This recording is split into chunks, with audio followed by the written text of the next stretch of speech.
Take our chairs and get situated in the online community.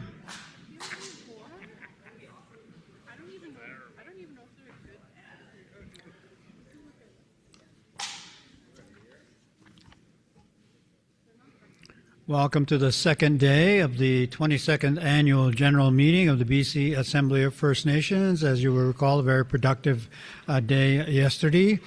By way of order of the day, we do begin our morning with the agenda item on the elimination of sex discrimination from the Indian Act, and we'll be joined by Chief Slett online shortly.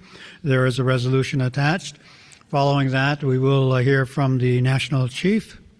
Following that, we will turn to the Children and Families agenda item and the long-term reform settlement agreement. It's nice to see Cindy is with us as well, both Cindys, I guess.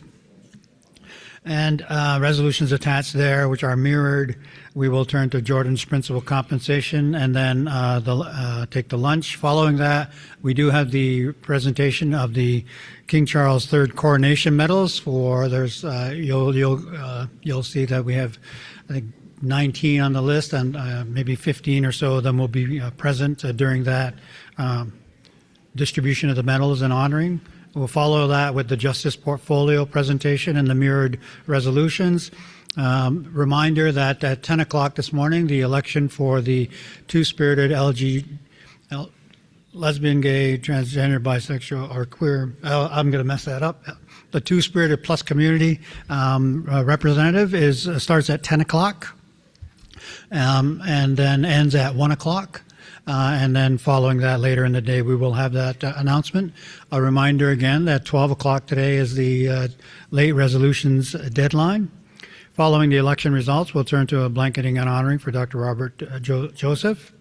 And then we'll conclude our day on the emergency management update. And so again, another busy day before you. With that, I'll draw your attention to our online screen, and we are joined by Chief Marilyn Slett, and I'll ask her if she will begin the presentation on the first agenda item, the elimination of sex discrimination from the Indian Act. Good morning, Chief Slett.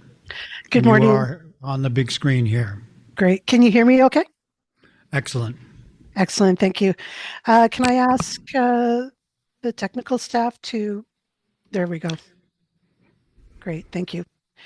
My name is Marilyn Slett, and I'm the Chief Counselor for the Heiltsuk Tribal Council, and I'm joining today from Heiltsuk Territory, and I'm really pleased to be here to join you virtually. I wish I could be there in person. Next slide. So in the presentation today, we wanted to go over 4 different areas, and they include the sex and race-based discrimination in the Indian Act and the second generation cutoff, ISK's collaborative process and consultations on the second generation cutoff, Bill S2, and the Heiltsuk Constitution. And thank you for that. So the second generation cutoff, for those of you that don't know how that, is in place today and continues to discriminate against our people, I can use myself as an example. Both of my parents are Heiltsuk citizens. They're both, I come from the Carpenter family and the Humpchit family, and I'm registered as a 6-1, and I did marry out to a non-native partner, and I have 2 sons, and both of my sons are registered as 6-2, where I'm registered 6-1, and my sons are 6-2, and I have 2 grandchildren, and one of my sons have also married out, and as a 6-2, registered under 6-2, he was unable to pass, status on to my grandchildren on his own. And and thereby my grandchildren are discriminated against under this legislation. So that means that after 2 generations of outparenting, Indian status cannot be transmitted to a child. And First Nations immediately pointed this out, that discrimination not only remained with C31, but introduced new categories of status on racist notions of blood quantum. And in response, First Nations struck many working groups, including the UBCIC Bill 30, C31 working group. And this continues to have vast and dire impacts on our nations, on our cultures, on our identities, and it equals legislative extinction. Demographers have shown that First Nations will be legally extinct in 3 to 4 generations, and this is really an urgent issue that we need to draw our attention to. Next slide. There is information that ISK provides. It's called community-specific data sheets, and ISK has published these sheets, which is now shows the number of 6-1s and the number of 6-2 status holders in every First Nation. And would definitely urge you to reach out to your membership committees or your membership clerks to access this, and share this information with you if you haven't had a chance to see that yet. Next slide. So under the one parent rule for all, prior to 1985, there was a one parent rule for transmission of status along the male line only. And Indian women who married out lost their status, while Indian men who married out retained their status and also endowed it upon their non-native wives and children. The unequal sexist transmission of status based on gender has yet to be fully remedied, and women and their descendants are legally barred from seeking compensation, unlike First Nations who have fought and received compensation for the harms of child welfare, unsafe drinking water, residential schools, Indian day school. We see others like the boarding home class action and the Indian hospital class action suits that are underway. But Indian women have been barred from seeking compensation for, the injustice and the stripping of their status away from them. So First Nations and advocates call for the elimination of the second generation cutoff rule and for it to shift to the one parent rule for men and women alike. And this has been supported for years from our organizations. UBCIC has a resolution number 6 in 2023, BCAFN resolution number 1 in 2023, the AFN resolution number 71 in 2016. And of course, it's been, supported and brought forward, with the CEDA committee as well. And I would like to acknowledge the Indian Act Sex Discrimination Working Group members and plaintiffs like Jeanette Corbier-Laval and Sharon McIver. Jeanette is Anishinaabe, and Sharon is from the lower Nicola Band, and they have been, leading Aboriginal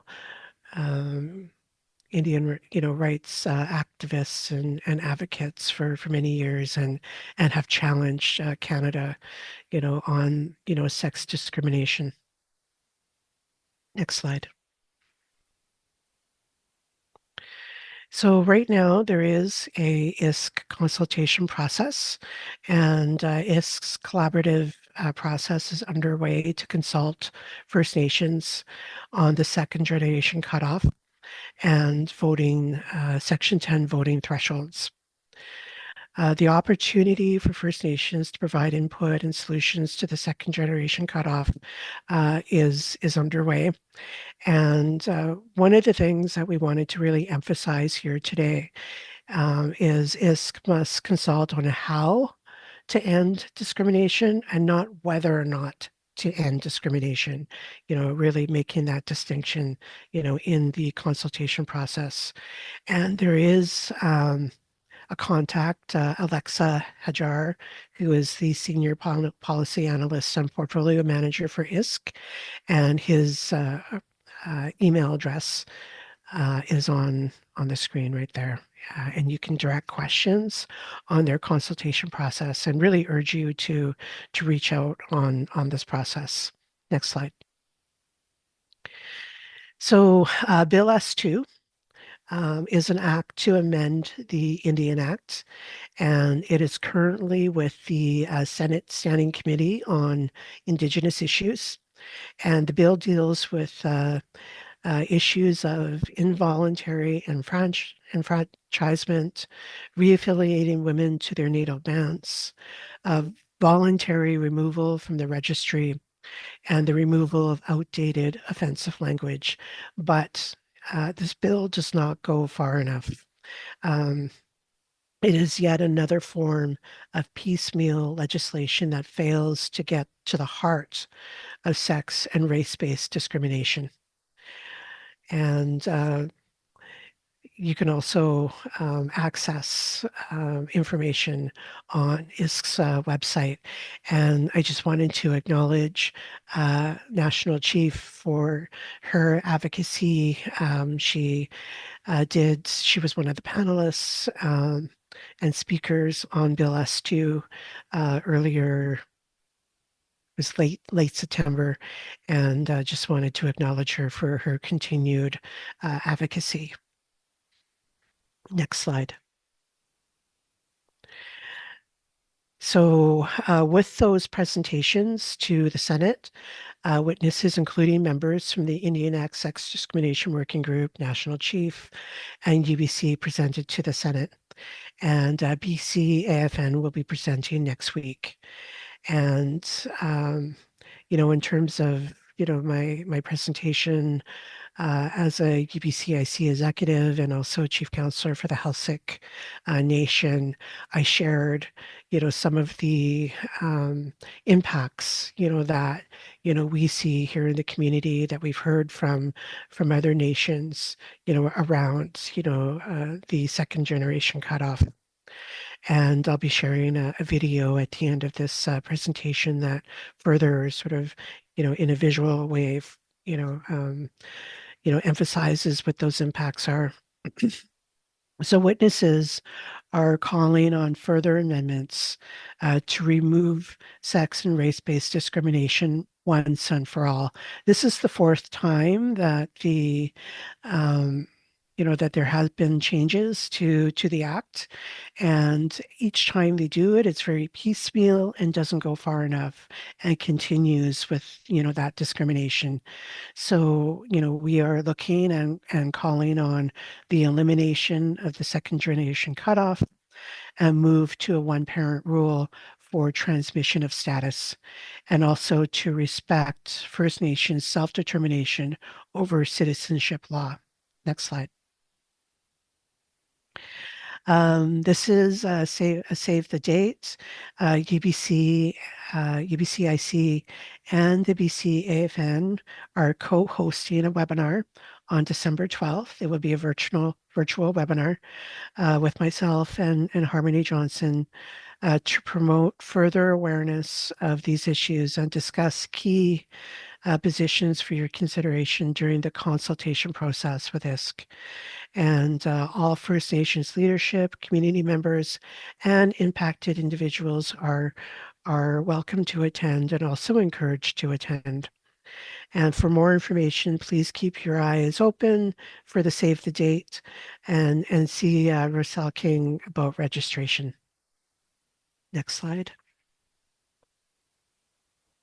And I wanted to share this video on our Helsinki Constitution. Our Constitution was passed and ratified by our community on February 11th. And we also had a ratification feast at the end of May to bring our Constitution into full effect. And we also, in this video, share our customs on custom adoption and, how we recognize our citizens, through our Helsinki laws and, our Helsinki, values and ways of life. So can we maybe play the video now?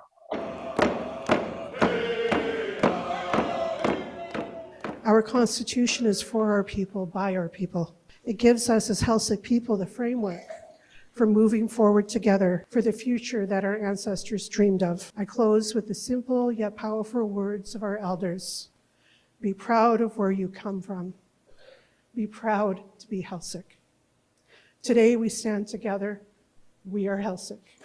What does it mean to be Helsinki?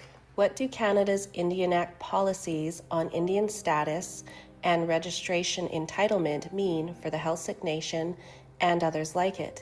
The second-generation cutoff is the modern legacy of decades of sex-based discrimination in the Indian Act. For over a century, the Act stripped First Nations women of their status if they married a non-status person. This rule continues that discrimination by denying status to the grandchildren of those women who married non-status partners. It forcibly disconnects women and their descendants from their land, family, communities, culture, and language, using family trees as a tool of forced assimilation. This isn't abstract. For the Helsinki Nation, 20% of their registered population is directly at risk. For many First Nations, these rates are as high as 40 to 50%. First Nations are facing legal extinction in a matter of 3 to 4 generations. This also places an impossible strain on the community. Canada controls Indian status, which determines the legal recognition and the funding bands receive to support their people. While nations strive to support all of their citizens, those denied status by Canada lose access to critical supports like health, education, and housing. At the same time, First Nations determine the citizenship of their people, such as through customary adoptions. The Helsinki have always known who their people are. Even when Canada refuses to recognize their people with status, they continue to support their citizens with their own resources where they can, because they know they belong. But this is not sustainable. Canada must provide proper resourcing and an expanded land base to First Nations to support their returning citizens. As a grandmother to 2 grandbabies that Canada refuses to recognize, Chief Slet feels this injustice deeply. Her grandchildren, Mordecai and Rita, are being raised in their culture, learning the Haistjuk language, and are recognized as Haistjuk citizens through the nation's custom adoptions, guided by their indigenous laws or Quitlas. We use her family to illustrate one example of the many Helsinki families discriminated against by Canada. During Helsinki family potlatches and feasts, we have witnessed custom adoptions of children who fall under Canada's discriminatory legislation. Grandmother Kelly McGarvey Simmons custom adopting her grandson, Declan Aaron James Simmons. Grandmother Raya Reed custom adopting her grandson, Caden Richard Reed. Great-aunt Bessie Carpenter, custom adopting her late sister Eileen's grandchildren, Harper and Hudson Innes. Chief Slet's grandson Morty is 3 years old and lives in Bella Bella and attends Helsinki Language Nest, learning Haistjuk and the values that guide Helsinki society. His Haistjuk name is Bachtzua, which translates to likes to do everything. Chief Slet's granddaughter Rita is 1 year old and learning Haistjuk. Her Haistjuk name is Ananau, which translates to expression of affection. Though they were both uplifted in the community under Heiltsuk law, Canada's discriminatory two-parent rule still denies them status because their father is registered under Section 6.2, the second generation cutoff. Hay-stroke children have the right to be raised within their culture, language, traditions, and territories, grounded in feelings of happiness and belonging within their community and their way of life, a right upheld by the Heiltsuk Constitution. This is a powerful example of self-determination. To those who come from the outside, understand this. We do not seek permission. We are not becoming a nation, we are a nation. Today, under Heiltsuk Gwilas, under Hay-stroke Gwilas, the Hemos Council, they declare that the Gegasis Gwilas, our Constitution, is now in full force and now in full effect. First Nations should hold the ultimate authority to decide who their citizens are. However, so long as Canada controls Indian registration, it has a duty to first fix the mess it has made. To do otherwise would be to make forced assimilation permanent.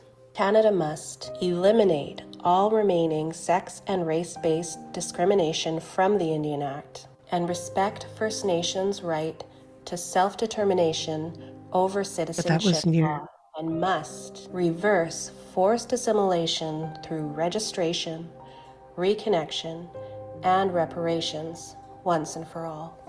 The time for delay is over. Gayaksaka, thank you. So, in closing with the presentation here, just paraphrasing They want to set up.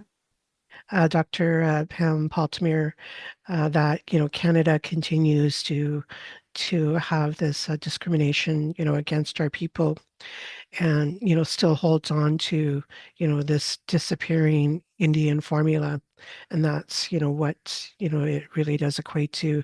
Our nations will get bigger with population, but our band lists under registration with Canada will diminish and get smaller over time. And demographers have shared this to be accurate and to be true. So this video here was shared with the Senate as part of testimony last month. And in closing, I just wanted to thank the Tsleil-Waututh, Squamish, and Musqueam for allowing us to do this important work and have these important conversations. Gayaksaka, thank you. Thank you very much, Chief Slett. What I'd like to do is a couple of things I've got to fix up a little bit before we get into the discussion. And so I am apprised that we didn't do the prayer this morning, and I do apologize for that. I am comforted by the fact that the Knowledge Keeper did do the blessing of the food, but I'd like to call on Knowledge Keeper Gwen Phillips to please help us with the opening. I like to say, so powerful are our prayers that they will retroactively cover the first agenda item. Thank you, girl.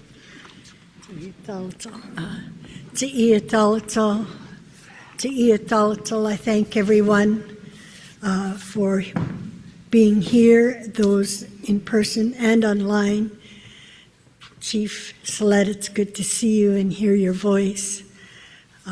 Prayer today is for each one of you and your families. And I'd like to give thanks to our Musqueam relatives and for the nephew, Garen, who welcomed everybody to their beautiful territory. And you need to know the Musqueam people we held in high regard because they protected us that lived in the valley, Stoller territory. So they hold a special place in our hearts. It's all for Harold and taking care of us and our staff So through that, I'd like to share a song. And it's actually our salmon song. We are the salmon. Sa tamuch, our land. Humuch is a person. We are the land. We are the resources. So making that connection to who we are for strength, for the resilience that I get to witness at these meetings. So this is our salmon song, and special blessings to each one of you. And giving thanks for the day, to Thalitzel, Atias, giving thanks for the good work. Were o yo o we o were a ho we o were o we o were a we o yo o were o we o were a ho we o we o o ho we o yo we o were a ho we o were o we o were a we o yo o were o we o were a ho we o we o o. Thank you. You're very welcome. Thank you very much, Knowledge Keeper Gwen Point. I do see Chief Thomas's hand there, but if I could, I would put the resolution on the floor, and then we'll look for the discussion. And so there is a resolution here, ending sex discrimination in the Indian Act and implementing the UN Declaration, draft resolution 5 in your package. Chief Marilyn Sled, our presenter, is the mover, and I do need a seconder for that. Chief Thomas would like to second. Is that Chief Thomas? Yes, please. Thank you.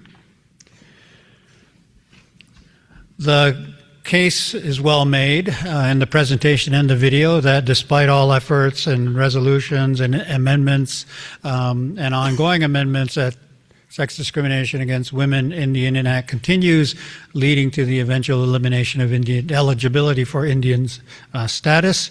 And so I'll move quickly to the therefore be it resolved. Therefore, be it resolved that the BCAFN Chiefs in Assembly continue to support the recommendation and ongoing work of the Indian Act Sex Discrimination Working Group and the Make It Stop, Ending the Remaining Discrimination in Indian Registration. The BCAFN Chiefs in Assembly call on Canada to reject the reduction in funding to Indigenous Services Canada, which will result in the further delays to obtaining Indian status and other service responsibilities, further obfuscating Canada's constitutional and fiduciary obligations to First Nations peoples.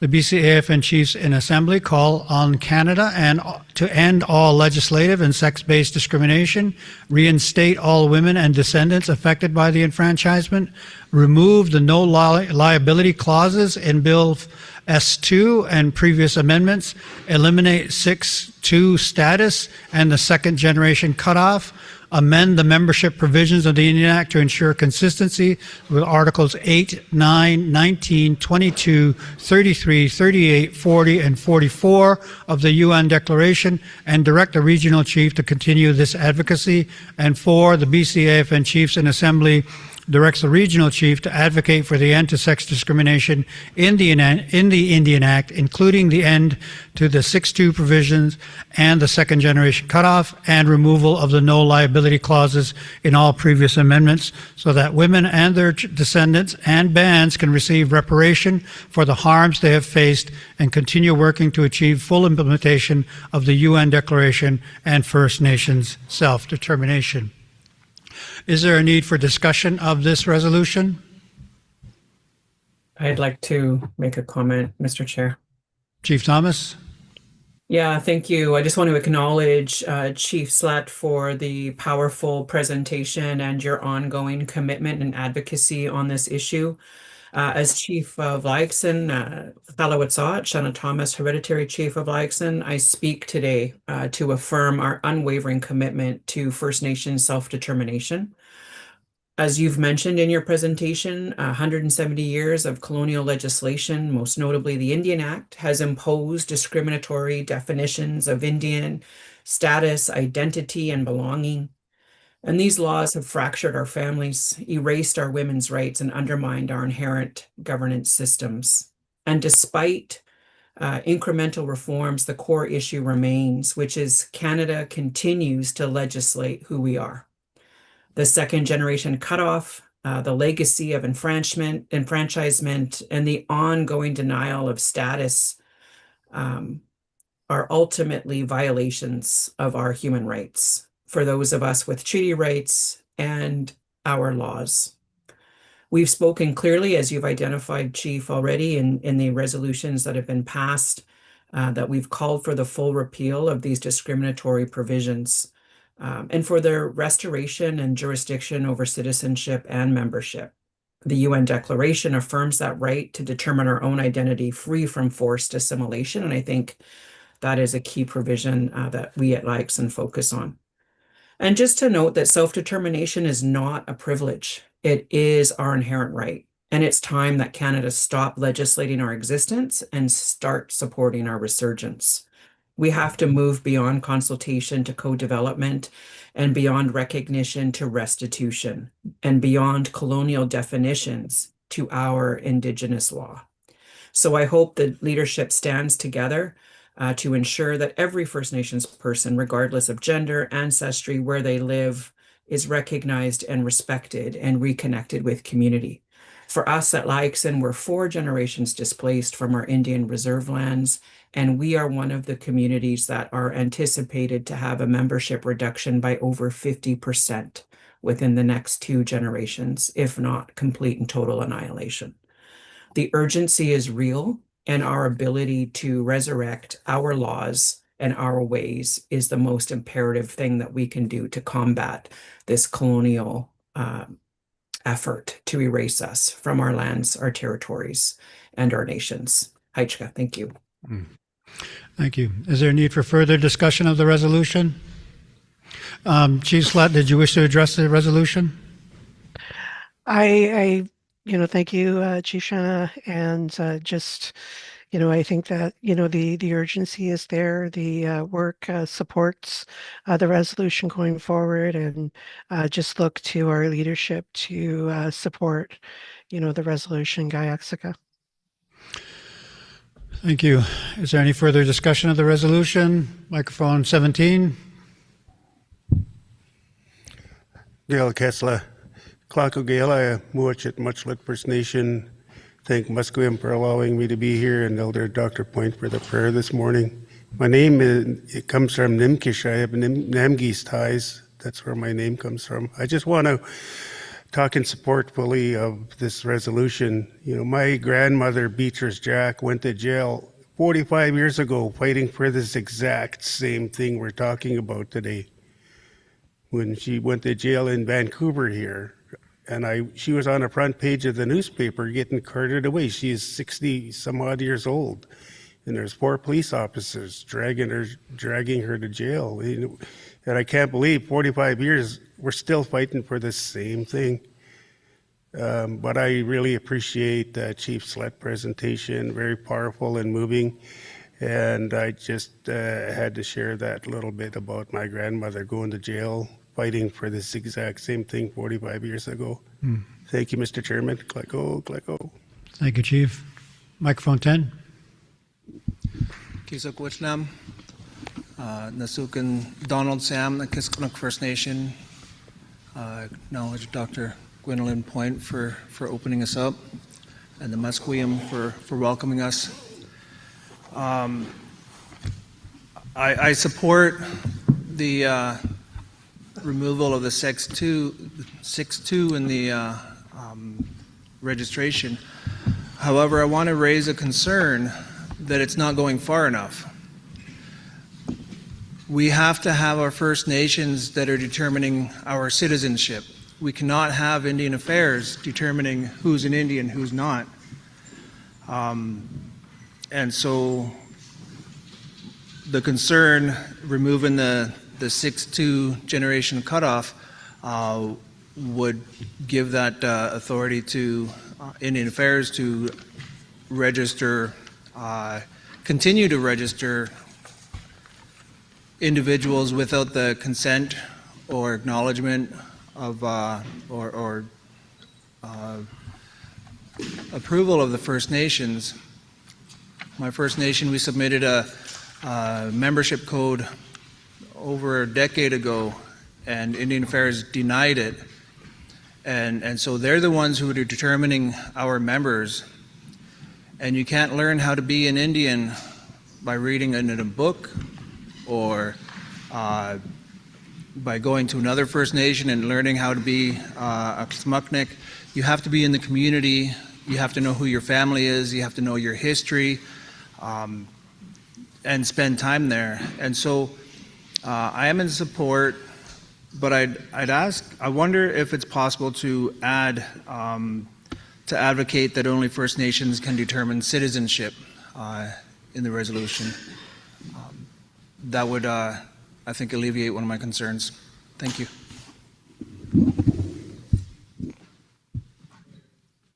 Please. Just to be clear, looking at the link, only First Nations can determine citizenship was the phrase you used? Yeah. Can we just add that as a, my suggestion would be to add as a whereas? And if that's okay with you, I'll ask the mover and seconder. Yes, I support that. I definitely, as a Hillsick citizen, that is one of the things that we put forward and maintain, that only Hillsick know who Hillsick are. And, definitely support that. And, with Indian status, it's really, around, Canada needs to fix the problem that they created, and they need to legally recognize, our people, that we deem to be, citizens. Gaxica. Thank you. Chief Sam, sufficient there? I'm not sure if it is sufficient enough, just because that's a statement, and whereas it's a statement that, yes, only First Nations should be determining, but I'd like to see the that advocacy to further, not just ending the second generation cutoff, but further in reinforcing that it's the First Nations that are determining their citizenship. Yeah. If I could then make a suggestion, I would just move it to whereas 4, the BCAFN Chiefs in Assembly, or therefore be it resolved 4, the BCAFN Chiefs in Assembly direct the regional chief to advocate that only First Nations can determine citizenship, advocate for the end of sex discrimination, etc. So again, it becomes an action item in the implementation. And if that's acceptable to Chief Sled and Chief Thomas, to move that to 4. I support. Thank you. I Given support. the, thank you very much for that, mover and seconder. Given that, with your permission, ladies and gentlemen, and recognizing that our next speaker has arrived and we're going to need some setup time for that, I did want to move the question on this resolution as amended. So I look to the Assembly here and online to see if there is any objections or opposition to the resolution as amended. Any objection or opposition to the resolution as amended? Seeing or hearing none, are there any abstentions? Any abstentions? Seeing or hearing none, the resolution draft 5 is adopted by acclamation. Thank you very much, ladies and gentlemen. As we make the transition to our next, thank you very much, Chief Slett. Excellent, John, and thank you for the video as well. I did want to note that the National Chief is our next speaker, and APTN has asked to set up cameras to film the speech. They will then be available following the speech in the classroom for interviews. I just want to make sure that there are no objections amongst the chiefs and proxies here in the room or online to the media availability during this next speech. And like I said, will be interviews following in the classroom across the way. Seeing or hearing none, I will thank you very much for that, and then we will look to move to our next agenda item. I did want to welcome the National Chief and her staff and the delegation to have arrived at the meeting. And without great pomp or circumstance, invite our friend and colleague, Cindy Woodhas-Nepanak, the National Chief, for her address. Please help me welcome the National Chief.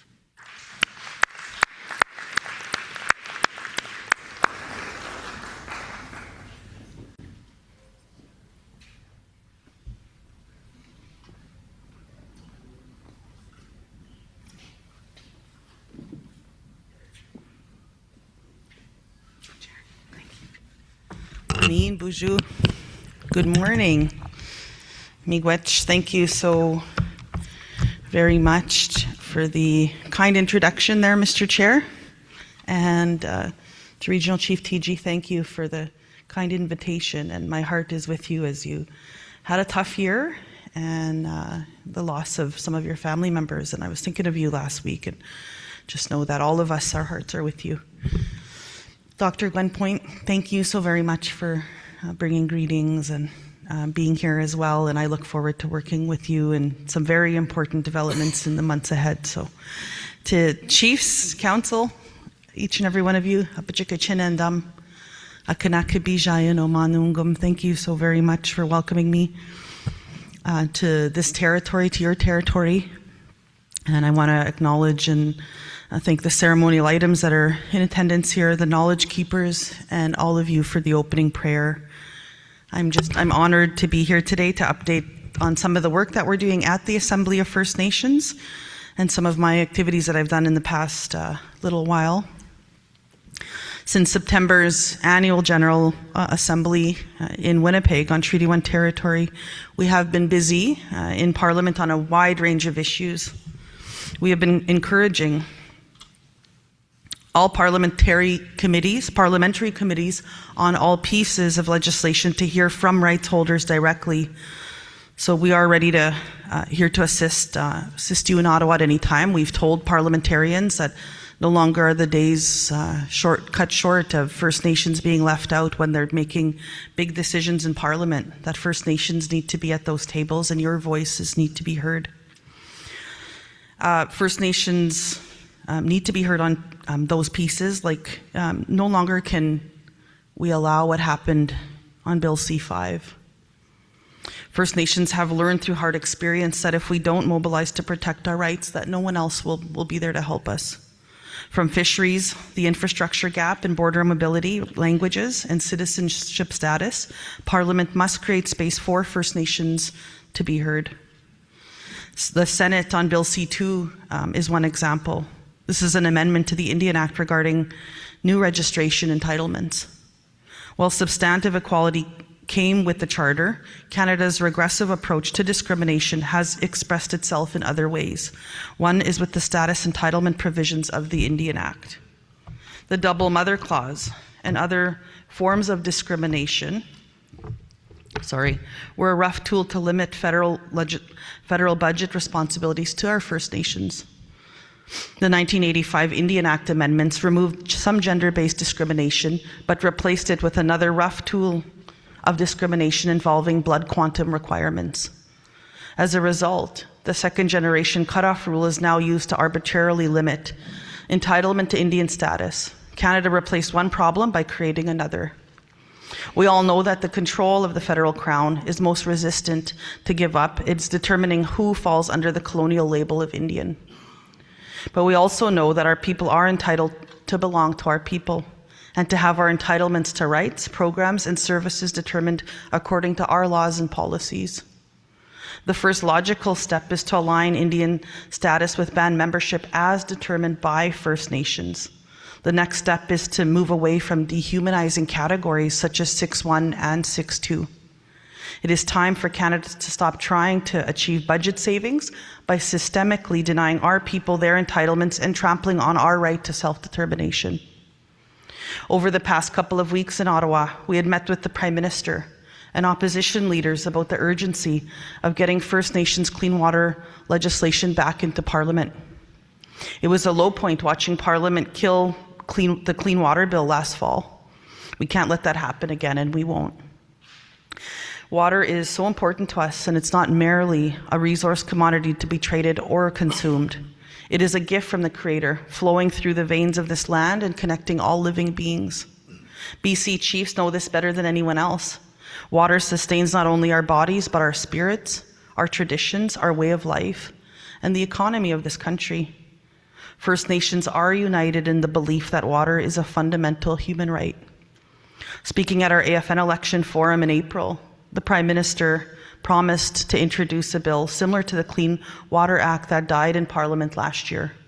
We have called on him again and all ministers to honor that promise in this session that he made to each and every one of you.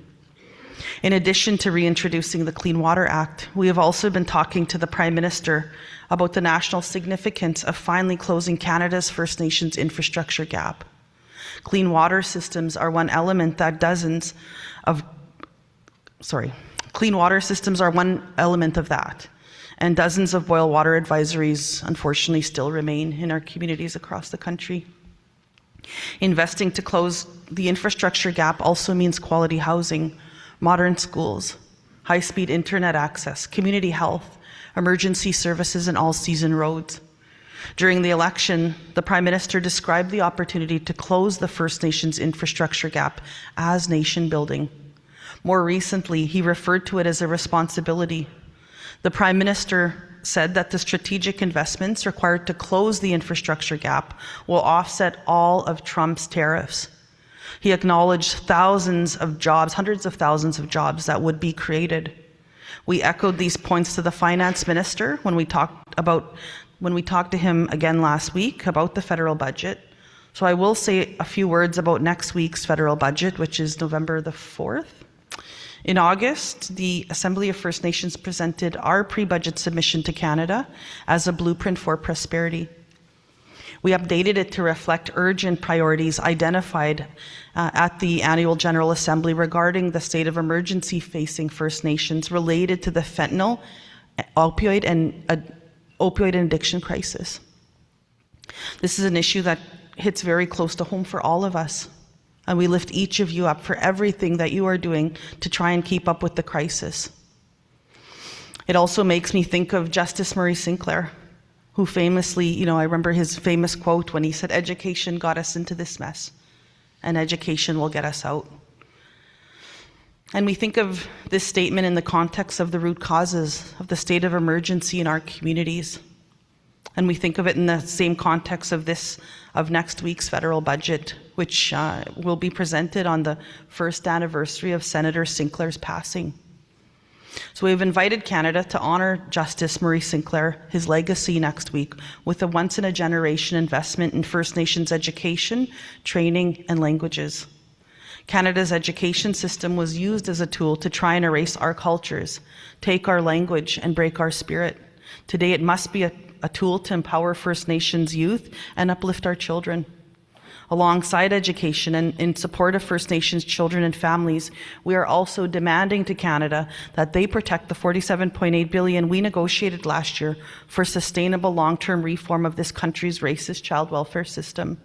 Those funds are for First Nations children and families, and they are not meant to be redistributed as part of any budget-cutting exercise. Talking to chiefs over the summer and at the Assembly, many are concerned about the looming prospect of budget cuts. We have been hearing reports of rollback on First Nations education funding and resources to support treaty negotiations. If realized, these misguided cuts would represent a significant setback for reconciliation and the Canadian economy. Canada has confirmed plans to protect health, education, policing, and social service payments to provincial governments from budget cuts, and they need to do the same for First Nations, and we've been pushing very hard at the Prime Minister on this. We have told the Prime Minister that this is not acceptable, that same policy being applied to provinces must also be applied to First Nations communities when it comes to health, your education, policing, and every service that you provide to your members. because we know that the persistent gap in socioeconomic outcomes between First Nations and the rest of Canada coincided with the 2% budget cap that Canada imposed to our people for decades. New investments by the previous government started to make a difference, and so now is not the time to go back and undo that progress, and we keep stressing that to the Prime Minister. Last month, the AFN, the Chiefs in Assembly, was the first time that Chiefs were able to gather and to discuss the Building Canada Act, since it was rushed through Parliament over 20 days in June. When Bill C-5 was introduced, we warned parliamentarians about the limited time First Nations rights holders were provided to review and respond to the bill. We warned them about the experience that Chiefs had with similar pieces of fast-track legislation in British Columbia and in Ontario. And so we lift up the Chiefs for your fight on this.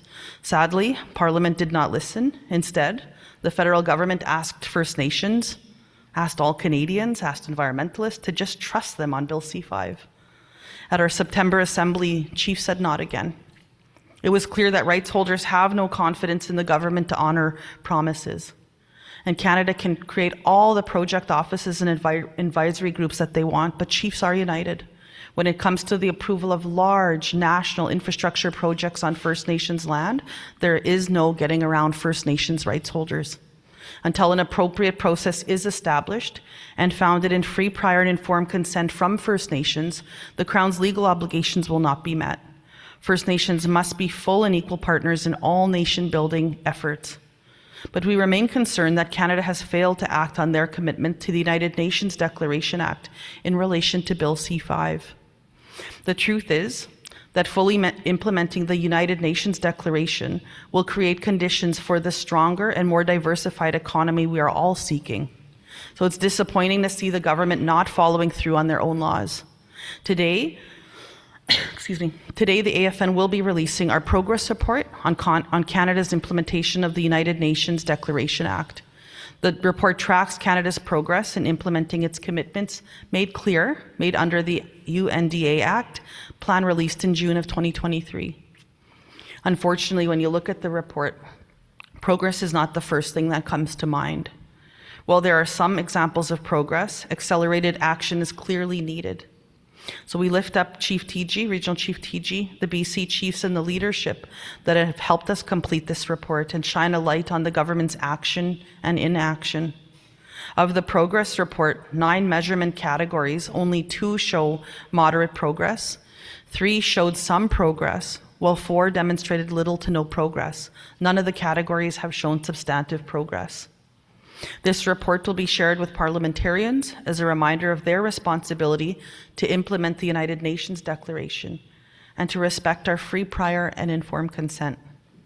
With next week's budget, they can do something about it and convert words to deeds. Sadly, 2 of the categories in the United Nations Declaration report that'll be released today with little to no progress are in the areas of civil, political, cultural, and language rights. So before I conclude, I'll say a few words about some of the justice issues we have been spending a lot of time with in Ottawa. Bail reform and hate crime legislation are being debated in Parliament. The Justice Minister confirmed that more legislation is expected in the coming weeks. It will be more important to ensure First Nations voices are heard in Parliament on these bills, because Indigenous people account for 33% of federal prisoners, but just 5% of Canada's adult population. And sadly, 50% of all women behind bars are Indigenous women. I recently visited inmates at a federal penitentiary, and let me tell you, it was just horrendous to see the conditions. Those are our people in there, most of them, and it was disheartening I'm glad I spent the day with them. I went to Max, and people were so scared to go in, but I sat in the cells with these young men, and those were our sons, our nephews, our brothers. We have to do better. We have to figure out a way to make sure that everybody's getting an equal access to basic things like education, our homes, or infrastructure. And when I left there that day, I just felt so heavy. And I'm so thankful for people like Dr. Gwen Point and some other elders back home. One of them had called me that night actually, and they said, "Can you come over?" And I'm so glad for our ceremony and our way of life. because that helped me out of that rut that day. It was really, really heavy to attend there. But those are our young men, and I just like, can't we give them a better life as they grow up? And I'm glad that you're all sitting here today, because that's just what we're all trying to do. And we've come a long way, and we have a long way to go. So I think that's just what I want to say on that piece. The overrepresentation in the justice system is deeply intertwined with the First Nations infrastructure gap. When people lack access to adequate safe housing, schools, and community resources, it often leads them down a path that ends with the justice system. And so we need to change. This country is entering a new era of economic, political, and cultural change. Let's make this a new era of First Nations justice too. The good news is that solutions exist. In June, the Assembly of First Nations released our First Nations Justice Strategy. Years in the making with First Nations from across the country, the strategy builds on the foundational work of the BC First Nations Justice Council, and it supports the calls for justice from the public inquiry into missing and murdered Indigenous women and girls. We lift up all the chiefs, the leaders, and the experts that helped co-develop this landmark strategy with Canada, including many of you. I don't know if Judith Sayers is here, but I lift you up in a good way. Corey Wilson and the Justice Council. We are proud of the work because this strategy represents a blueprint for positive change on two clear paths. First, revitalizing First Nations laws and legal systems. And second, reforming the Canadian criminal justice system. These two paths highlight 25 strategies and First Nations-driven approaches to long-standing justice issues. Decades of research and advocacy have laid the groundwork. What is needed now is, of course, political will in Ottawa and from the provinces. First Nations have also waited too long for action on policing and on community safety.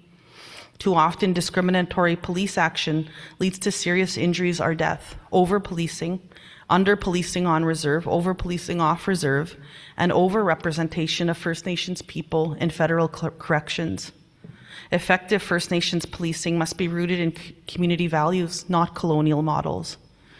Today, First Nations-led police forces are demonstrating how community-based, culturally grounded models of policing can lead to safer, healthier outcomes in all regions. They don't just enforce laws. First Nations police embody community values. They lead with peace, but force, but they are underappreciated. It has been almost 1 year since the Supreme Court weighed in. They said it's no longer acceptable for provinces and the federal government to underfund First Nations policing. The failure of federal and provincial governments to end this discrimination in our First Nations policing and justice system contradict the spirit of reconciliation. Speaking to chiefs during the election, the Prime Minister recognized that First Nations policing as an essential service, just like every other Canadian community. In addition to introducing legislation quickly, he talked about supporting self-administered First Nation policing services and tripartite agreements. Parliament must act on this province with essential service and with new First Nations policing investments this fall. We have the data, and First Nations have the people, and First Nations have the plan. Just like justice reform, all that is needed is political will of the provinces and the federal government. In July, we also had the opportunity, I had the opportunity to present these issues to the premiers. So all the premiers gathered. We gathered in Huntsville in Ontario. In the end, premiers agreed to our long-standing call to host a First Ministers meeting, but it wasn't without push and pull. Let me tell you, sitting around that table with all the premiers of this country, and I said, it's so disheartening every time there's a federal, provincial, territorial table, or a Council of the Federation, you give us an hour the day before and then you kick us out. I said, and I feel for national chiefs before me that have been treated that same way. And I said, it's like the little kiddie table. Come and have lunch and then you have to leave, go back to school, right? And so I said that, and Doug Ford got offended and he said, this is a decision-making table. And I said, well, then make a decision and allow First Nations foundational people to be, we helped found this country with you. And now all of you want to just kick us out. And, we had a pretty big debate on that. And then Danielle Smith came at me, and she said, what about the AFN? What authority do you have? And I said, well, what authority do you have? You have no land to give away, and you're trying to tell the U.S. that you do? And but anyways, we got out of that and we were united in our call for a First Ministers meeting on First Nations issues. And so we're just waiting the date now from the Prime Minister, and that's the first time since the 80s. Those conversations are not easy, and we're not going to solve everything with a one-day meeting. But I feel for people like Mandy Gall-Masty, Minister Masty, I said, you don't even have an FPT table. And this is how things happen sometimes with the provinces and the feds. Nobody's talking to each other. So we will get our meeting, and we need to decide for ourselves, chiefs, we're not going to solve anything in one day on that, but what are the most important? So I'm going to look to the direction of my colleague as well, Regional Chief TG, to as we develop that we work together and that we try and push some things that we need to push in this country. There's so many, right? And what are the top 3? And so I talked to the Prime Minister about that last week, and he had committed to that, and I think he wanted it within a month. I think that's too quick. We need time to plan accordingly and figure out what we want to push for ourselves. So I'll leave that with you and I'm open to your suggestions on that, but I'd like the Chiefs in Assembly to come up with a decision on that and tell us the way forward on that. But I'm glad we pushed them, and I'm thankful to the premiers as well, even though we had our debates. But they have to be told too. They're just the little governments. And yeah. It is 2025, so it's finally time that First Nations are at that table. Just to conclude, when federal and provincial governments tried to exclude First Nations from the process to repatriate the Constitution in the early 1980s, our leaders fought to ensure that Section 35 was included to affirm our treaty and pre-existing inherent rights. Then First Nations were told that Section 35 was simply an empty box, that any rights we thought that we have must be negotiated again through agreements. So we fought again in Canada's court system and proved that wrong over and over. No one talks about Section 35 as being an empty box anymore. There are now hundreds of court decisions affirming the substance and strength of the constitutional affirmation of our First Nation rights. We raise this history because First Nations rights must be taken seriously. The history of the Crown First Nations relationship demonstrates that we have had to overcome great odds to protect our rights, our laws, our lands, our resources, and our waters. We have fought in Parliament, we have fought in the courts, and we have fought on this land to protect our rights. Nothing has been given to us, and we are not going back. Chiefs, you work unbelievably hard. You put yourself on the line each and every day to help your communities and your families. Through it all, we will be here with you together, just as our elders and our ancestors has wanted us to work together. So I thank you for the opportunity to speak today and report on some of our issues. Just right after I leave from here, I am going to see the Council of the Catholic Bishops, and I just forgot the media is in the room, so I won't tell you, but I think Dr. Point can keep you on that, but she'll be helping me lead some important work in the months ahead, and I look for your ceremony, your love, and your commitment, Chiefs, but I'll leave that with Dr. Point to discuss. So, Jimmy Gwetch, thank you. Thank you so very much for having us, and we'll see you a little bit later this afternoon, Miigwech. Thank you.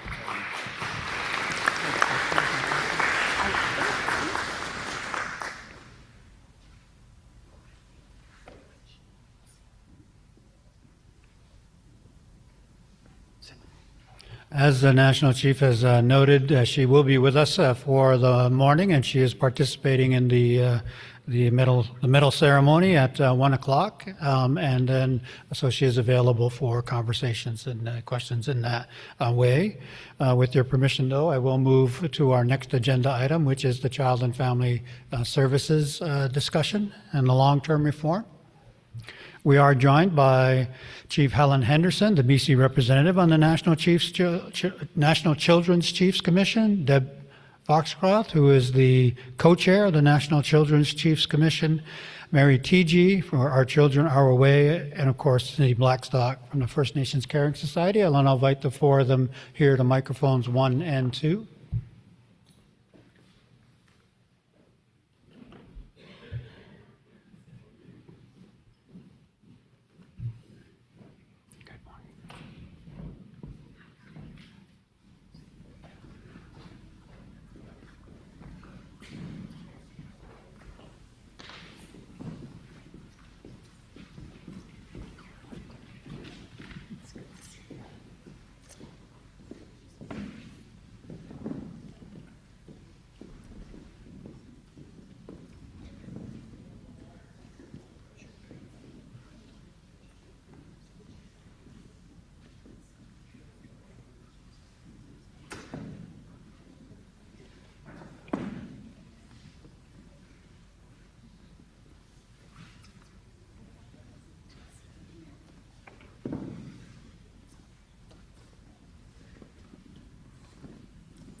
Good morning, everyone. Uklama, Quills, Deb Foxcroft, Sishat Aksoup. Just coming, I just wanted to acknowledge the Musqueam First Nation for having us here and hosting us for this very important meeting, and just hold up my hands and honor them and the ancestors that are here on this land to be with us today for this very important subject. Madam Co-Chair, I did want to let you know that the delegates do have the PowerPoint in the electronic package, Okay. but they don't have printed copies. Okay, thank you. Just wanted to acknowledge the chiefs, Kukpis, elders, any youth in the room, and any of the elected, any elected members that are sitting here. We're just really honored to be here. So I'm just going to give you a bit of background. Me and Helen usually share the presentation. I'm actually a BC Children's Chiefs Commissioner, and Helen also is for BC, and I also am the co-chair of the National Children's Chiefs Commission. So just a little bit of a background. I know there's background in the resolution that is coming up, but that we're going to be looking for your support. So I just wanted to say that if you recall, the draft final agreement released by the AFN and children was in July of 2024. And then also the decision facing the chiefs at that special meeting assembly in Calgary was in October 2024. At that time, there was still some difficulty with the difficulty in that resolution that went forward was that Canada still is dangling a very large amount of $47.8 billion for children and families. AFN, COO, and NAN arguing strongly in favor of this agreement, but it was very clear that the problems with the agreement were, for one, the case was supposed to be ending Canada's discrimination, but no accountability for Canada, while there was plenty of accountability for nations and service providers. There was no ongoing decision-making roles for First Nations, and funding was not guaranteed beyond the fiscal year. There was no guarantee that the funding would be adequate, and no mechanism to address ending any funding shortfalls, and the funding approach restricted service providers' capacity to allot resources where they were most needed. There was a weak dispute resolution mechanism and 10-year expiry date, leaving future generations at risk of future discrimination. Also, there was problems in the process, secretive negotiating processes, lack of meaningful engagement, or opportunities to make amendments to this agreement. For these and many other reasons, chiefs rejected the draft final agreement, other than Ontario. At the same time, chiefs called for a process led by a newly created National Children's Chiefs Commission.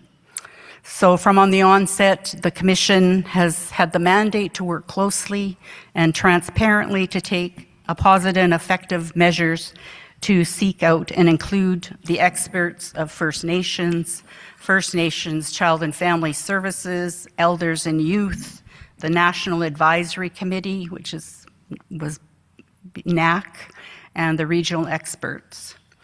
So I just wanted to say that we've been working diligently for a year now, and here we are at this time. I just wanted to say that it was a commitment of the commissioners, all of the commissioners, that this and for myself as a commissioner, that I see this as a sacred responsibility on behalf of our children and youth and the children that, the future children that are yet unborn. I feel that I take it seriously, and we were actually brought into this process a year ago by the Squamish Nation hosted us, and we were blanketed in ceremony to start this very important work. So I take that responsibility seriously. I'm just going to ask Helen to just speak to her commitment also.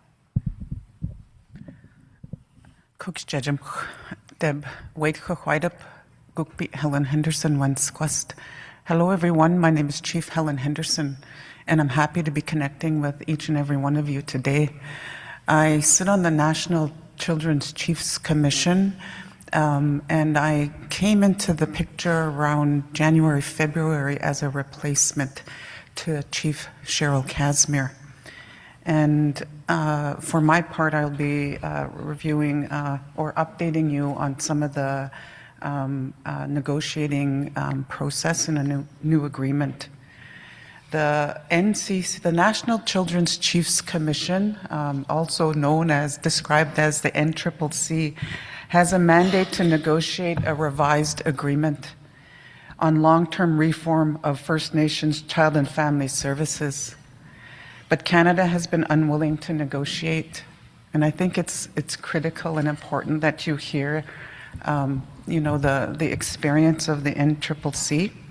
We've reached out several times, multiple times actually, and we continue to do so. Another letter was sent to ISK on Monday, inviting them to a formal meeting.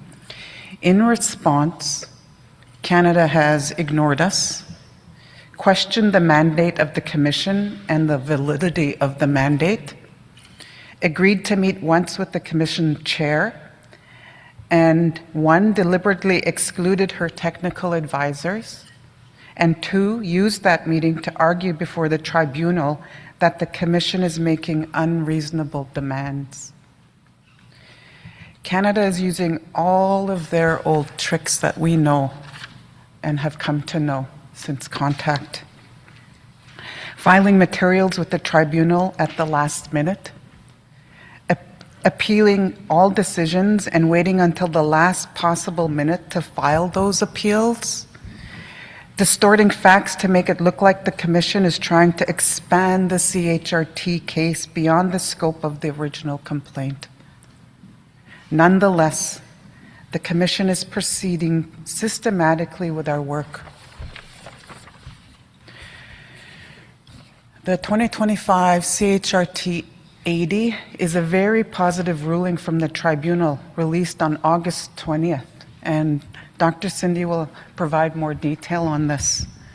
The tribunal ordered the Caring Society and the AFN to consult with the National Children's Chiefs Commission, First Nations, and experts to develop a national, outside Ontario, plan for long-term reform of First Nation child and family services. The Commission is fully engaged in that work right now, and in partnership with the Caring Society. The AFN executive has appointed a new lead to the Child and Family Services portfolio. Regional Chief Varot Paul from Quebec. Regional Chief Varot Paul strongly supports the NCCC's work and is committed to working openly and transparently to advance good collaboration between the Caring Society, the AFN, and the National Children's Chiefs Committee to meet the tribunal's deadline for submitting a national plan. We have developed an approach for regional engagements, and again, Cindy will provide more detail. This work is designed to ensure the perspectives and expertise of the First Nations leadership, service providers, legal experts, and rights holders and are reflected in the national plan. Seeking input as we write the plan, not waiting until it is already written. In BC, the Our Children Our Way Society is leading the engagement work. We can reach out directly. You can reach out directly to schedule an engagement in your community. Tracy Lavin's email will be on the screen shortly, as well as our contact information. In front of you, you'll have a QR code in front of your mics. If you just access that code, it brings up all of this wonderful work that the Commission has been doing in conjunction with the Caring Society. And it certainly reflects, the spirit and the energy and the commitment of all of our Commission members, our technical advisors, and our allies and partners in this work. Scheduled engagements, upcoming engagements, October 16th, 23rd, and 30th, there will be virtual engagements with an agenda, or with agencies, sorry. My eyesight is impacted. November 4th, there's a dinner engagement with the BC Chiefs next week, taking advantage of the First Nations Leadership Gathering event happening next week. So we have some opportunity again to meet and provide some critical feedback to the work. November 13th, an in-person engagement is being hosted by the Fraser Valley Aboriginal Children and Family Services Society. And then planning additional engagements for elders and youth is certainly on the go. The Commission has been doing this work for nearly a year without any financial support. Chiefs and Assembly passed a resolution in Winnipeg directing the AFN to allocate $1 million to support the Commission's work. The AFN has not yet flowed any funding. We've also started a crowdfunding campaign, and again, the QR code will be able to bring you to the link that provides that critical information to assist the work as we move forward. At this time, I just want to thank the hosts for allowing us to do this work on the territory. Thank you to Dr. Gwen for the morning prayer and the morning song. It certainly lends us strength in the work as we carry on. So Kuksjamk to the matriarchs in the room, Kuksjamk mostly to those that continue to carry the torch, knowing and feeling the full weight of this responsibility while suffering tremendous grief and loss. So with that, I just want to offer prayers to those that are suffering in their grief. Kuksjamk. So I just wanted to make sure that we invite a special invitation to all the chiefs around the table and in this province to the November 4th dinner engagement, which will be in Vancouver. We will be sending out circulating invitations shortly. We would appreciate your support there. And also just a reminder that we're also be asking for your support, not only for this resolution coming up here, the resolution 0625, support for the regional consultation on long-term reform of First Nations Child and Family Services, but also looking for your support at the national meeting in Ottawa, December the 2nd to the 4th. If you could either go on to the Zoom link and be there, or if you can be there in person, that would be also great. I just would appreciate your support at that meeting also. So again, just want to acknowledge and hold up my hands to all of you for being here and taking this time. And I just wanted to pass this the torch over to Cindy Blackstock to go through the details of the court and tribunal processes and regional engagements to inform the national plan on long-term reform of First Nations Child and Family Services, and also for Mary with Mary TG. Thank you. Good morning, everyone. Special recognition to you, Gwen. Thank you for the blessing this morning. This is spiritual work at its core when we talk about children. I want to pay my respects to Kupi and to Deb and to Mary and to the entire group at the National Children's Cheese Commission. This is a legal case, and in a normal course, it's really the parties to a legal case that would only have a say in what happens to that. But this is a legal case that's very different. This is a legal case about First Nations children across the country. And because it is sacred work, and because it is about your children, we have all committed ourselves to come out and hear what you have to say as your solutions. Just as a reminder, what we're looking at, because it is a legal case, is a national solution to permanently end Canada's discrimination against your children in child and family services and in Jordan's Principle. That's a legal requirement we have. I also want to disclose to you, as I do all the time, that the Caring Society is one of the parties, a co-complainant in the case, along with the Assembly of First Nations. So just in transparency, to let you know that. We have an information sharing agreement with the National Children's Cheese Commission, and we're doing our utmost to follow your directions as set out in your various resolutions. So I'm going to go through what the goals of the case are and then how those engagement sessions are structured. What are some of the questions we're asking while inviting you to add different perspectives? We probably missed something, and we really welcome those points of view. And then share with you a couple of important legal cases that I think are really relevant and intersecting with the work that we have on right now. So here are the two goals. When you hear the word long-term reform in child welfare, we all know that there could be a lot of reform in child welfare, but really what we're interested in on the legal side of this case is stopping Canada's discrimination. That is the key. That's what we can actually get orders against, is only against Canada. In child and family and in Jordan's Principle. This engagement happening right now is on child and family, but we would really encourage you to comment on Jordan's Principle because they are intersecting. We're seeing widespread non-compliance with agreements and with legal orders by Canada on Jordan's Principle. We are hearing from families directly who have high needs children that they are being, in some cases, encouraged by the department to put their kids in care, which is exactly why we brought this case in the beginning. So we need to make sure the federal government doesn't get some resolution on child and family and then takes away those gains on Jordan's Principle. So I just raised that for you for your consideration. We had an important order. This is the order number.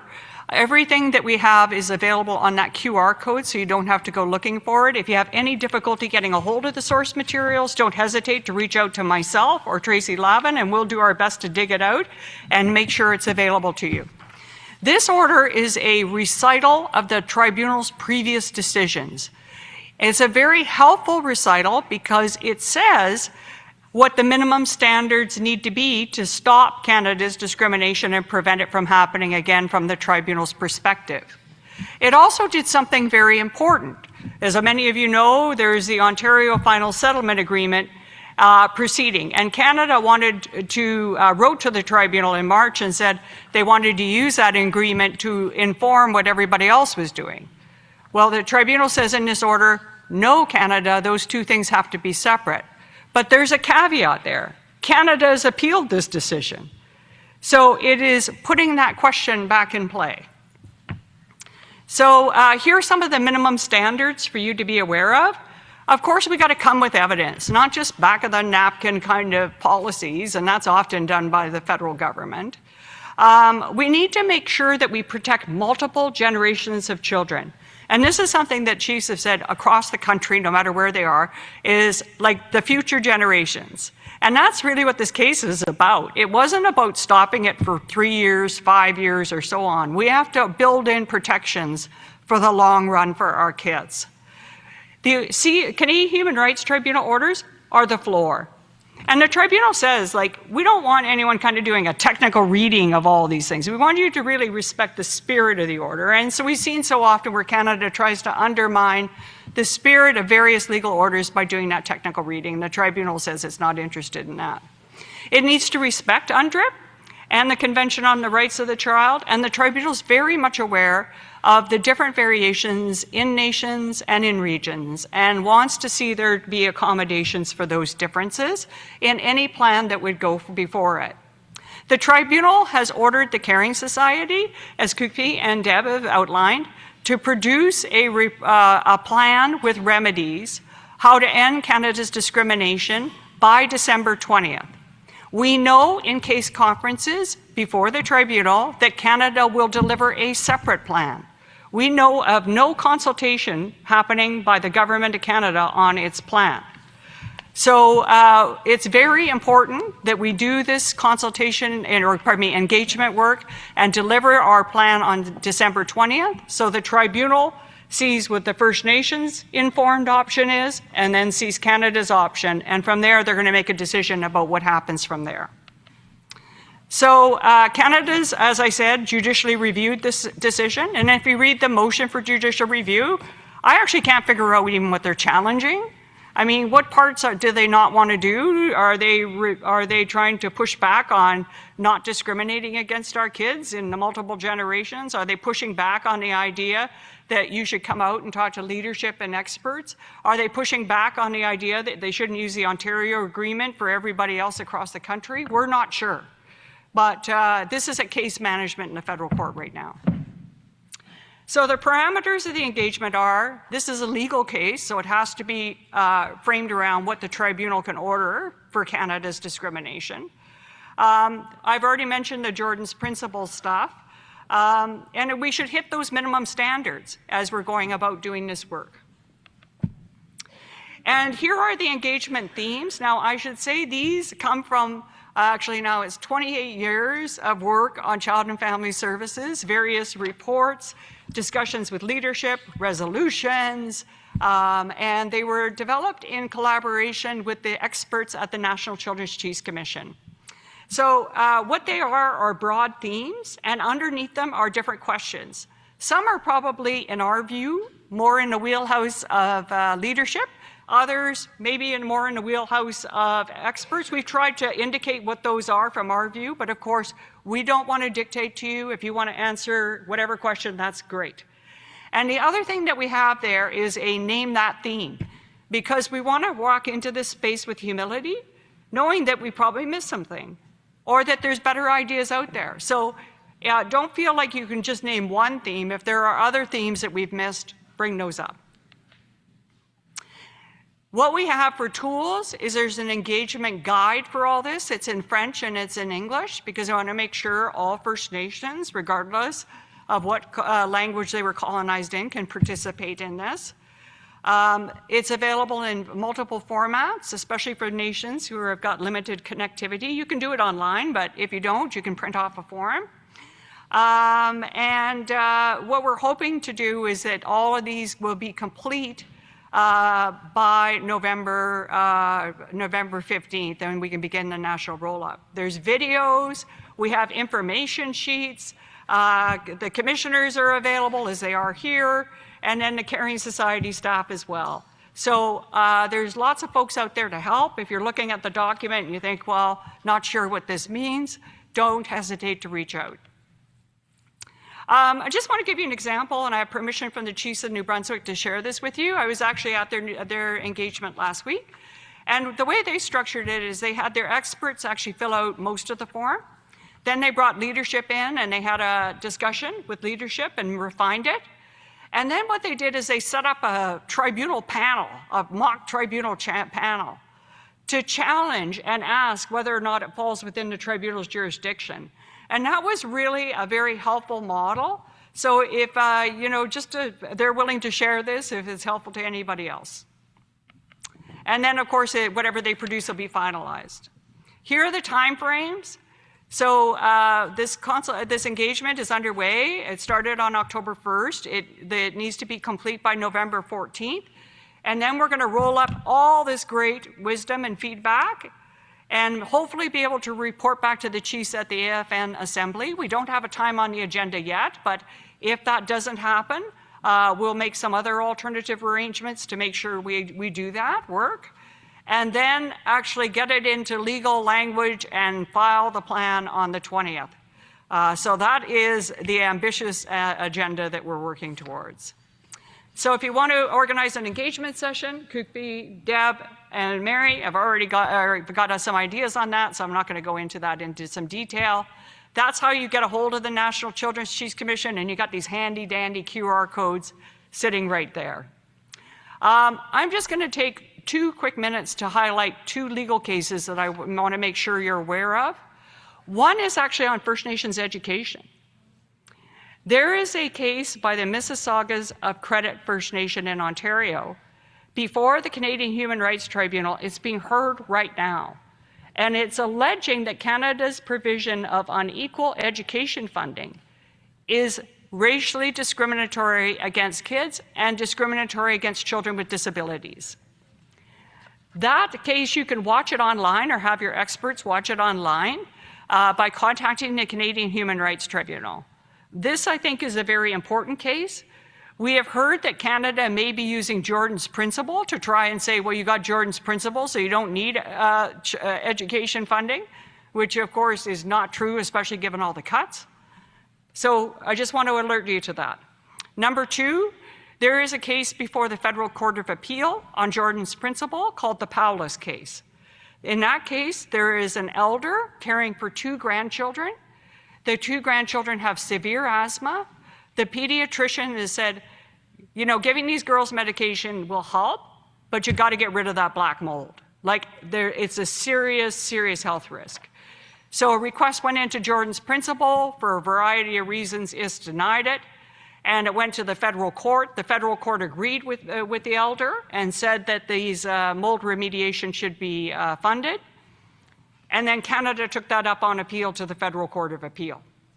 Now, what Canada is arguing is because they have a wider berth to accommodate different needs under the Charter, under something called ameliorative circumstances, they're saying they don't have to really follow the same level of standard that the orders have. They're trying to use that to reduce the standard of the orders.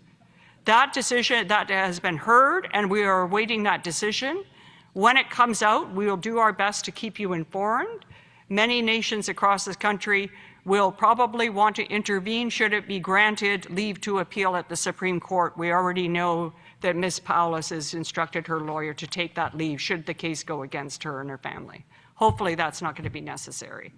So I'm going to leave it there with the time. You have a copy of the PowerPoint, and certainly all of you are very welcome to reach out to me if there's any clarifications needed. Thank you for that leadership.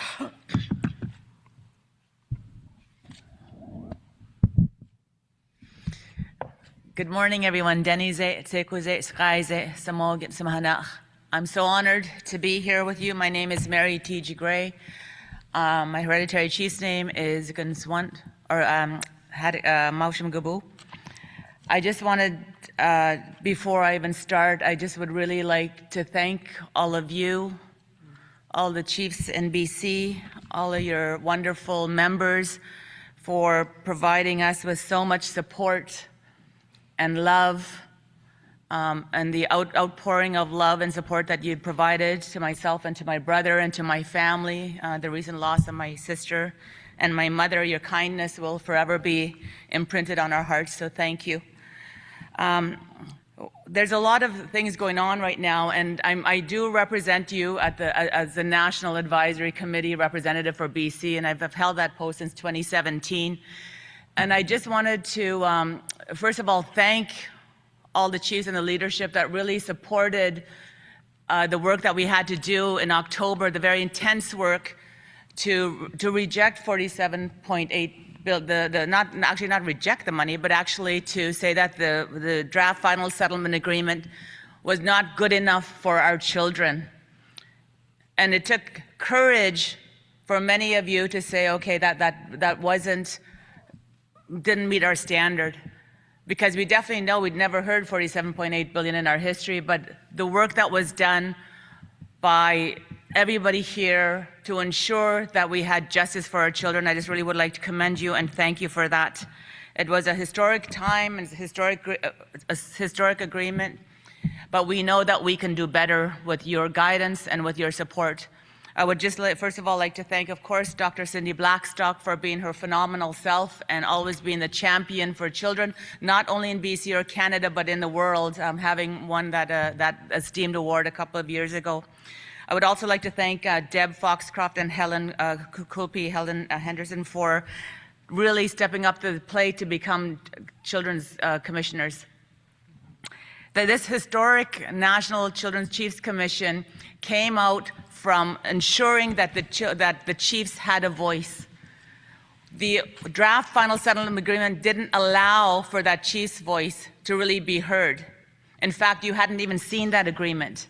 And so all of the mistakes that were made, we ensured that there was an oversight body, and this is the commissioners that are doing that important work. It's so important that the tribunal recognize the importance of their work. So I just really would like to thank Helen and Deb for taking this work. It's very, very serious and it's very spiritual.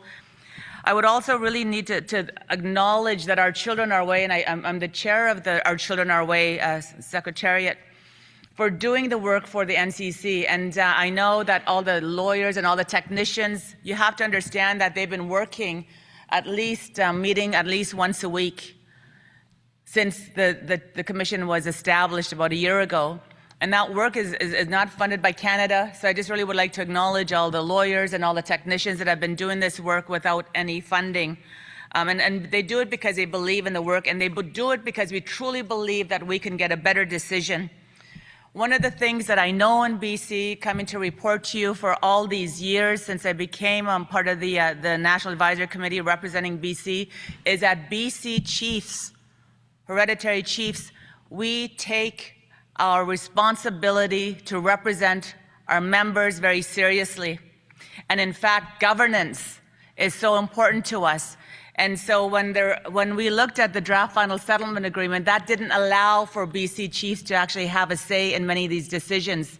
We would have to actually defer to Ontario and to Canada, and that wasn't acceptable by us. So when we think about BC, one of the things that we know is that BC is always unique. We say that all the time. You know, we have over 200 nations. Many of us haven't signed treaty. We own this land lock, stock, and barrel. You look at the Haida Agreement. You look at the Chilcotin Agreement. You look at Delgamuukw. You look at all of these wins.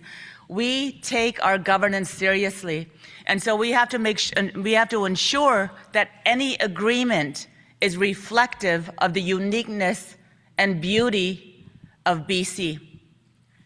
So in Cindy talked about the CHRT 80, the most recent ruling. One of the things in there, it talks about the regional variations, and I just want to talk about the regional variations that we have to reflect in the long-term agreement. British Columbia, as you know, you've heard me say it again and again, we did not receive prevention funding till around 2018. And so where the rest of the country, for the most part, almost all the rest of the country received prevention funding, so they were able to start establishing capacity, infrastructure. We never had that opportunity. So any agreement that we decide on has to reflect that we need time to build capacity in our community, that we need to build our operations, that we need to build infrastructure. We just received, we're just receiving money for CHRT 41 only in the last couple of years. So many of our nations, I know this, don't even have a space for their staff. So we need this ability to build up, to make sure that we're able to deliver the services that we're fighting for. And I just want also to be clear, the work that has been undertaken, the work that we've done to date, this is not just new work. We have been building on all the work that we've been doing since even before the case came forward. There has been work done by the Caring Society. There's been work done by, within BC that really looks to truly reflect what's happening in the ground in our province. The NAC was established, the National Advisory Committee for Child and Family Service Long-Term Reform. That was established just after the 2016 ruling, 2017, 2018. In fact, Harold Tarbell chaired that for a while. And the NAC is mandated to provide advice, input into the design and assist in the development of reforms of First Nations child and family services. The NAC will provide advice on future reforms to the First Nations Child and Family Service in a way that promotes the safety and best interests of First Nations children and families. So that work again, so think about that. All of the work that has been done, the NAC came back to be in BC. We reflected what was needed in BC. In fact, one of the big things that we made sure of, and I say we, with the Caring Society, I'm a member of the Caring Society. I represent BC on the Caring Society. People call that a conflict. I just call that just luck, like that I'm just so lucky to be able to represent, BC and what is needed in these crucial times. When BC came forward, and most 84 nations were not affiliated to agencies. Don't forget that this case was that there was discrimination for the way that we got funded, agencies got funded on and off reserve. We did not have prevention money on reserve. In fact, Caries County Family Services, that represented 11 nations, one year we got $11,000 to do prevention, one year we got $32,000, so not a lot of money. And so when the ruling came out, it did not reflect those nations that weren't affiliated with an agency, those 84 nations. So we advocated at the table, we lobbied at the NAC table, and we were able to make changes to make sure that BC, especially the uniqueness of BC, was reflected. So we did that. So many of the other things that I think the huge wins that we're going to build on, the Jordan's Principle case, one of the things that we wanted to make sure, and we heard loud and clear, that Jordan's Principle, again, an issue of governance, that the chiefs themselves should be able to decide who could benefit. So right now, in the decision that we can build on, those children who the nation deems as an eligible citizen to receive Jordan's Principle will receive Jordan's Principle. And I often say this, sometimes you have those ones that say a non-Indigenous person lives in your community, their kids grow up with yours, but they're not status, but they grow up with your people. You consider them one of your own. You know those guys that you forget that they're not even First Nations, you forget that, but they live with you. Their children are eligible for Jordan's Principle if you deem necessary. Now that is governance at its finest. That is citizenship. So those are the wins that we've made all of these years. And so that I just wanted to make sure that you understand that when we're talking about this engagement that we're doing to develop that long-term plan, that much work has already been done. There is evidence, there's research. We worked with the Institute of Fiscal Studies and Democracy.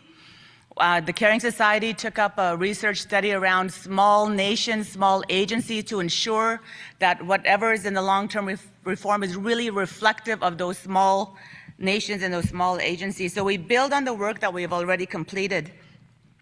I just wanted also right now just to acknowledge the tremendous amount of work that has been done by our legal team, Sarah Clark and David Taylor, and all the lawyers. Amazing. Again, this is work that was done pro bono. We wouldn't be here if it wasn't for those committed individuals.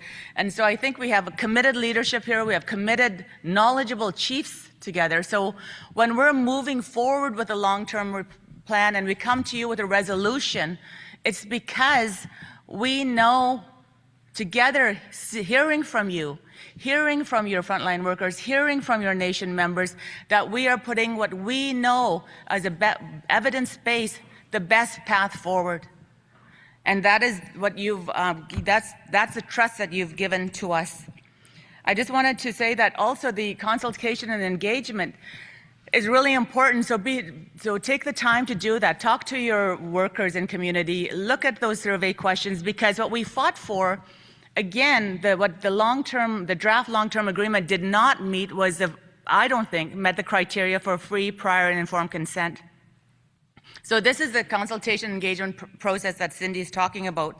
So we really need to make sure that we hear anything new, anything that we're missing, that we actually reflect that in our agreement. So there'll be a national agreement with regional variations. We're so close to getting this done, December 20th.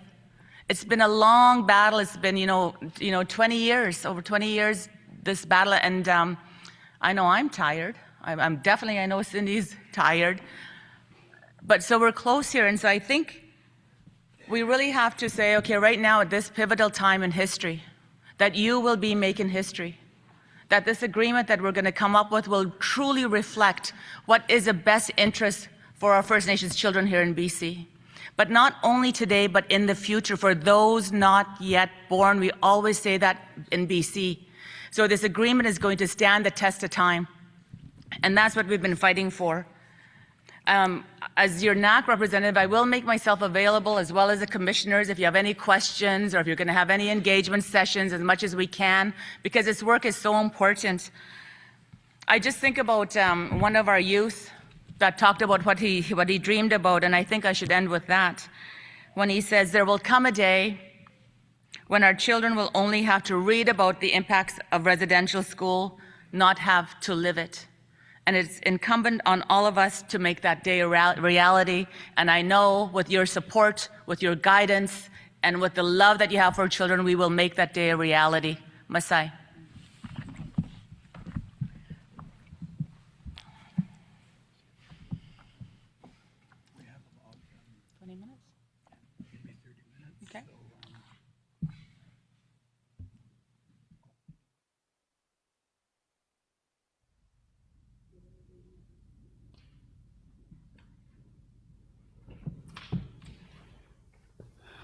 Thank you very much for that. Just before we move to the discussion, I did want to note to the delegation that the online poll for the Two-Spirit Plus representative to the BCAFN board, that poll is open, and if there are, so you have the electronic access, and if you have any questions, you'll see Ron sitting at the table, the Chief Electoral Officer sitting at the table just outside of the room there through the glass doors.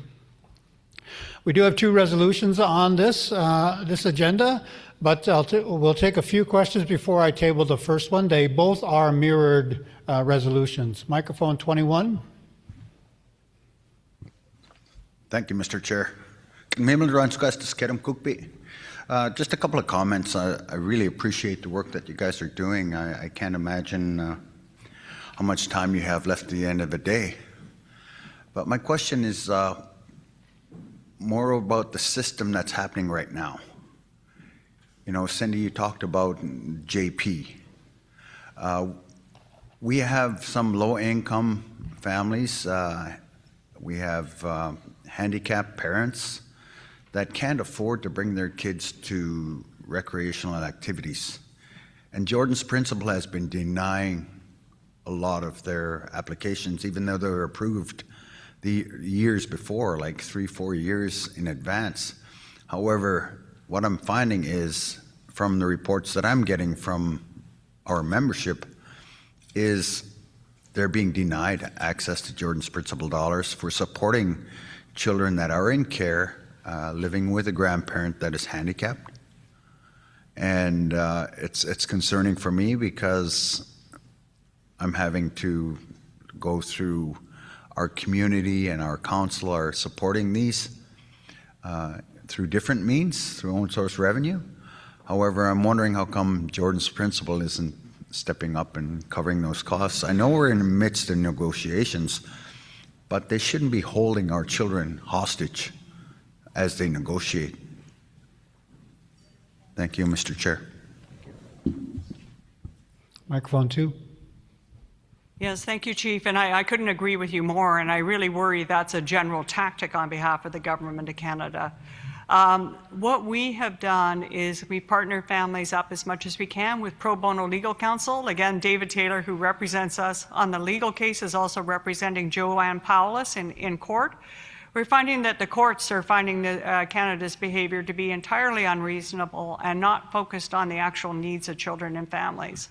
So at this point, we're seeing litigation as the only pathway forward, because the department has said to us they have no mandate on Child and Family Services or Jordan's Principal, but at the same time, They're airdropping all of these restrictions without any real sensibility of what's happening on the ground for kids. And quite frankly, in my view, in gross violation of their legal responsibilities. Forgive me, but I hear a lot of statements out of the department saying, well, we can't deal with that right now because we got to go out and talk to people. Well, the chiefs have been very clear that they need to first meet their legal obligations under Jordan's principle and not leave those kids in a lurch while Canada uses talking, and in my view, in this talking is used as a way to give a delay and deflect from doing the actual work in session. So if you'd like us to connect you with our legal counsel, we'd be very pleased to do that. Follow up on 21, and then we'll go to 19. Thank you, Mr. Chair.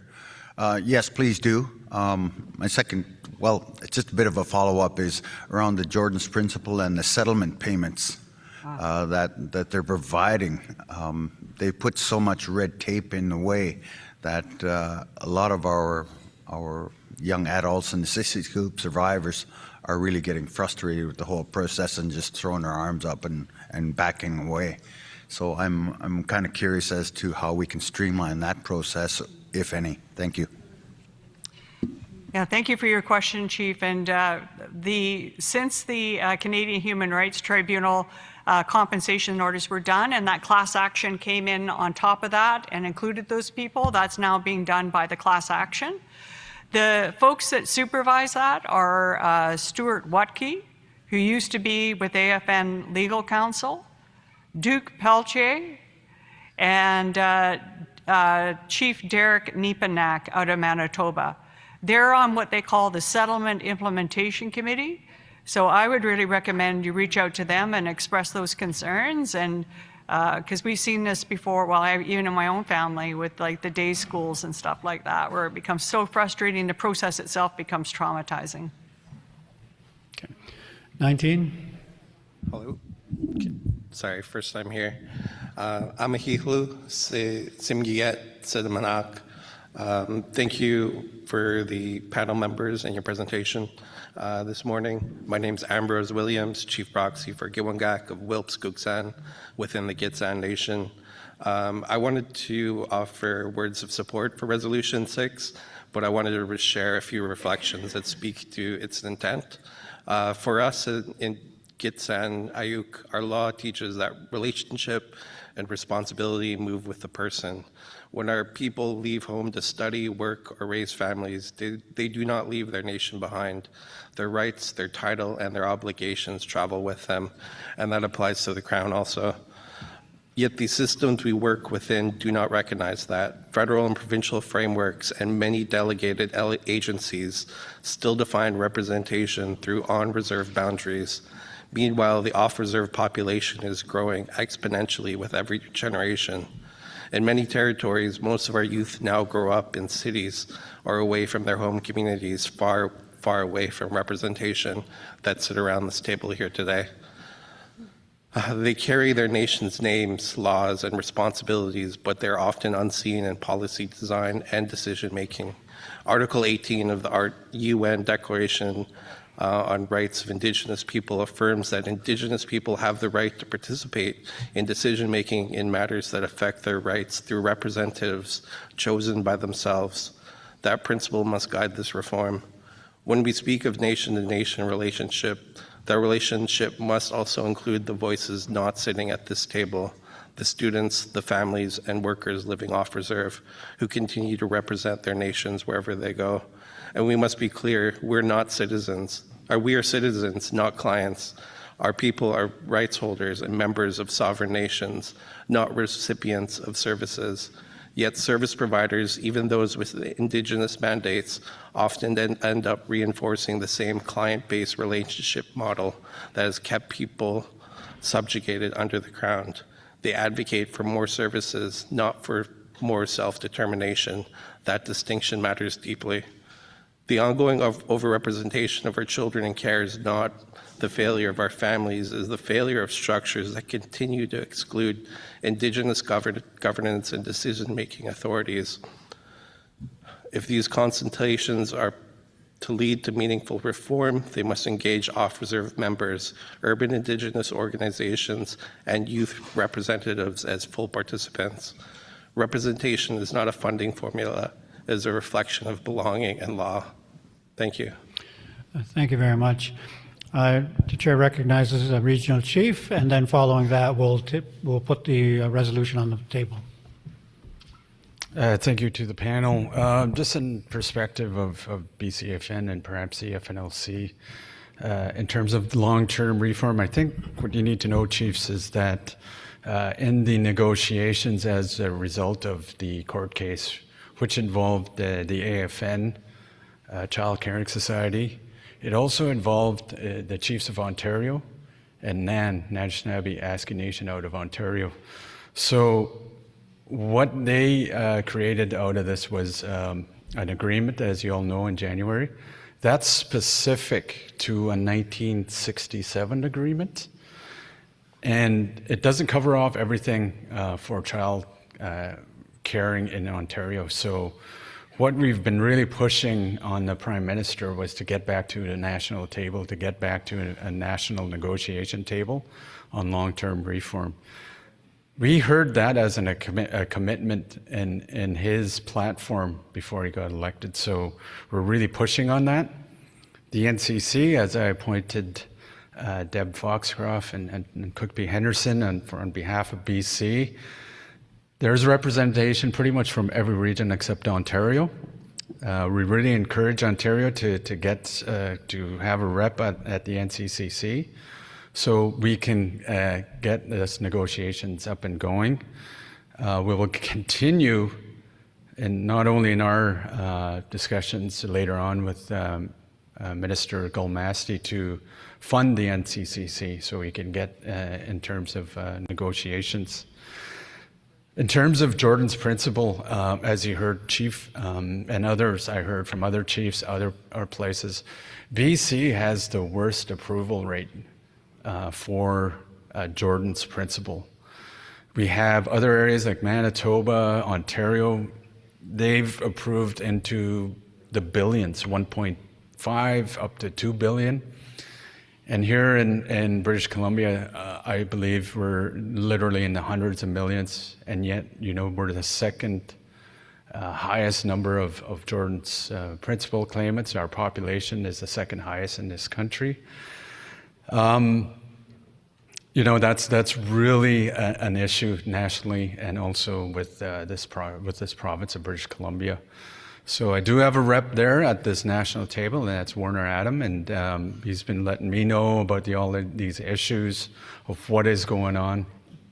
So there's really need to push not only on the current claimants, but in the future negotiations after long-term reform, negotiation begins on Jordan's principle. So there's that next piece that needs to be negotiated. And I have to remind you, chiefs, that we tried to intervene to have representation on BC. So the First Nations Leadership Council, BCAFN, UBCIC, and the First Nations Summit applied to be interveners. The Child Caring Society had no problems. AFN had no problems us intervening.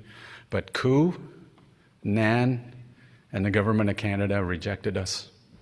So we're not allowed at that table to represent our region of British Columbia on the next piece of negotiations on Jordan's principle. And that's really troubling because, we have quite a few claimants and children that we need to represent here in this province. And, it really speaks to the actual agreement of the $48.7 billion. It had a lot of provisions in there specific to Ontario because they were in the room. They were negotiating this. Certainly there was, provisions for regional discussions, but we weren't in the room. And that's, that's really troubling. And this is why we need regional room for our region to have specific issues dealt with on long-term reform. So that's where we're at. I really, will continue to push Gulmasti and also Prime Minister Carney to get back to the table to start negotiating on this. So Thank you. Thank you for that. I think a number of the speakers have addressed the content of the resolution, so let us move to that. And I did want to clarify, draft resolution 6 is specifically to the support for regional consultation on long-term reform of First Nations Child and Family Services. Resolution 7 relates to children in care and involved in the justice system, but it's on an educational perspective. Comment, yeah. Microphone 2.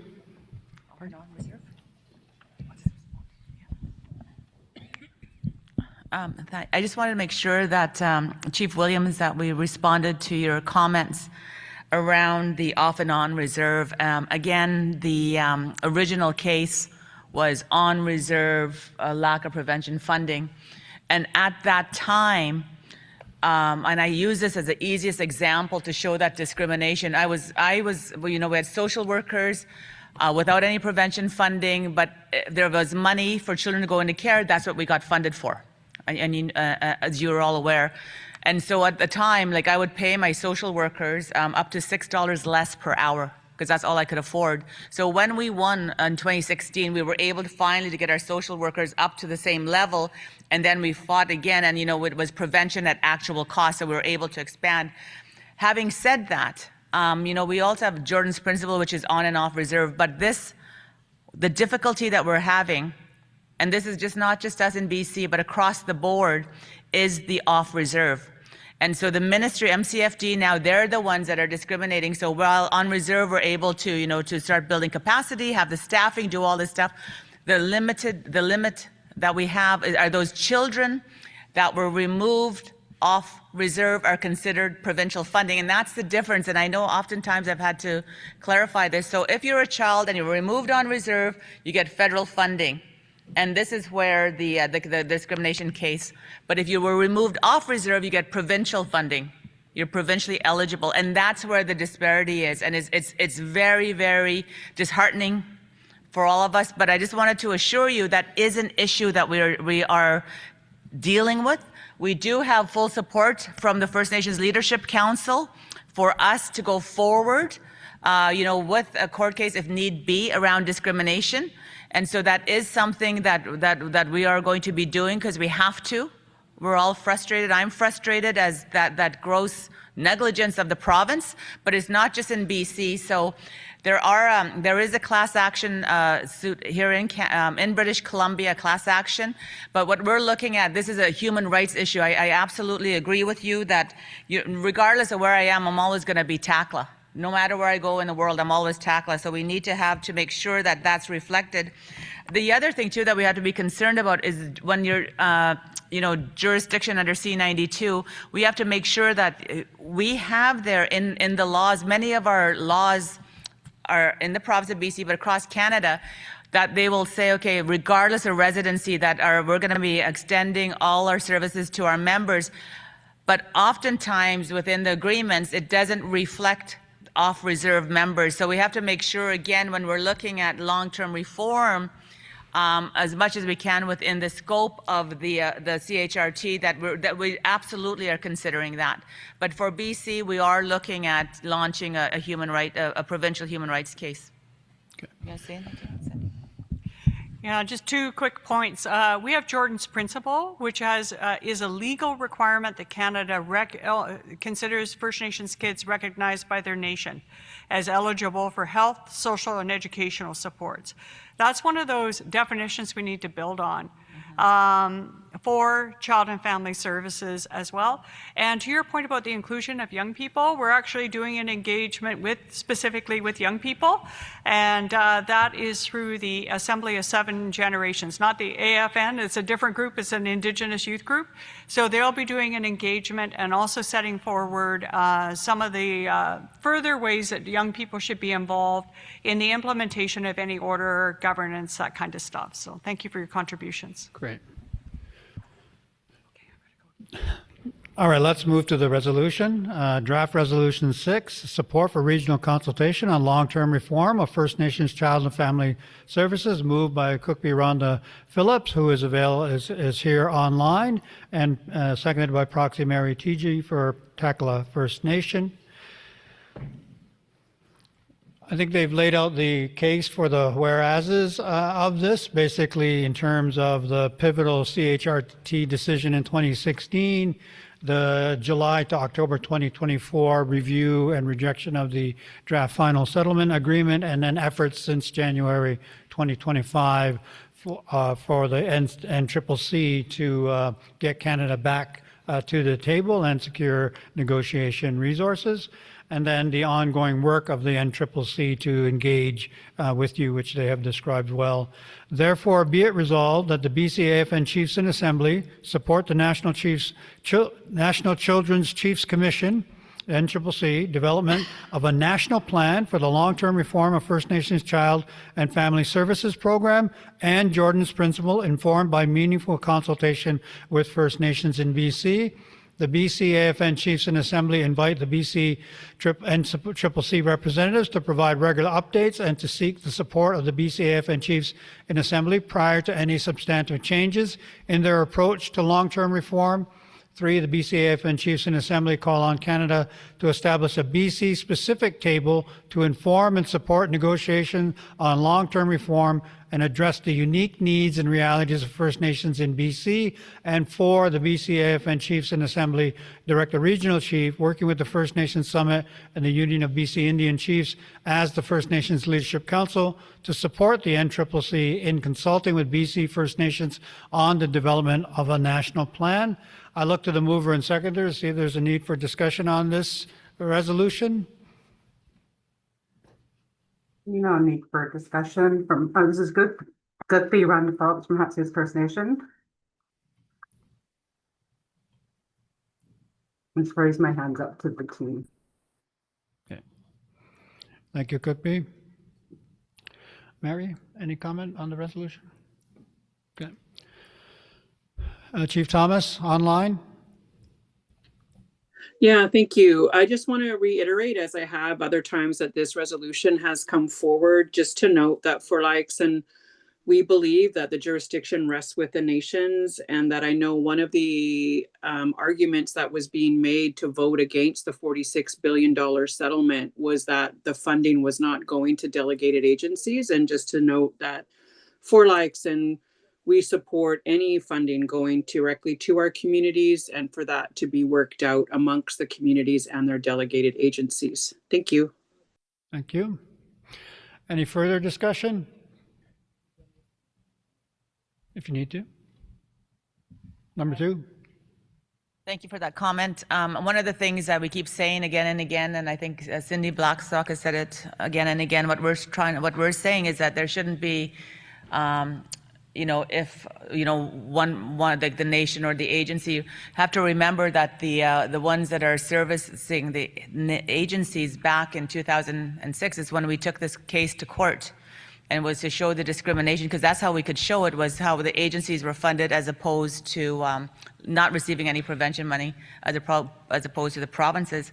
One of the things that we will say is that it shouldn't be either or. What we are looking at is a yes and approach, and I think that's what all our children deserve. And again, that's why this agreement, the draft FSA, did not meet the needs.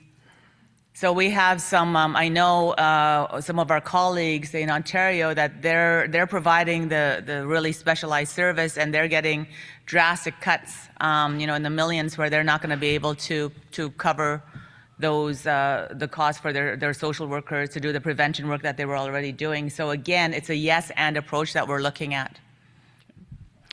Is there a need for further discussion on this resolution? Is there a need for further discussion? Seeing none in the room or online, let us move to the question. Are there any objections or opposition to this resolution? Any objections or opposition to this resolution? Seeing none in the room or online, we declare the resolution adopted by acclamation. Thank you very much.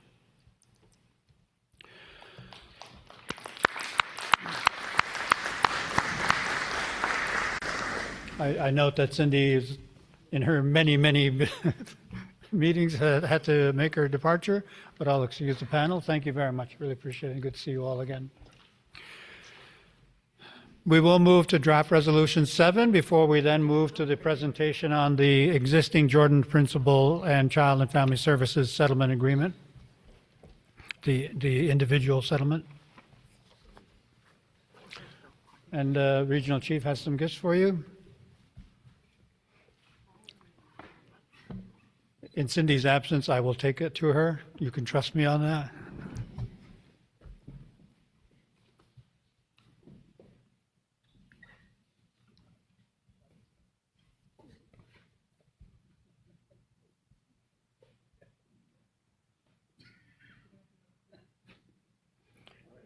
Deb?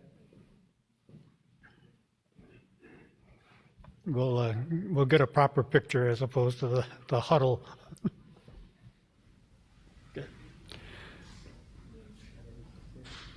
As that is happening, I will let you know that we are moving to draft resolution 7, equitable access to education for First Nations children and youth in care who are involved in the youth justice system.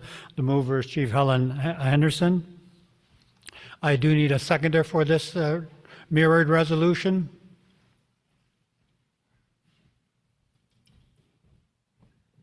I do need a Cookby Phillips. Yes. Cookby Ron Phillips, Hartswood First Nation. I second. Thank you very much, and I do thank the other online delegate to offer to second that.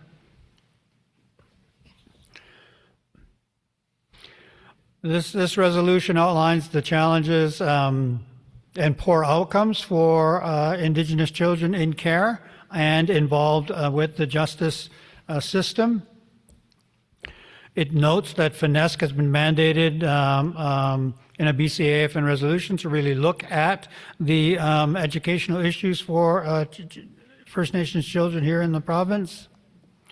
It talks about the fact that the work and the processes and the structures that have been put in place, to address the issue, especially by the First Nations Child and Youth in Care Protocol Table, and notes Resolution 21C 2019 supporting FNESC in the development of First Nations children and youth in care education strategy that focuses on achieving systemic shifts, addressing the province's legal obligations. And then that led to the First Nations Children and Youth in Care Protocol and the technical work plan that is referenced in the resolution as well. And then notes that the FNLC, through the First Nations Child and Youth in Care Protocol Oversight Table in June of this year, called for an addition of a specific work plan commitments to address concerns with the lack of provincial data on the education outcomes and experiences of First Nations children and youth in care who are or have been involved in the youth justice, and ensure high quality educational programs are being delivered to these children. And they note the opposition of the ministers of BC government to these additions to the plan. Therefore, be it resolved that the BCAFN Chiefs and Assembly call for the inclusion of commitments specific to ensuring high-quality education programs for First Nations children and youth in care who are or have been involved in the youth justice system to the First Nations Children and Youth in Care Protocol Work Plan. And 2, the BCAFN Chiefs and Assembly call on First Nations CYIC protocol oversight and technical tables to include targeted work plan milestones, to review and research education supports for children and youth in care entering youth custody services, and to develop accountability and reporting mechanisms to ensure equitable access to high quality education to First Nations children and youth in care who are or have been involved in the youth justice system. I look to the mover and seconder to see if there's any need for discussion of this resolution.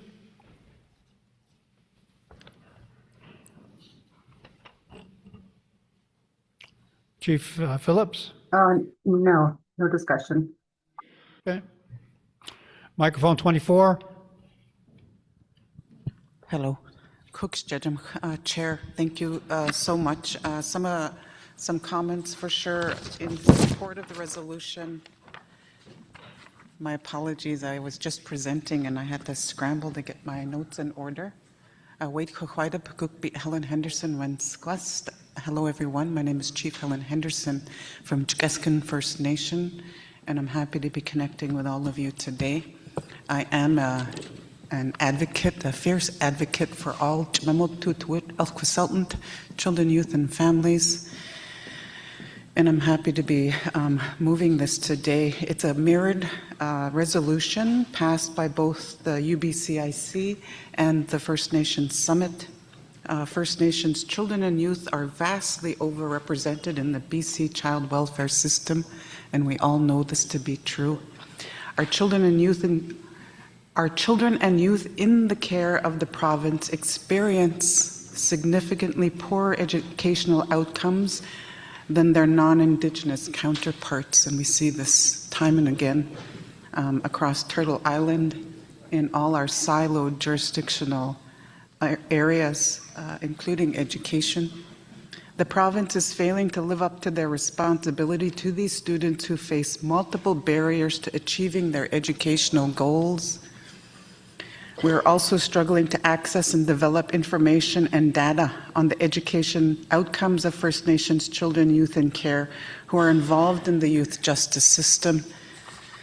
Data sovereignty is critical, and I'm a firm believer that all data belongs in the hands of the nations, and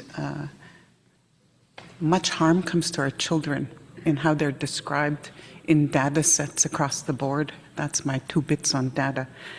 This resolution aims to ensure equitable access to high-quality education programs for First Nations children and youth involved in the youth justice system. So I just want to take this time to thank you for your commitment and your advocacy in helping build a future for some of our most vulnerable population of children. Thank you. I look to the delegation to see if there's a need for discussion of this mirrored resolution. Is there a need for discussion of this mirrored resolution?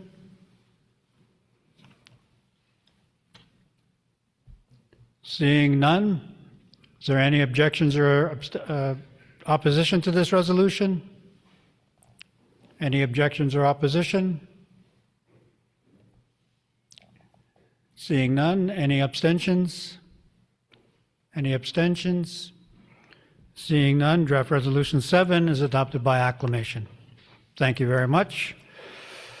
We now move to the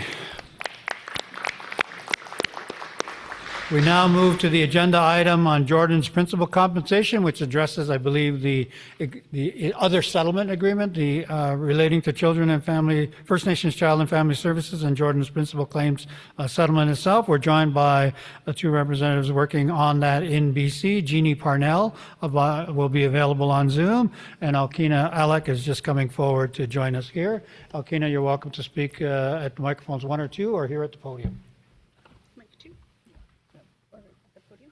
Yeah, either way. Yeah.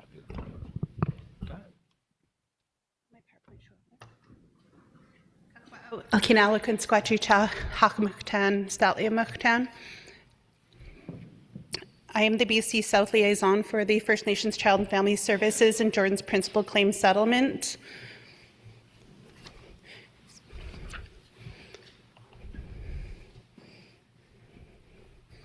Okay, sorry. This will be an overview. So this is the agenda. We're just going to go over an introduction to the liaisons who you can be in contact with before today and after today.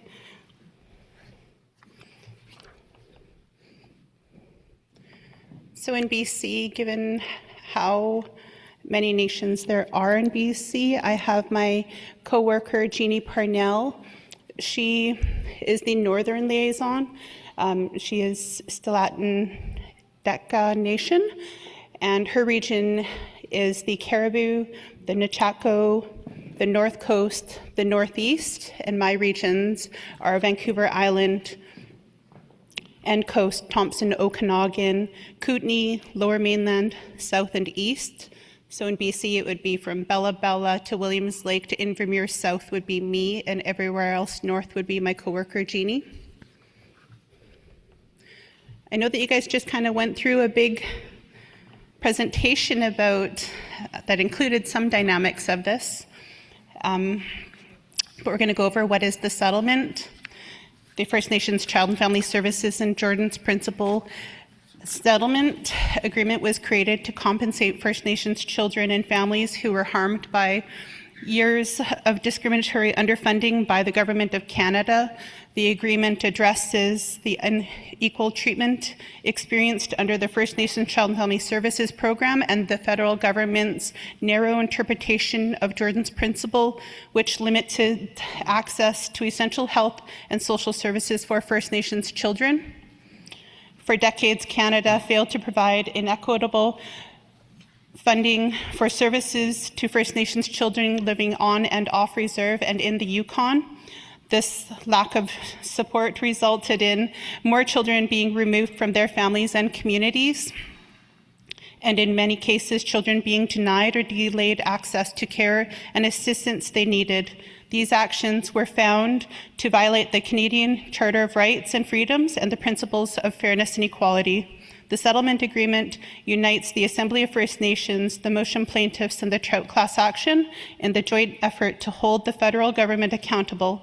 Together, they sought justice for the widespread harm caused by discriminatory funding practices.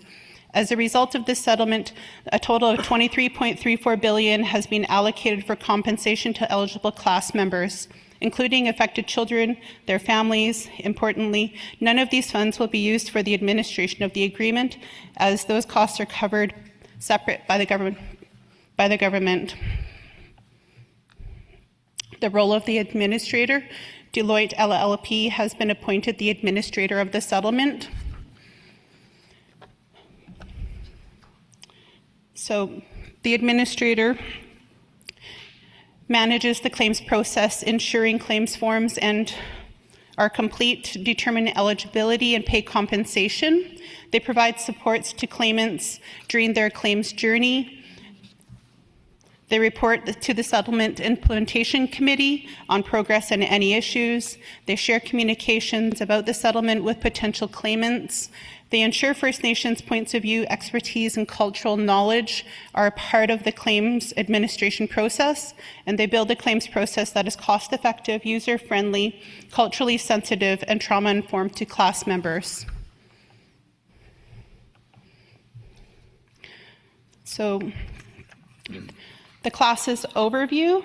This slide provides an overview of the settlement structure and the claims process. There are 9 classes in total, each with its own unique criteria and claims procedure, all requiring federal court approval. To manage the process efficiently, the claims periods are being opened in phases rather than all at once. The phased rollout helps ensure the compensation can be distributed to eligible claimants quickly and effectively. The first 2 classes, the Removed Child class and the Removed Child Family class, began accepting claims as of March 10th, 2025. The Removed Child class, First Nations individuals removed from home as minors between April 1st, 1991 and March 31st, 2022. They were removed by child welfare authorities. The child or caregiving parent or grandparent ordinarily were residents on reserve or in the Yukon, and their placement was funded by ISK. Also to be noted, every person must submit their own claim. The exceptions are claimants who are unable to manage their own financial and legal affairs due to mental incapacity, claimants who have passed away, and in these claimants, a representative may be able to submit a claim on behalf of the claimant. An ordinarily resident on reserve means a child or at least one caregiving parent or caregiving grandparent lived most of the year on a First Nations reserve. They may have been temporarily living off reserve for education or work or to receive social services and other essential care, but if their main home was on reserve, they are considered to have been an ordinary resident of reserve. The removed child family class. It applies to caregiving parents and grandparents of First Nations children removed April 1st, 1991 to March 31st, 2022 by child welfare authorities. Removal occurred while the child or caregiver was an ordinary resident on reserve or living in the Yukon. Placement must have been funded by ISK. Caregiving parent, biological, adoptive, or First Nation step-parent. Caregiving grandparent would be a biological or adoptive grandparent. They must have lived with or cared for the child at the time of removal. If removed multiple times, the caregiver must be the first person the child was removed from. The claims deadline is March 10th, 2028. Minors may have longer. Not included in this is foster parents, caregivers of Métis or Inuit children, or removals in Northwest Territories, or Nunavut. Notes, the reason for removal does not impact eligibility for the removed child class. However, caregiving parents or caregiving grandparents who committed abuse as defined by the settlement agreement that resulted in the child's removal are not eligible for compensation in relation to the child. Abuse as defined in the settlement agreement as sexual abuse, including sexual assault, sexual harassment, sexual exploitation, sex trafficking, and child pornography, or serious physical abuse causing bodily injury, but does not include neglect or emotional maltreatment. Who's included in the settlement? This is going to go over the other two phases that are included in the settlement. So the main difference between the overview of the Jordan's Principal Class, Trout Class, Essential Services, and Kith Child Class. The main differences between these classes when the service delay, denial, or gap happened, and how much it affected the child. So the Jordan's Principal Class, the time period would be from December 12, 2007 to November 2nd, 2017. Who it's for? First Nations children who experienced the highest level of harm because Canada delayed, denied, or didn't approve essential services. Trout Class would be from April 1st, 1991 to December 11th, 2007. Who this is for? First Nations children who experienced delay, denial, or service gaps in receiving essential services from Canada. And the Essential Services Class, the time period would be December 12th, 2007 to November 2nd, 2017. Who this is for? First Nations children with a confirmed need for an essential service that was delayed, denied, or not provided by Canada. The Kith Child Class, the time period will be April 1st, 1991 to March 31st, 2022. Who this is for First Nations children who were placed off reserve with a non-family caregiver, where Child Welfare Authority was involved in the placement, but the placement was not funded, and they were ordinarily a resident on reserve. So claim support roles available through this settlement.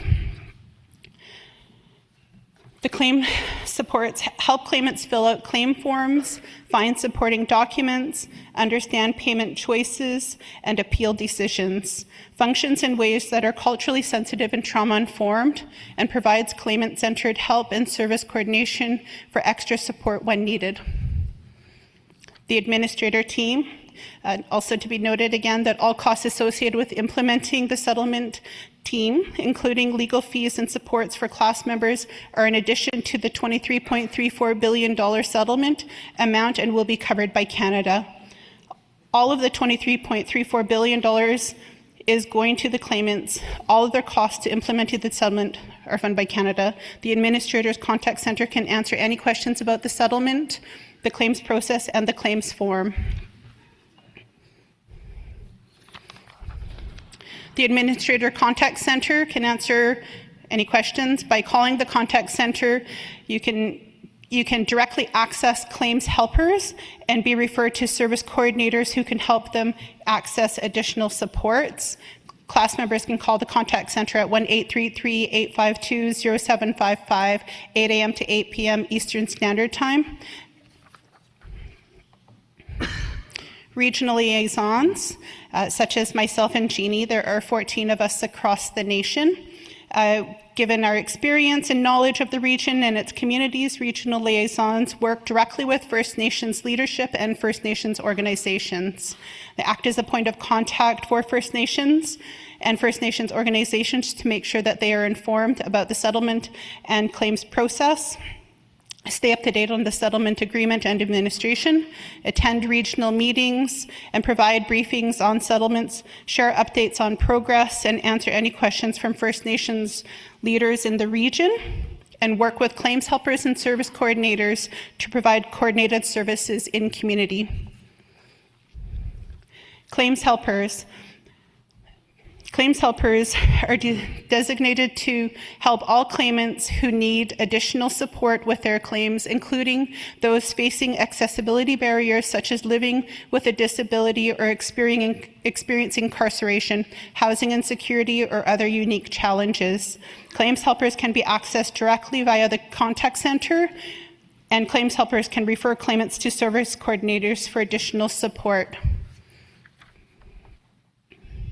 Service coordinators. If a claimant needs specific services, the contact center or a claims helper can connect them with the service coordinator who will help them with these services. Claimants who need extra support can get individual support they need. Service coordinators work directly with claimants, as do claims helpers, understand the services that they need, and find services available for that claimant.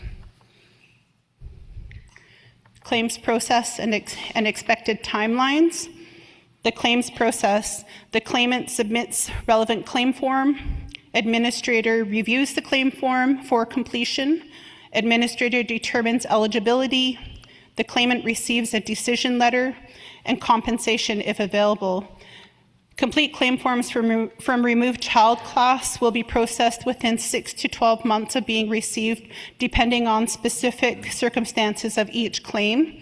For example, if there is missing information or if eligibility cannot be confirmed, some claimants may take longer to process. The initial payments for the removed child class were sent out as of August 2025. This is a map of a person who would be accessing the contact center.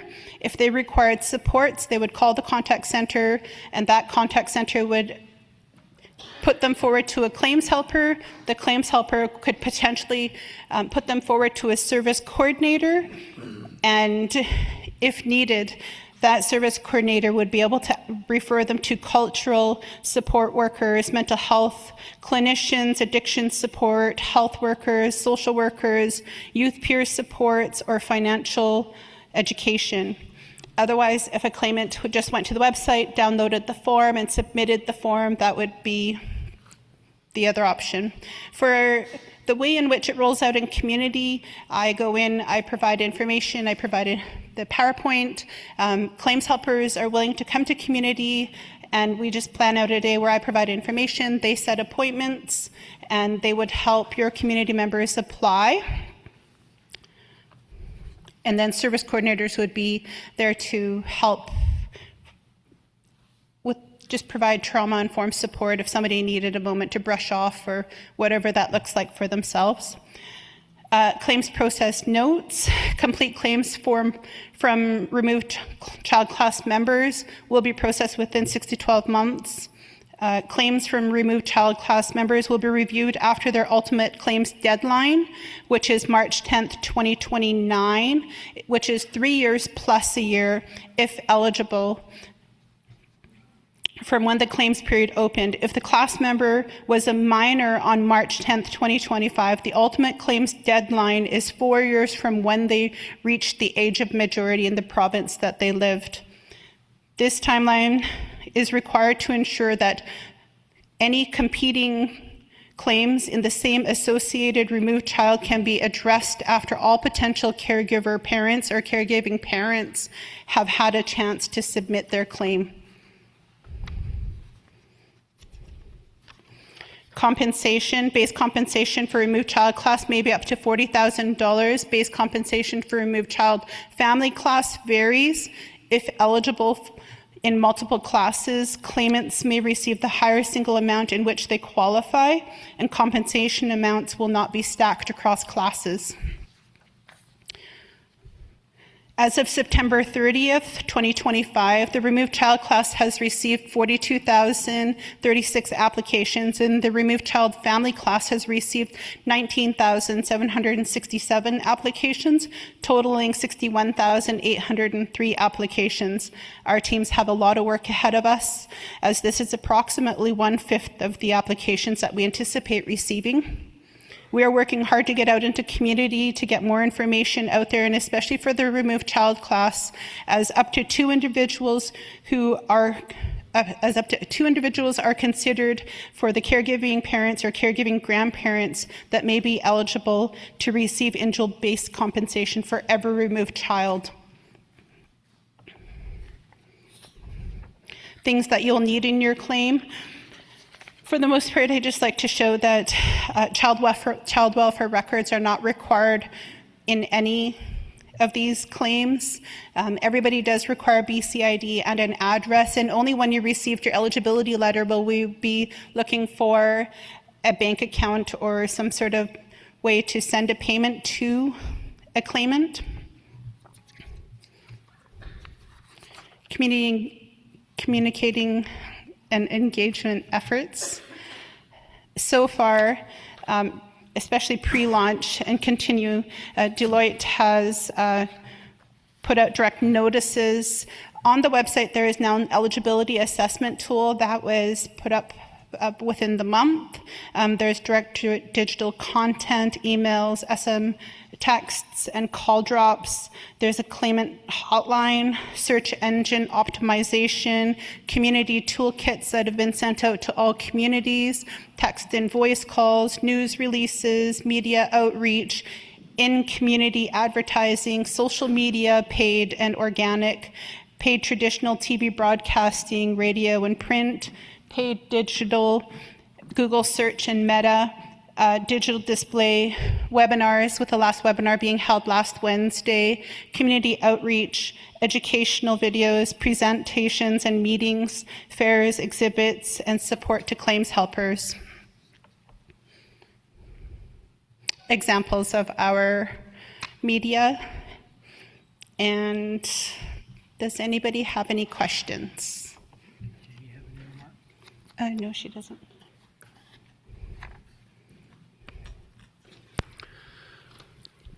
Any questions, comments from the delegation here? I see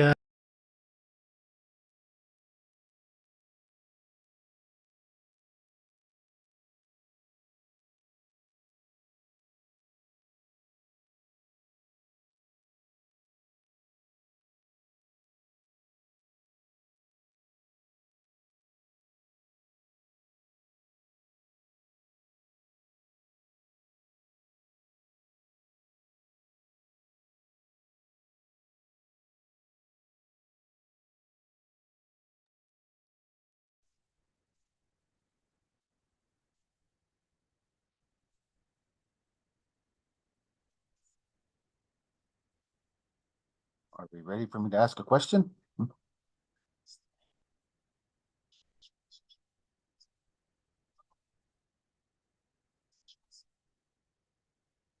I'm not hearing anything, so I'll just ask the question anyway. It's Chief Don Harris from Douglas First Nation. It's just a comment I heard. Just wanted to clarify, and because this when you're referring to the caregiving parents and the base compensation rate, and did I hear per child? Like I was dealing with an issue for I don't know how long, but I battled for 9 years to get them back home. A lot of them are aged out by then, but and I knew that there was going to be a compensation for the parents, but I just wanted to clarify: did I hear a base rate compensation per child?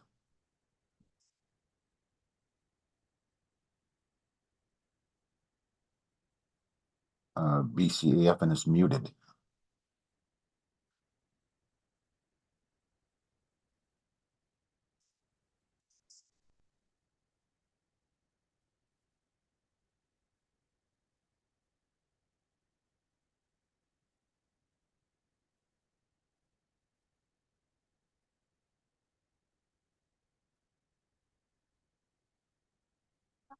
looks like it's muted on BCAFN There we side. go. Now they can hear us because our mic was off. Okay. Can you hear hear me? me, Can you, Chief can you Tom? hear us now? Yep, I can. Okay, so the base compensation for the removed child class is $40,000, and the base compensation for the removed child family class varies. Okay, I was just asking a question on a comment that I heard when you're just explaining all the different, but you mentioned a base compensation rate to the parents, and did I hear per child? Yes. And what would that base rate be per child? For the caregiving grandparents varies. Okay. Yeah, it was, I had an apprehension that, like I said, took 9 years to get them back home. I really pushed at all the big meetings, ISC meetings, ministers meetings, BCAFN, even at the national AFN, UBCIC. But after 9 years, it was finally realized that they shouldn't have been taken. There was never an investigation, never follow up, never finally returned home. By then, several had already aged out. So they, I believe, qualify for this and they are waiting. But I was just asking because I do get a lot of questions from the community members, and I just heard that it's parents would get some per child. So in this case here, it was a MCFD issue. They went in, they took 7 of 12 kids because it's all they could afford. I mean, all they could fit into the vehicles for coming out of a remote community. So I was just asking about the comment on per child, and because I know I'm going to get questions from the community members again. Okay. If anybody else has any other questions, I'll be here for the next hour or so. Just come on up and ask me any questions. Microphone 21. Nice try. Thank you, Mr. Chair. Just a couple of comments on the whole process. I'm wondering, has there been any webinars or training for staff in remote communities? And the reason why I'm asking is because I'm receiving a lot of questions from off-reserve members that are asking if they qualify. So I'm kind of curious as, and even my staff are coming up to me, is this guy a band member or is this person a band member? And a lot of them were 60 scoop that we aren't even aware that they're on our band lists, but they're asking how they would qualify for those funds.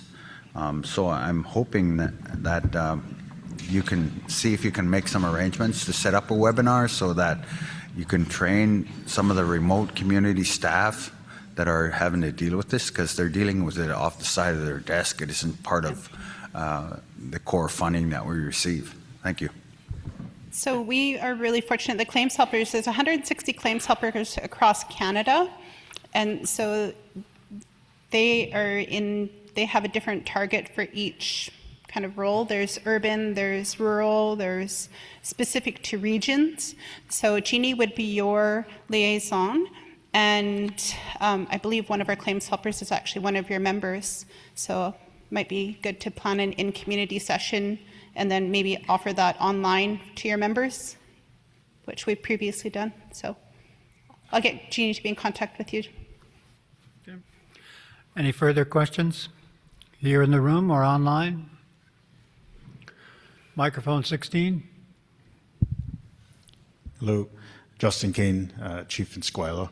Just wanted to share that our community has had regional coordinators come in and do presentations with our members, and they've also come back and did follow-ups and helped our members fill out applications as well.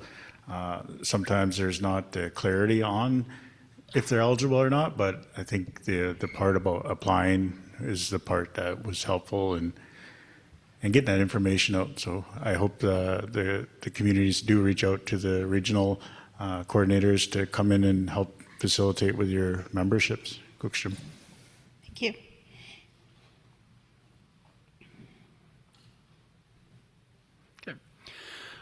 Any further questions? Any further questions? With that, let us thank Jeannie and Elkina for the presentation. You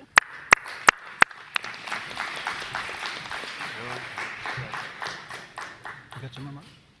Some will be your ex. My son. Reach out, Chief. Alika, and thank Jeannie, thank you for that presentation. There was appointed as I was asked by the AFN to appoint two, one from the north, one from the south. If we require more, and it looks like potentially we might need more with 61,000 plus claimants, that's quite a bit. One thing I'm really worried about with compensation like this is that, on some of this, the base is 40,000, and it could go even more than that, depending on perhaps that there was some abuse. So what I'm really worried about there is that we've all seen what happened with compensation from common experience, payments with residential school settlement, and some of that was terrible. Some of that took our people over the edge, and we lost them. So what is happening different here with Jeannie and Alika and also the other staff to help out is to prepare those that are getting compensation, perhaps to get the help that they need if they're dealing with addictions, dealing with their trauma, dealing with a substantial amount of money. Perhaps it'll be 40,000, perhaps it'll be 100, 200,000, because that's a big influx of money to those claimants. It is one of the, if not the biggest compensation in Canada's history. So I think we need to, knowing what we know now, we need to be careful about that. So that's really important. Just to turn the page, I'm on the BC Aboriginal Child Care Society, BCAFN. Just a message on behalf of Karen Isaac. This is, some of the work that they're doing on terms of early learning childcare. And BCAFN has developed a discussion paper right now on potential pathways for the exercise of First Nations jurisdiction over early learning childcare in British Columbia, and the structural capacity needs identified by First Nations in BC to support the exercise of jurisdiction. So over the next several months, BCAFN will be launching dialogue and engagement sessions and with rights holders about how to advance necessary work to support the exercise of jurisdiction over ELCC. So we're trying to gather feedback throughout this engagement process. There's some documents in the back of the room here, and it'll be brought forward at the 2026 First Nations ELCC Leadership Forum to develop a strategy for broad systemic reform. It's in the back, and it's also on the website. If you have any questions or comments on the discussion paper, you can reach out to Karen Isaac with the BCAFN to talk to our children and families policy analysts, also here, Landon. Oh, he's gone. Landon, where are you? Well, anyways, I have staff on it. And we have physical copies in the back, and you can access more information about this, about having more jurisdiction over early learning child care. Oh, there he is. He's walking the door. He's right there. Hey, there's Landon. You can find out more information from Landon about this. It's really important. Some of the work that we're doing on behalf of BC is to support the work that Karen's doing, also advocating for more funding at the federal level, and all the work that's going on in early learning childcare. So just a message from BCAFN. Thank you.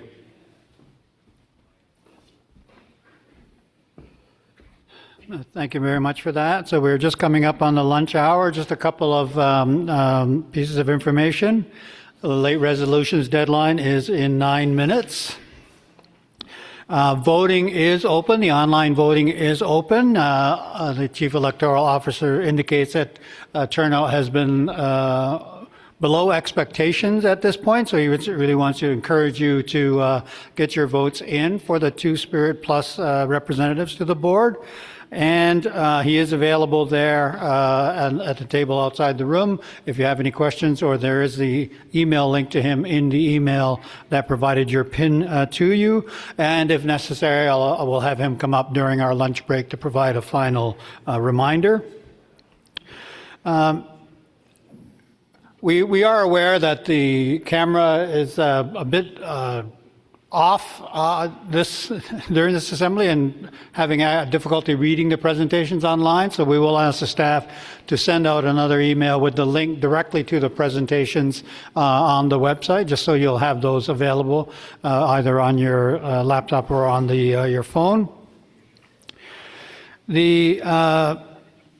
I want to make sure that I speak with the people involved in the 1 p.m. presentation of the coronation medals. We just want to organize the protocol around that during the lunch break.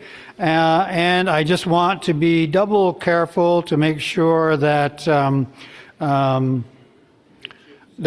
we have a lot of the recipients who are joining us now, so I want to welcome those of you who have come in.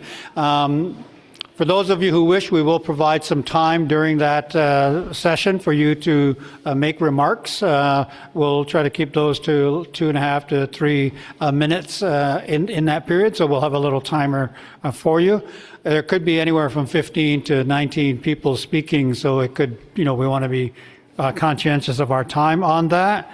And then just now I'm just hyper vigilant about blessings for the food. We'll turn our attention to the knowledge keeper, Gwen Point, who will go down to where they're just setting out the food and provide that. And with that, we'll be on a break until I will give you a note just before 1 o'clock when it's time to return.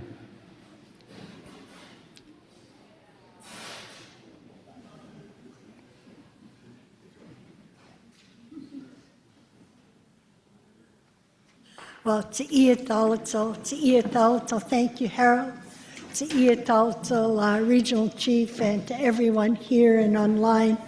We had a very good morning. To those that presented the good work for our children and families, as well as Chief Marilyn Slett, her good work that she did. Looking forward to this afternoon. I just want to, if we could uncover the food, that would be great. Can we, to my nephew, if we can uncover the food? Okay. Thank you.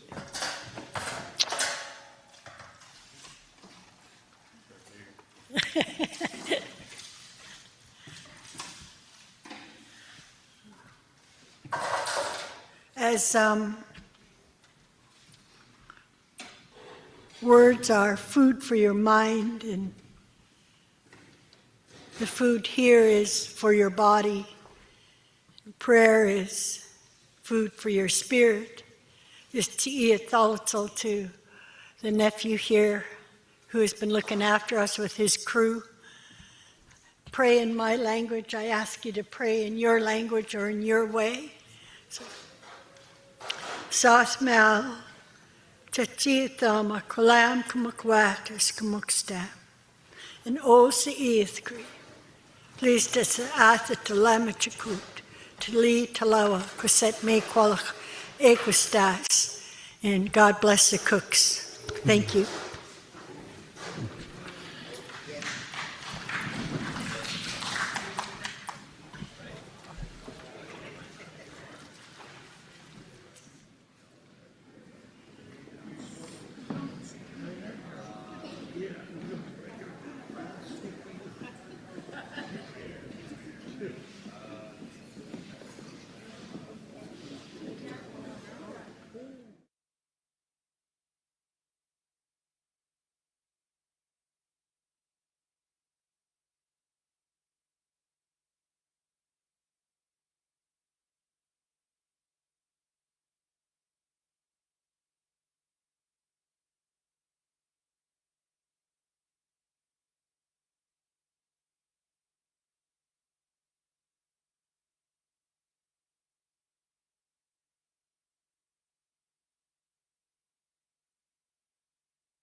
is now closed. We are awaiting the arrival of the Chief Electoral Officer with the results, and then we will turn to the two candidates for their concession and or victory speeches.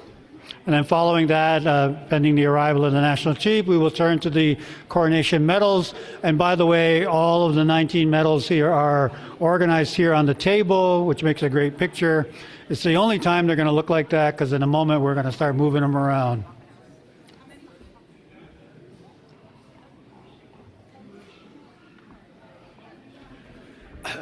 Dun, dun, dun, dun, dun, dun, dun. Are you ready? All right, ladies and gentlemen, if I could ask you to wrap up your conversations, and we will look to reconvene the 22nd Annual General Assembly of the BCAFN, and I am joined at the podium by Ron Laufer, the Chief Electoral Officer. Please make him welcome.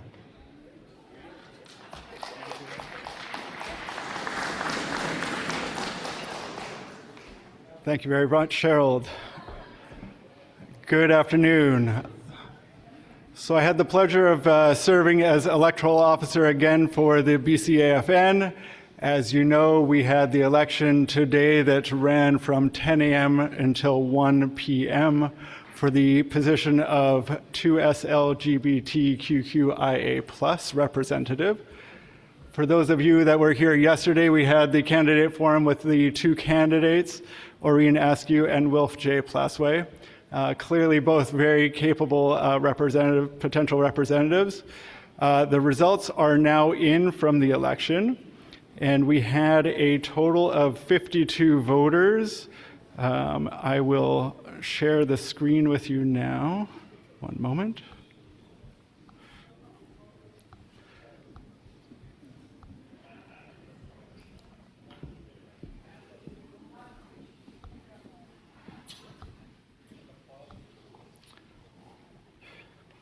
So this is the direct results from the Simply Voting platform.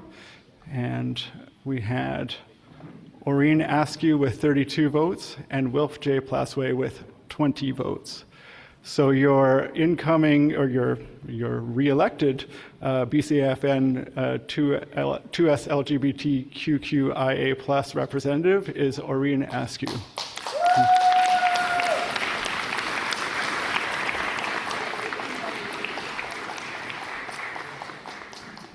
Thank you very much, and congratulations to both. You really spoke excellently yesterday. Thank you, Ron. You have permission to go ashore. Thank you very much, Ron. Permission to go ashore. On the agenda, it says that we do give we'll give Wilf an opportunity for remarks if he so chooses before Oreen accepts. So please help me welcome Wilf Jr. Plasway.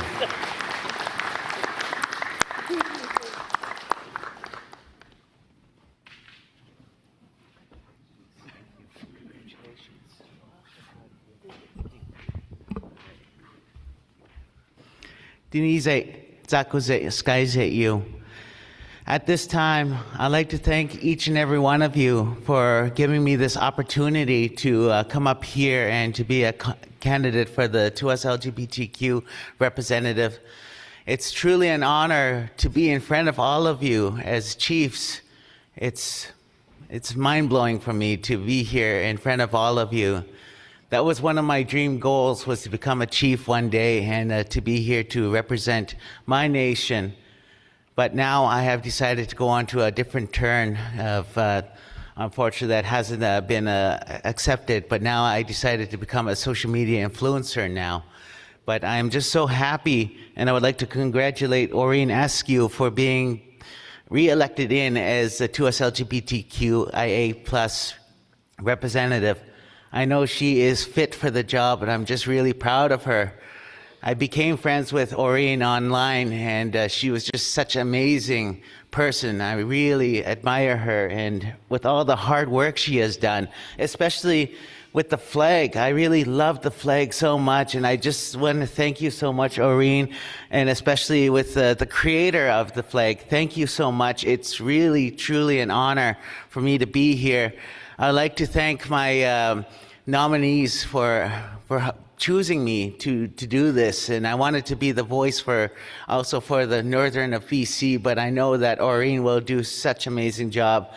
But I want to let all of you know that it's not going to be the end of me. I am going to be signing up for the council position, one of the council positions for the 2S LGBTQ, and I'm really hoping that down the road I'll be working with Aureen, and I'm just so happy for you there, Aureen, and I'm really looking forward to seeing more new things to happen for you. So, Miss Sai, away it's it to all of you, Miss Sai.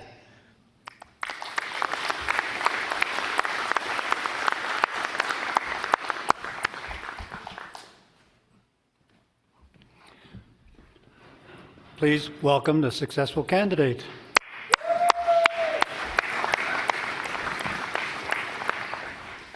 Hot squile Tanoia, Skohomish, Aslahano Homeoch, Oreen Askew, Queen Sna, Chinwa, DJ Osho, Tamalia, Queen Kushamin. Good afternoon, everyone. My name is Oreen Askew, also known as DJ Osho. My ancestral name is Tamalia, and I'm Afro-Indigenous and Two-Spirited from the Squamish Nation. I really want to thank all the chiefs for your confidence in voting for me and being reelected for another 3 years. I take this position very seriously, and I want to be a great representation for the 2S LGBTQIA+ First Nations community in BC. So many people to thank. The BCAFN, the staff, they're incredible, especially Rochelle King. She's the extra eyes and extra ears that we need to be successful. Chief Terry TG, our regional chief, thank you for being so approachable and absolutely hilarious too. Thank you so much for your support. And I just can't say thank you enough. And the women's representative, Cheryl Rule, thank you for your support as well. And the knowledge keepers, Dr. Gwenda Lapointe and Uncle Simpleon. Oh, there you are. I understand why you're the knowledge keepers, because you keep us so calm. And we need that calm in politics. So thank you, OCM. I appreciate each and every one of you. Thank you.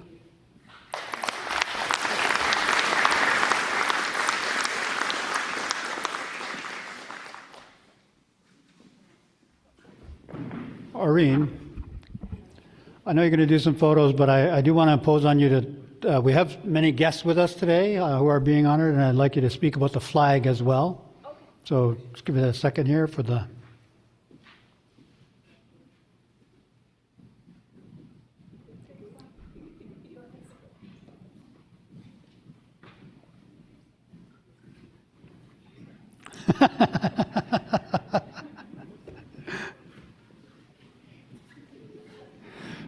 So he was taking a photo and he turned it into a selfie. Yeah.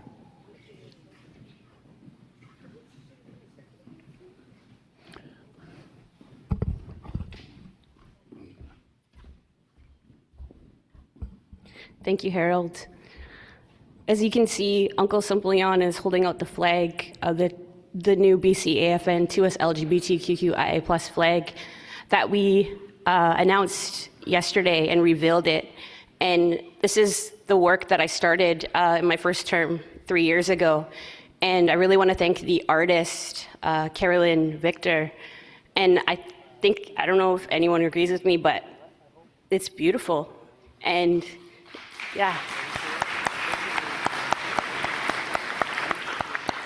And I always say this, BC is 10 steps ahead of the rest of the country.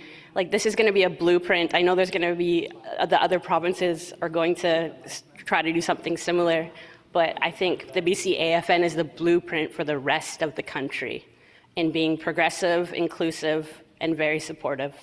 I love this flag. I actually got one, and I told the artist that I wanted to put it around my neck like a cape and run around. So that's just a bit about the new flag. I hope everybody loves it as much as I do. So thank you.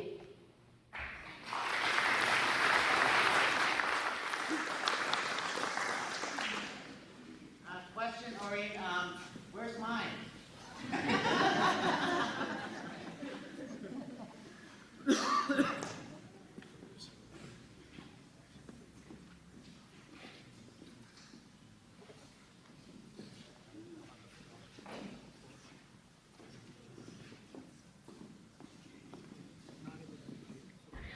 apologies and all the excitement, I forgot to thank my nominators, Cookby, Roseanne Casimir, and Chief Jerry Jack with the cowboy hat.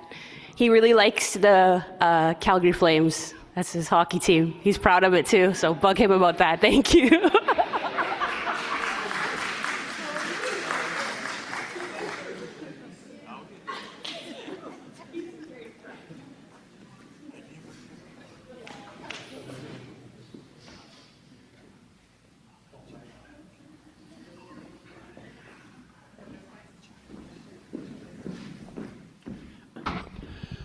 We just got a few logistical things to do here to get this set up, and then we will do the honoring ceremony. The National Chief is just arriving shortly, and her and the Regional Chief will be distributing the awards. Just as we're getting ready, I will let you know the names, and we will show on the screen a bio of each of the recipients. Not everyone is able to be here, a number of people out of the country, for example. But just so you know, the recipients: Cookby Frank Anton, Bonaparte First Nation; former National Chief Sean Atleo, Ahousaht First Nation; Chief Harley Chinji, McLeod Lake; Tracy Herbert,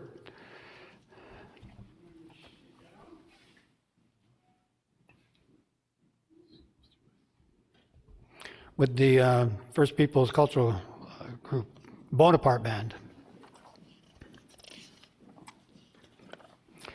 Chief Helen Henderson; Chief Jerry Jack;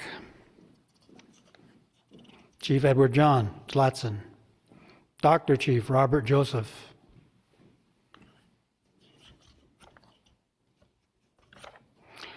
Byron Lewis, former Chief, Okanagan Indian Band; Chief Maureen Loogie, Wet'suwet'en First Nation; Keith Matthew, former Chief, Simpk First Nation;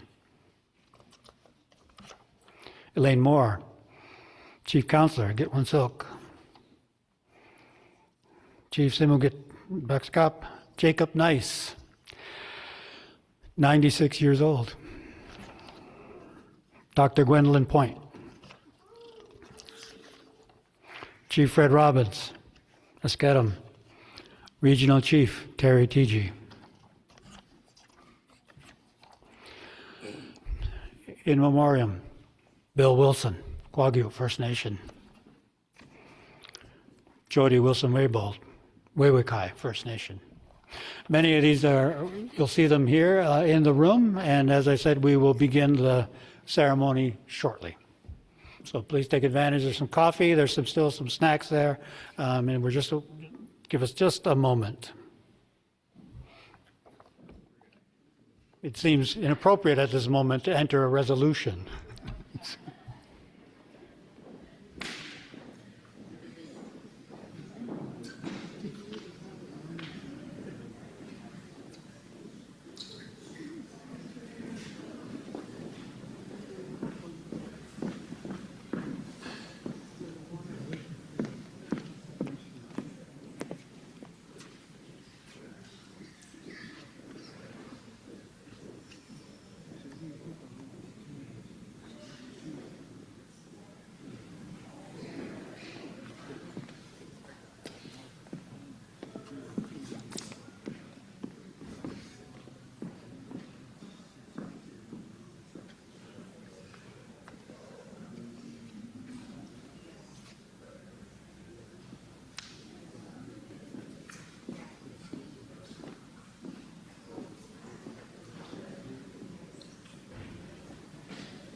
All right, just by way of order of procedure, I have two quick announcements. I am told by the National Chief that she had mentioned a meeting with the Canadian Council of Catholic Bishops. She said it went a bit longer, but she says we will get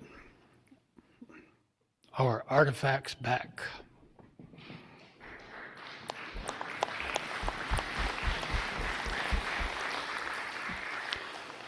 By way of procedure here, we'll turn to the regional chief first to receive his award, and then he will be a part of the ceremony with the national chief to present the award to all the remaining.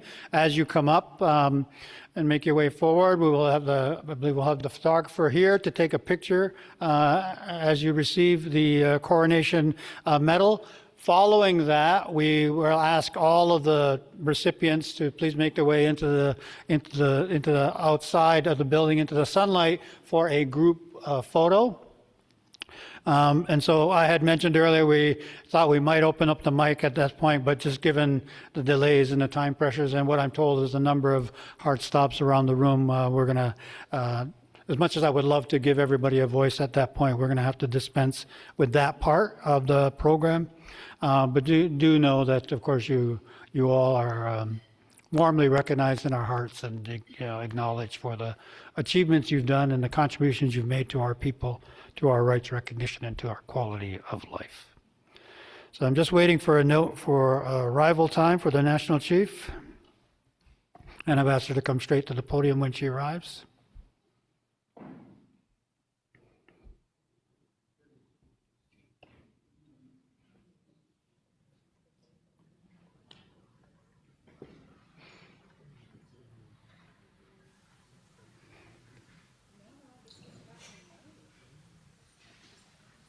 And then just as a reminder of your day, following the Coronation Medal Awards, we will turn to the Justice Portfolio presentation.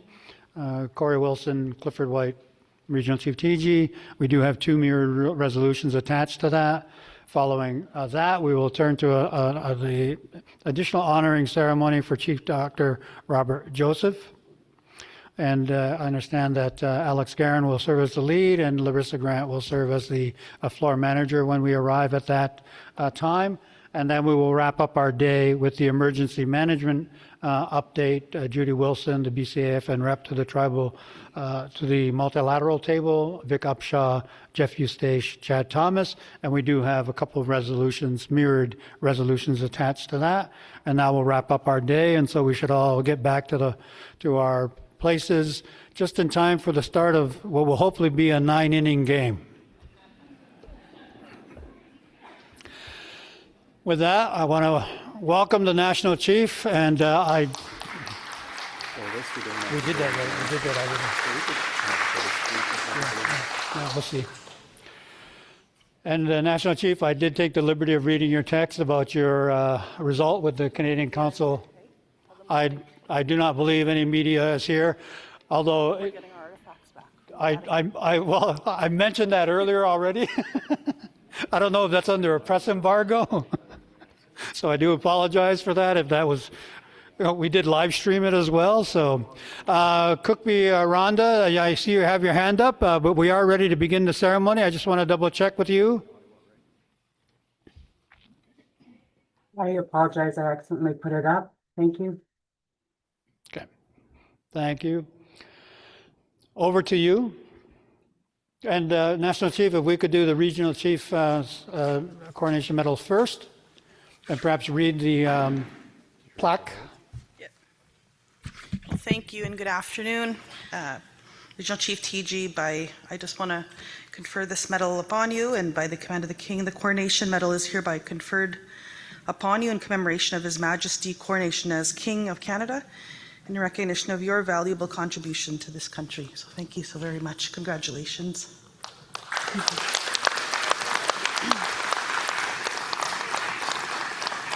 Oh, I want to pin you.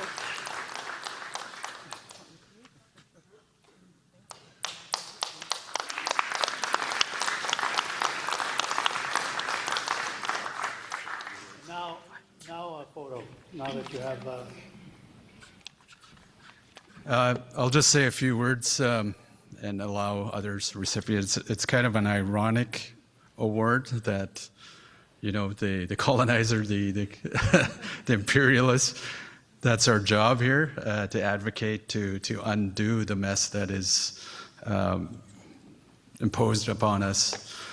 But I think it's more of a reflection of, you know, me being the regional chief and other chiefs before this.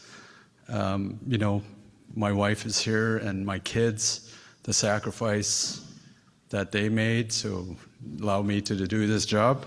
But it's also a reflection of the staff that's here that make me look good.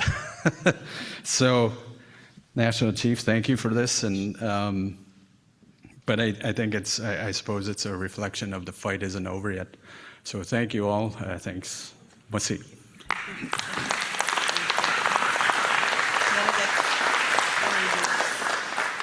National Chief, if you could take those in alphabetical order then, following this photo op that you're doing, and then we'll proceed through them all. I do want to let the families know that following the group picture, there is also a room available for family pictures with the recipients as well.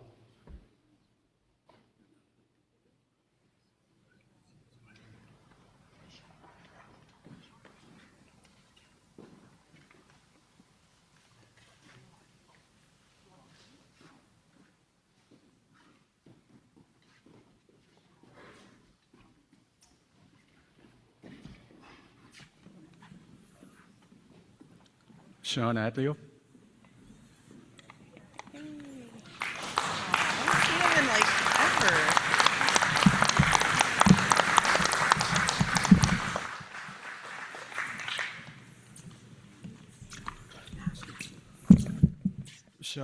Sean Atleo, by the command of the King, the Coronation Medal is hereby conferred upon you in commemoration of His Majesty coronation as King of Canada and the recognition of your valuable contribution to your country.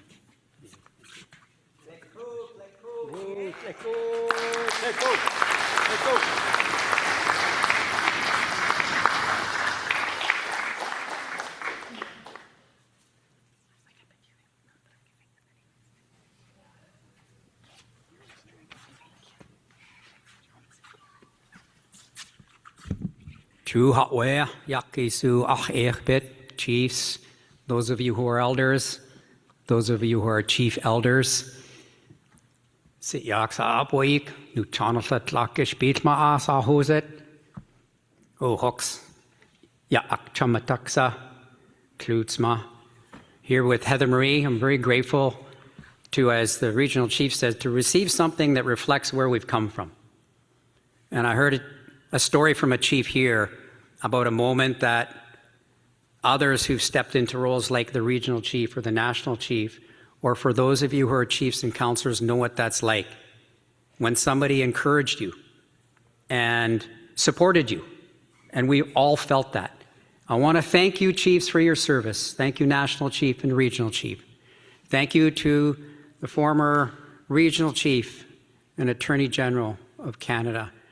All of the leaders that are being recognized, the hereditary leaders as well. We come from a long history of good people who've encouraged us all along the way. And for my family, I stand before you to receive this in the spirit with which it's offered, which is that recognition of the greatness that we all come from as Nuu-chah-nulth, as First Nations people. Two, Tleko, Tleko, Tleko.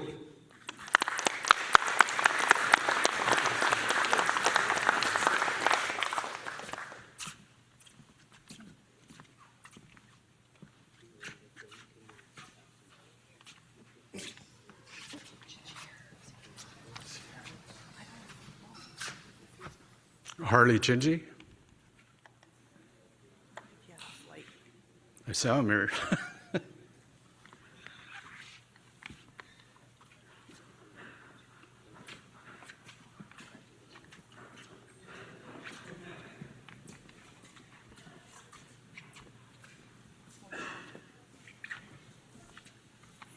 Cookby Henderson, Helen Henderson.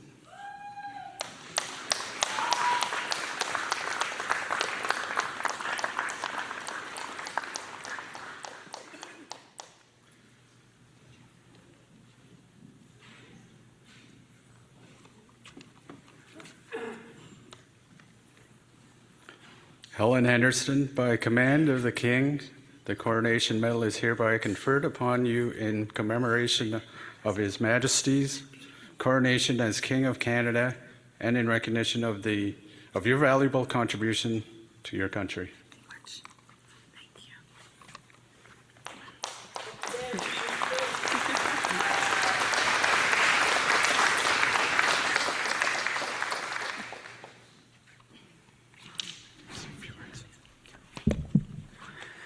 Wait, Gukbi Helen Henderson, Wens Quest. Hello, everyone. My name is Chief Helen Henderson, and I'm honored to be with all of you, connecting with you today on this very special ceremony that I believe each and every one of us had a bit of a reflection upon on how we were going to actually receive it. It is in the spirit of relationship building that I accept this honor.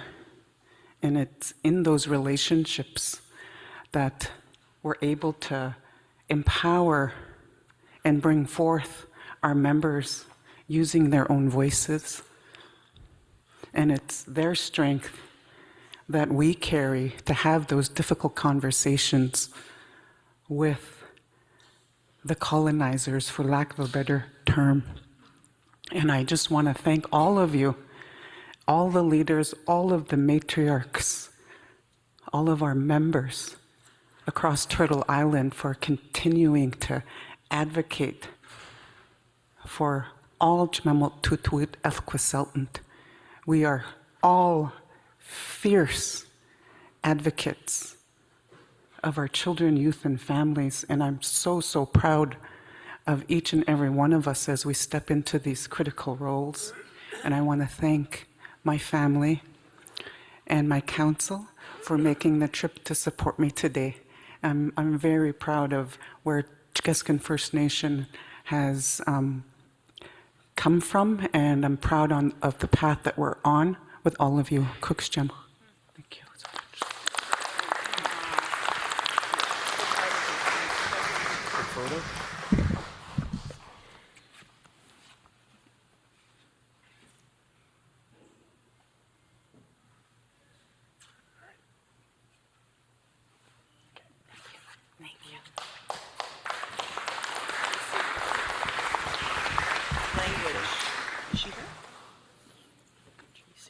Tracy Herbert?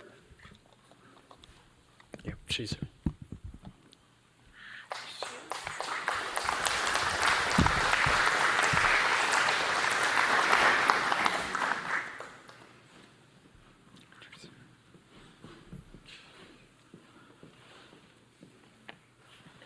Congratulations. Yeah, thank you so much. Tracy Herbert, by the command of the King, the Coronation Medal is hereby conferred upon you in commemoration of His Majesty's coronation as King of Canada and in recognition of your valuable contribution to your country. Congratulations. Thank you very much.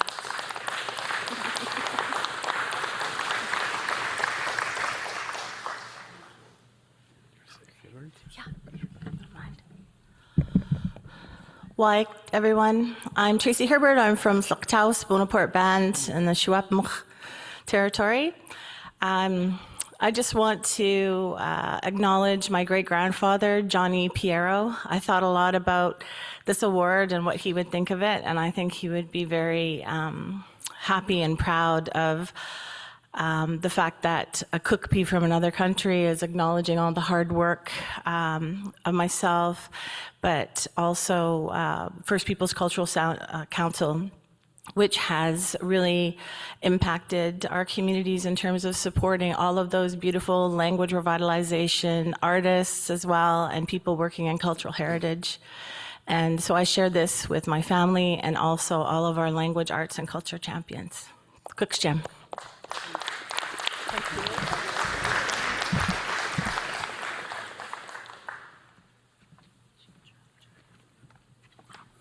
Jerry Jack, Chief Jack.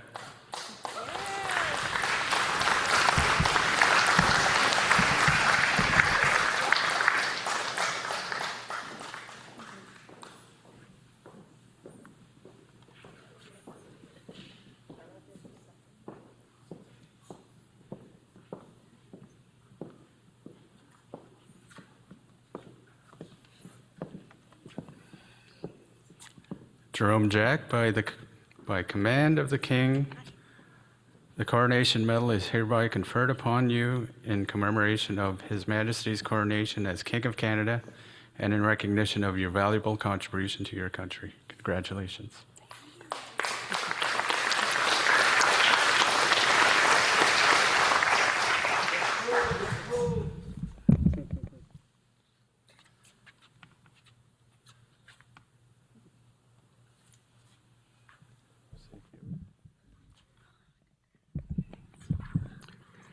Gaelic Hesla, Claco Gaelic from the house of Seasot in Muwitchet.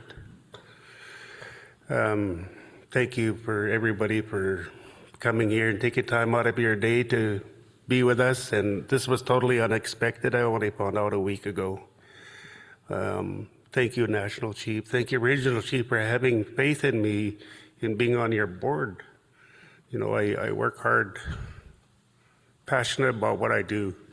Slatichwia, my wife here, I thank her for all the sacrifices she's made so that I could be in this circle to fight for what is ours.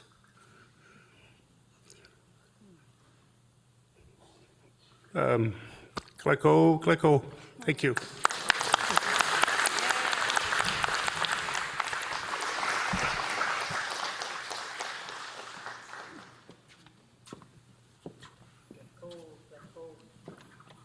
Robert Joseph.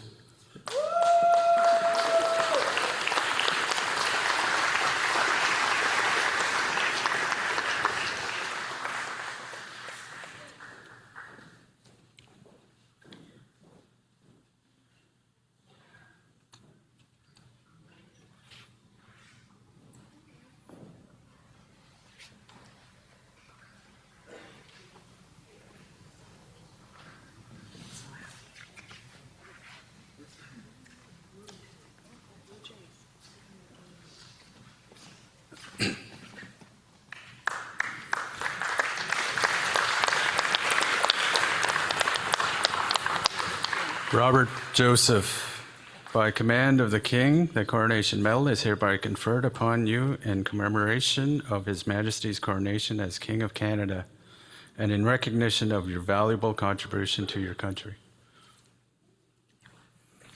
Can I say a few words? Thank you.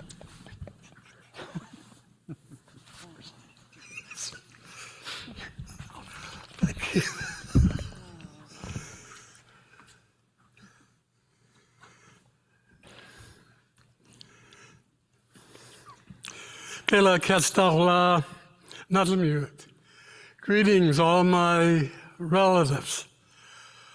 I'm so thrilled to be here today, given all the awards, and it's here in this great house of the Musqueam.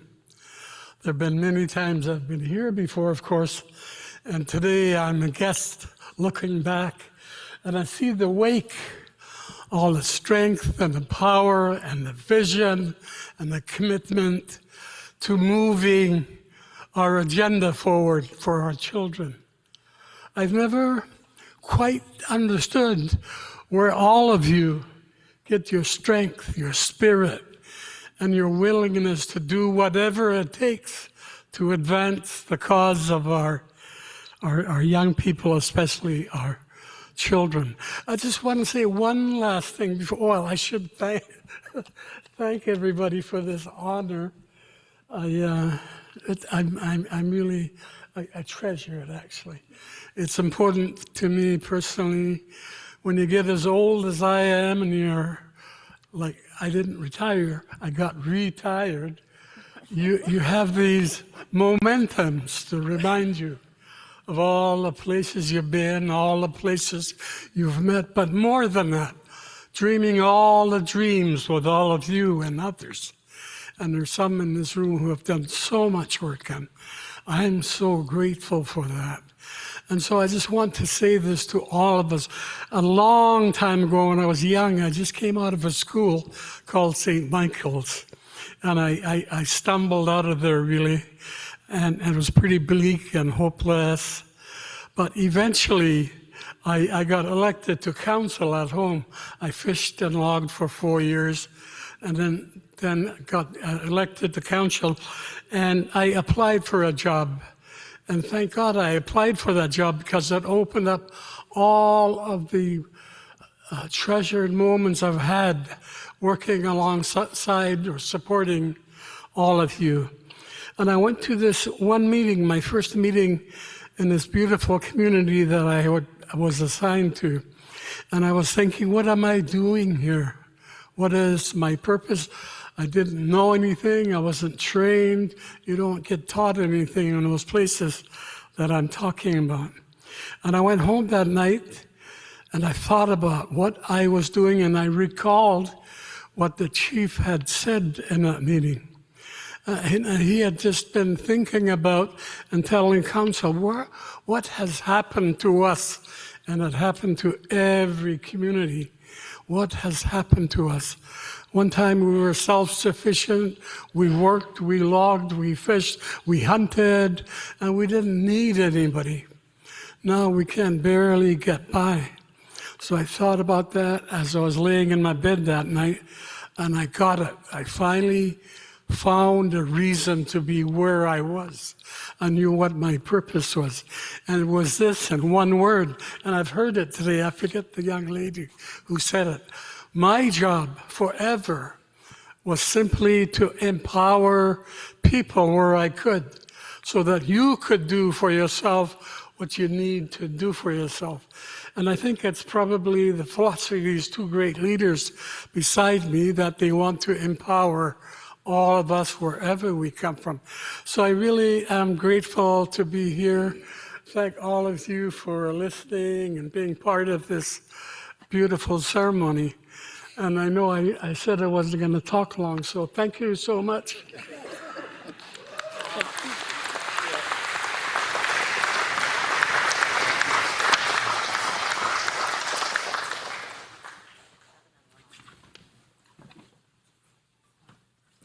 Byron Lewis.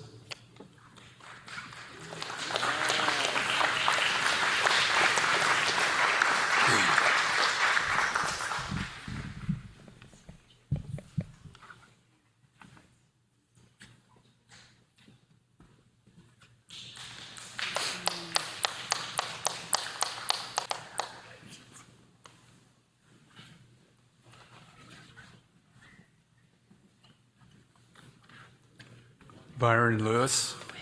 By command of the King, the Coronation Medal is hereby conferred upon you in commemoration of His Majesty's coronation as King of Canada and in recognition of your valuable contribution to your country.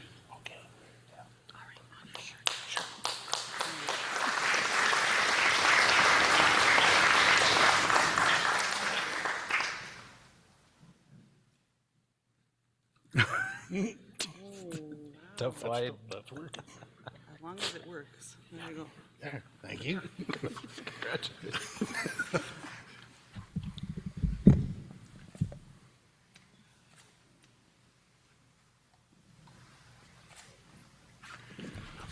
Thank you. Yeah, okay. Now, ask me if I wanted to say a few words. Of course. I'd like to thank everyone. This is quite the honor, and having the name put forward, and especially for recognition of work and environment. One of the things I'd really like to say is when I first started out about 31 years ago or 32 years ago, we had elders at that time were born in the late 1890s now, and were standing there and they're telling us, remember, you look after the animals and they in turn will look after you. And I thought that was like a proverb, or like something that was along the lines of, something that was spiritual, but it was much more than that. When you look at every last case and every last the fight since early about 1970s, it's revolved around animals. You look at Garin, or you look at all the other court cases, or anything that deals with salmon or with ungulates and others. Those are those animals that were actually lending us their powers and allowing us to regain our rights. And we look today at the majority of all the court cases that have been going on, that a majority of those fall back on those rights and those animals that actually gave us their support. So when we're looking at that, I hope each and every one of us remembers that. And when it comes down to it, and the same thing we've been always telling, that I've been telling government, and when I was in as chief, is that we're no longer in the age of consultation and accommodation. We are now in the age of damages, and it's about time that we start taking them and forcing them to justify their infringement of their rights, because we're not talking about hundreds of millions, we're talking about billions of dollars, and we need to go there. And for future generations, because it's those animals that give us back our rights, and we need again to be able to protect them and to give them what they've given us. Okay, thank you, everyone.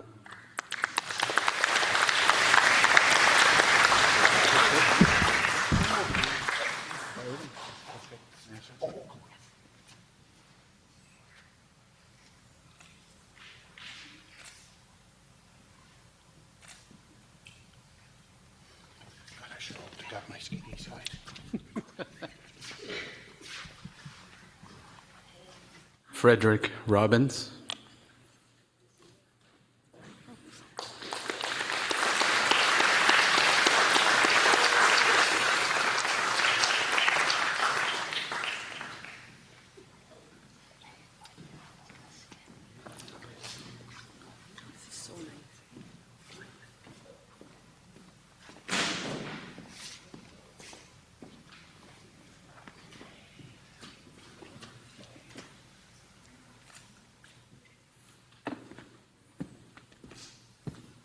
Frederick Robbins, by command of the King, the Coronation Medal is hereby conferred upon you in commemoration of His Majesty's coronation as King of Canada and in recognition of your valuable contribution to your country. Congratulations, Chief Robbins.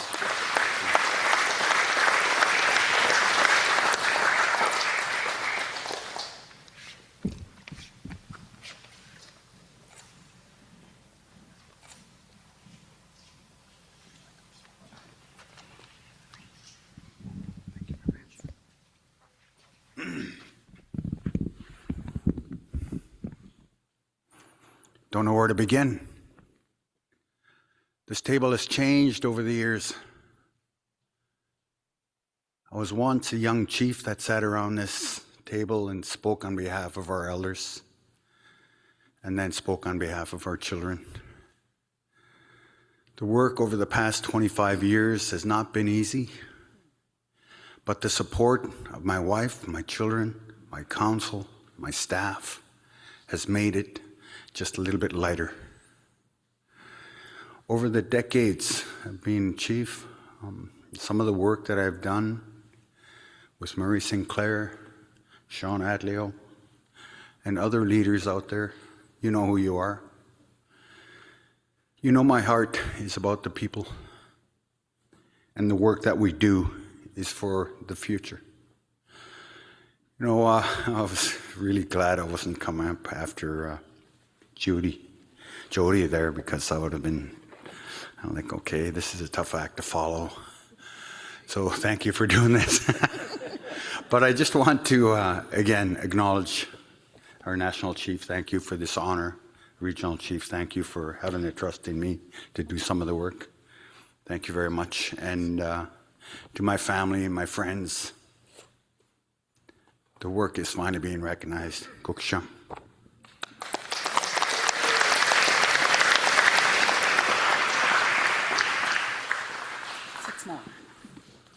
Maureen Lugie.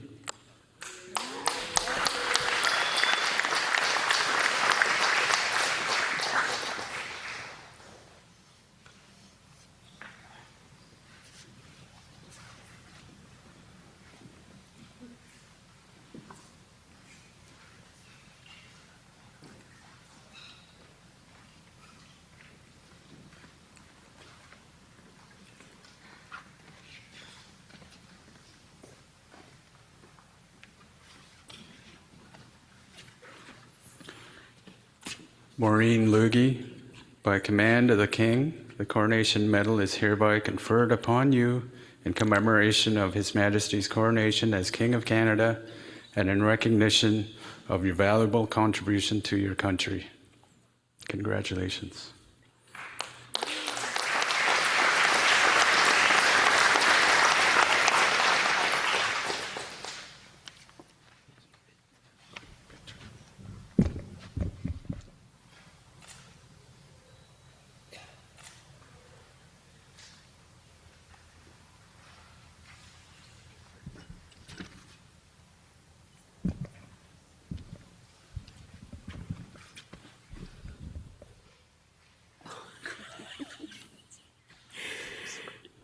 Misai, Hade Denise Sakaze Skyze, National Chief, BC Regional Chief, our elected leaders, our elders, our youth, and our knowledge keepers, Sai Sozi Maureen Lugi, Gedimden Diste, Sine Nakwaun, Chief Sophie Ogan Zetnion, Spape, Chief Mitch Ogan Stella Den Zetnion, Seats Satsan, Chief Patty Isaac Zetnion, Tsa Noskale, Nakwaun, Julie Isaac Gladu Zetnion. I'm Giksan, Wet'suwet'en, and Stella Den, and I'm from Wet'suwet'en First Nation. I want to say Masai to the Musqueam people for allowing us to be here in their territory. Masai to our elders and our knowledge keepers for their presence today and their prayers. And I want to say a special thank you to the Musqueam for their very kind hospitality and the wonderful food that they prepared for us while we were in your territory. And acknowledge Councillor Morgan Guerin for welcoming us to be here this week. I have to admit I've had mixed feelings like others about receiving something from a colonial government that impacted our lands, our rights, our title in our history. But I am very humbled to receive this medal, and I extend my heartfelt thank you to the National Chief and to the Regional Chief for their nomination and their support. And this recognition is not mine alone. It reflects the strength and resilience of the people and community that I serve at Wet'suwet'en First Nation. I honor the memory of my late parents, Mitch and Sophie Ogan, who were also elected chiefs, and my grandfather, the late Chief Patty Isaac, and also my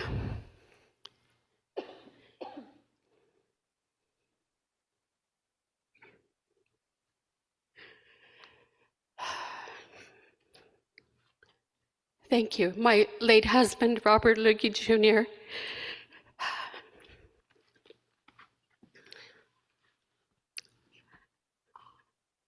Sorry, I didn't expect to get emotional.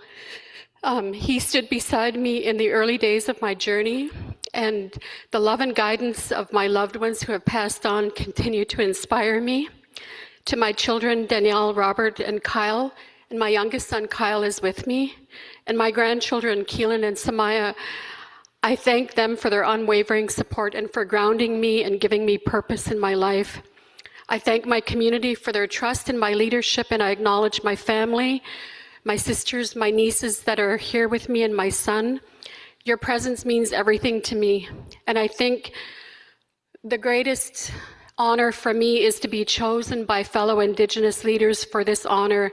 That to me is the greatest gift. And I accept this medal not only as a personal recognition, but as a symbol of our shared commitment to justice, healing, and reconciliation. Masai.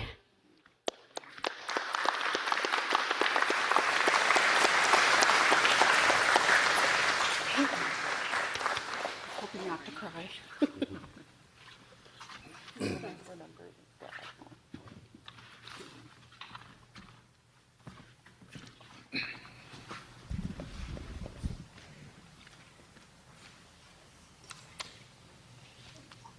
Gwendolyn Point.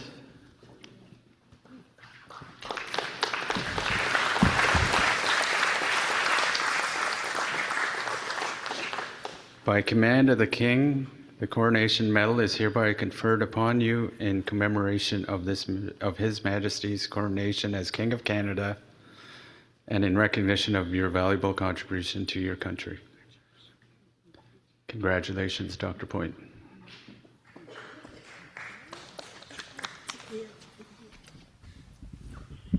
To Iatalatal,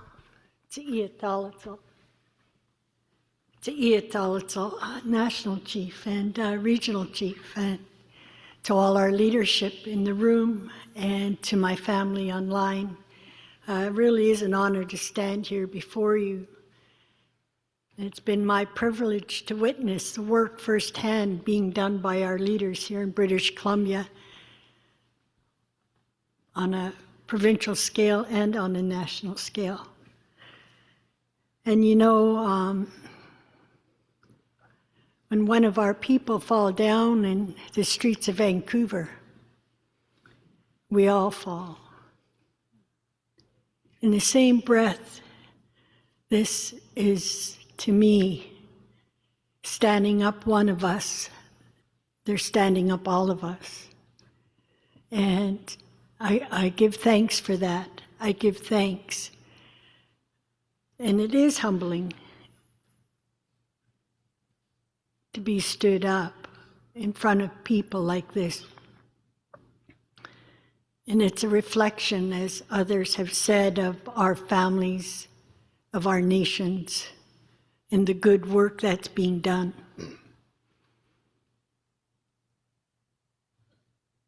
The words that come to my mind is the foundation that's been created by our leaders.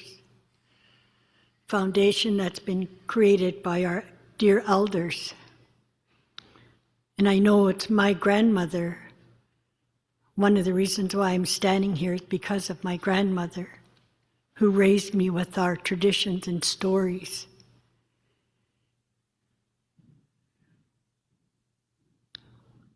And one of the leaders in our family was my aunt, late Rose Charlie, who is one of the founding members for the BC Indian Homemakers Association, and raised funds called the Moccasin Miles back in the 60s with other women leaders. And they were the ones that brought the chiefs together in 1969 for the white paper policy. And I was a young girl then, and I was her driver. So I witnessed that work. And she sent me home with, she said, you go home with these two men. They're your uncles. They were leaders in their communities in the valley. And of course, when I was older, I realized, Hiuk de Siam, the elders say, Hiuk. They're important people. So I say thank you, Regional Chief. Thank you, National Chief. And thank you to all those in this room for your good work and your leadership. Thank you,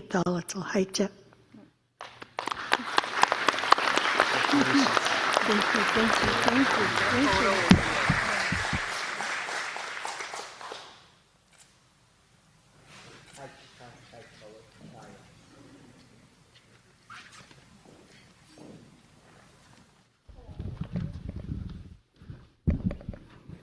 Samoyed Jacob Nice.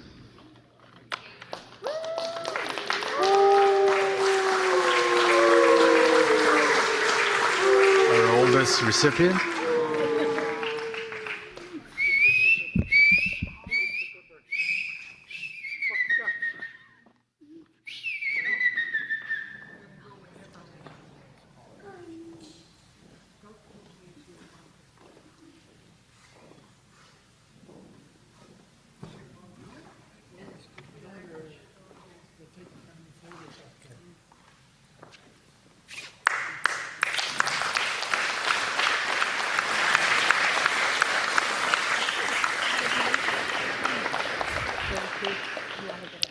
96 years young. Samoyed Bachap Jacob Nice. By command of the King, the Coronation Medal is hereby conferred upon you in commemoration of His Majesty's coronation as King of Canada and in recognition of your valuable contribution to your country. Congratulations, Samoyed.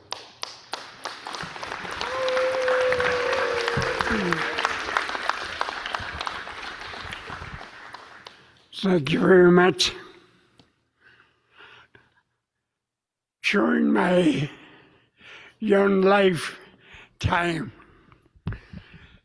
Every time we have a gathering like this, the chiefs that speak always use this word, come good will. Come good will. I asked my uncle, how come you guys always use that word? Come good will. Was it that I don't understand what it means. That's an Iska word for blessed be this day. How happy I am to be here today. Let me thank the executives that has nominated me.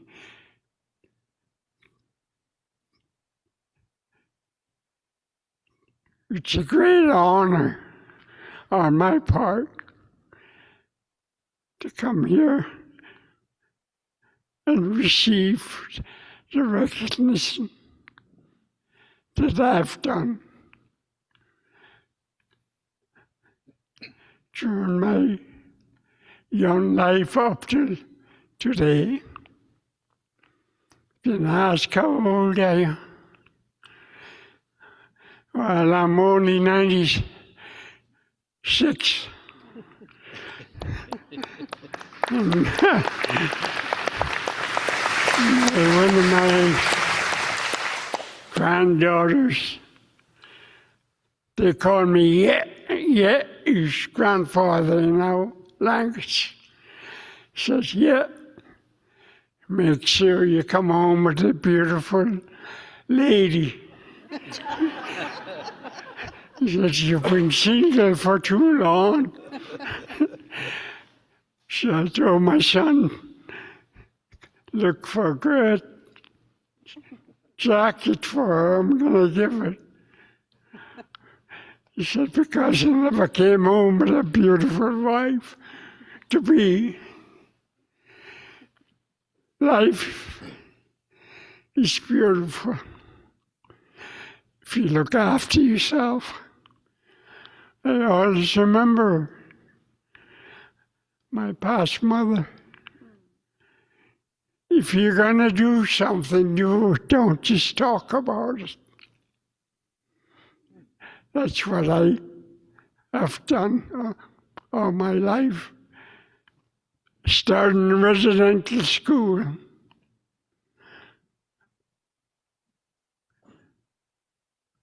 One time, one of our Niska students, I think he was only 7 years old, got caught speaking Niska, our language. He got punished for that.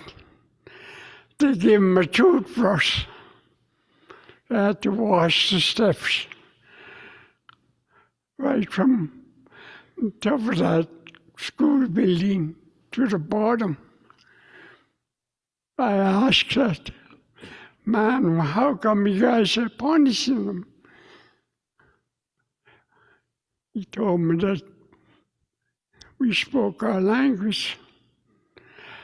And I told him that language was given to us just like you. To me, it's a strange language. I said, go get your son. Put him in front of me. I'll speak my language and see if he could understand it. That's the day I told myself as a young person that I was going to help those that need help. That's where I live on. My father, during the war, bought me a little boat. It's when I started commercial fishing, 14 years old. And I fished for 61 years. I traveled the whole coast of British Columbia.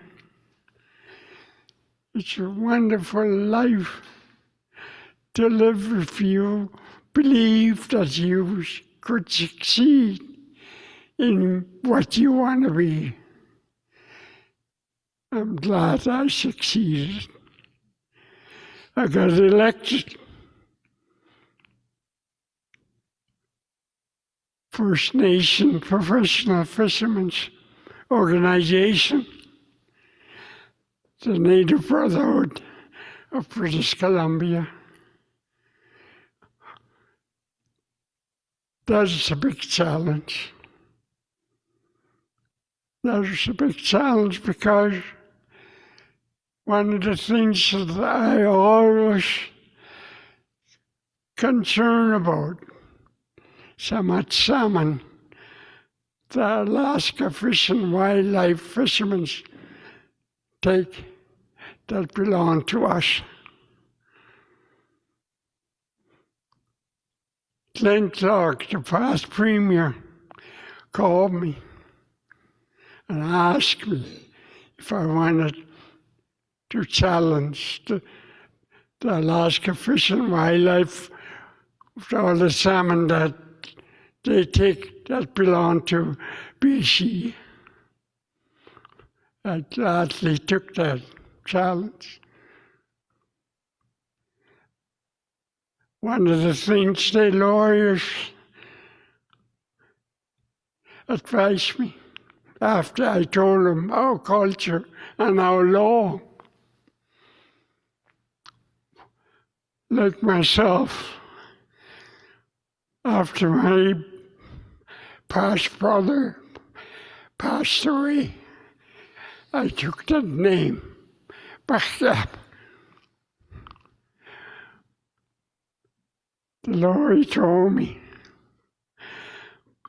after I told him that if one of the chiefs have a section of land that belonged to them, you cannot trespass on it. If you do, in the old days, they do away with you. It happened in our village. My daughter and family, two of the family members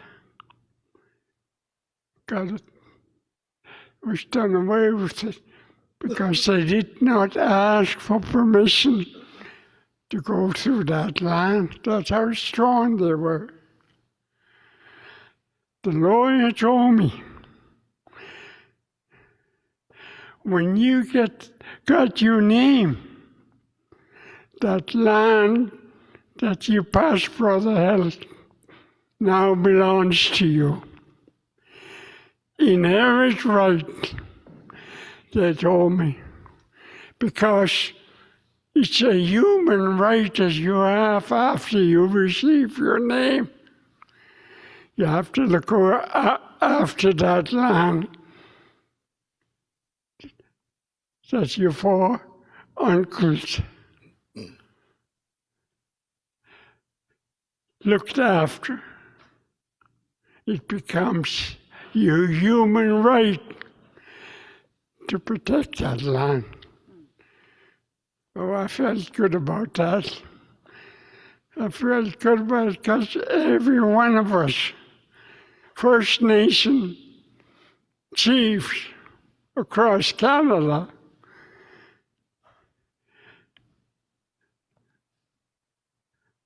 we should never forget.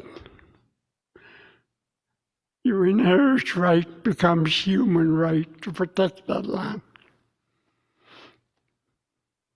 I had to appear before two commissioners, one from the United States, one from Canada, senator, I used that word what the lawyer gave. When I took back up chieftain name, my land now belongs, family land now belongs to me, and I have to look after it. I told that senator, 83% of our fish were taken by the Alaska Fish and Wildlife fishermen. 83. The Nass River and the Skeena River. It's a lot of fish to be taken. And I told that senator, every place where you see a First Nation reserve, it's there because of the food that they get. The salmon survived our people way before contact of the immigrants. So today I'm honored. I'm honored to be here. And I always tell my sons, if you see something is wrong, do something about it. Don't just talk about it. I keep telling them that because I was challenged. City of Prince Rupert, we had a gathering. They were going to have a strike. And one of the members got up and challenged me as the president. We're going to have a strike. Do something about it. Don't be like a bullet. A bullet people used to use. Don't be like a bullet. He went like that. Just talk. Do something about it. And I did. Now we don't have to worry about that strike the union put up. It's a life, it's a challenge. So I'm very thankful today. My children came with us. I had a good time.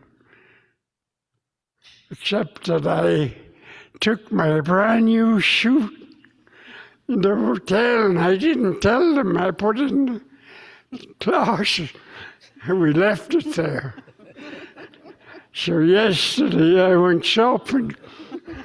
I had to get another pair of shoes.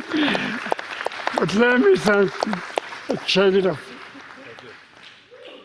You're doing a good job. It's great to recognize what people are doing. And I encourage the young people who are going there after you graduate from high school, don't stop there. University or college.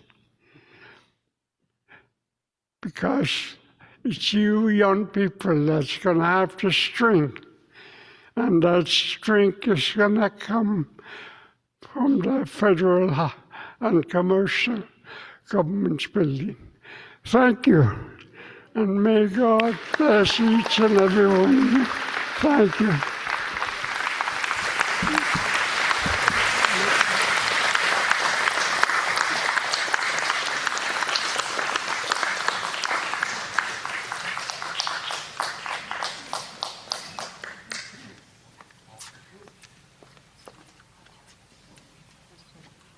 Congratulations, Smoigit.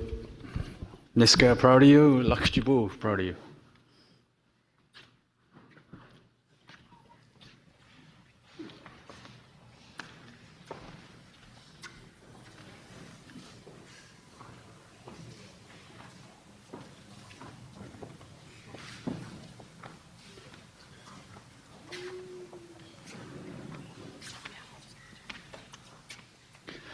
Edward John.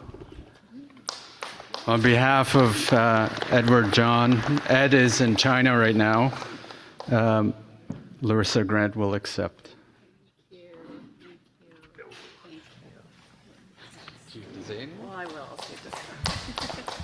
I'm not Ed, obviously. I'm Ed's bonus daughter. Just thanking everyone on behalf of Ed.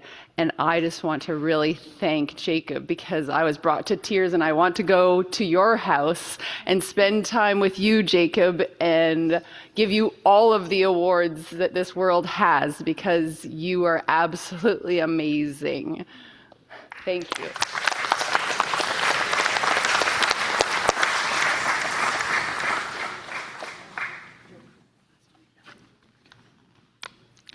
Jody Wilson Rabel.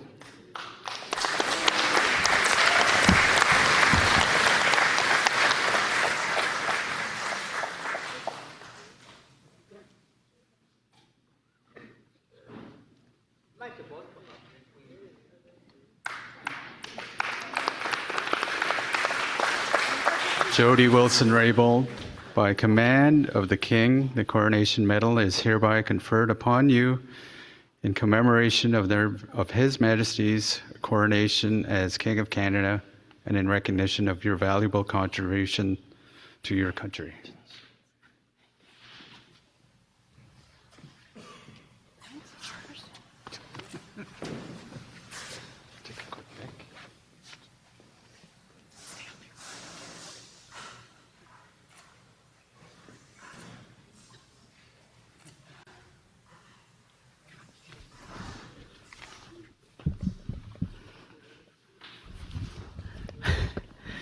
Well, Gelakasla, everyone, good afternoon. Thank you, National Chief and Regional Chief, for the honor.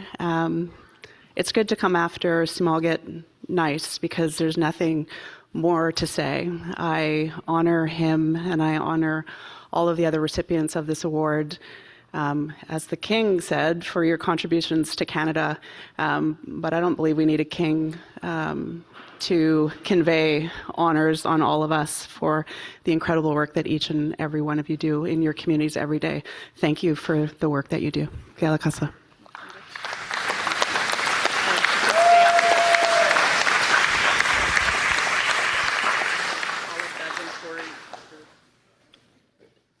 Posthumously, Bill Wilson, on behalf of Bill Wilson, Bev,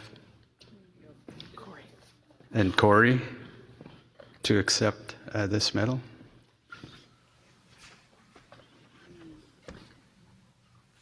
Do we pin it on somebody? Do we pin it on somebody?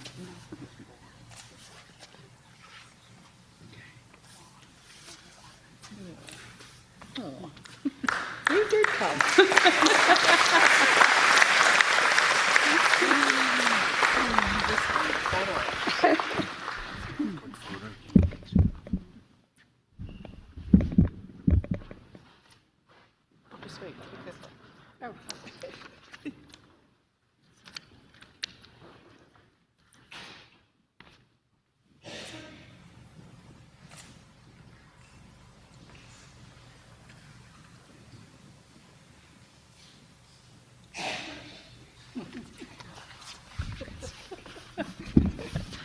Bev said, I'm absolutely not coming up.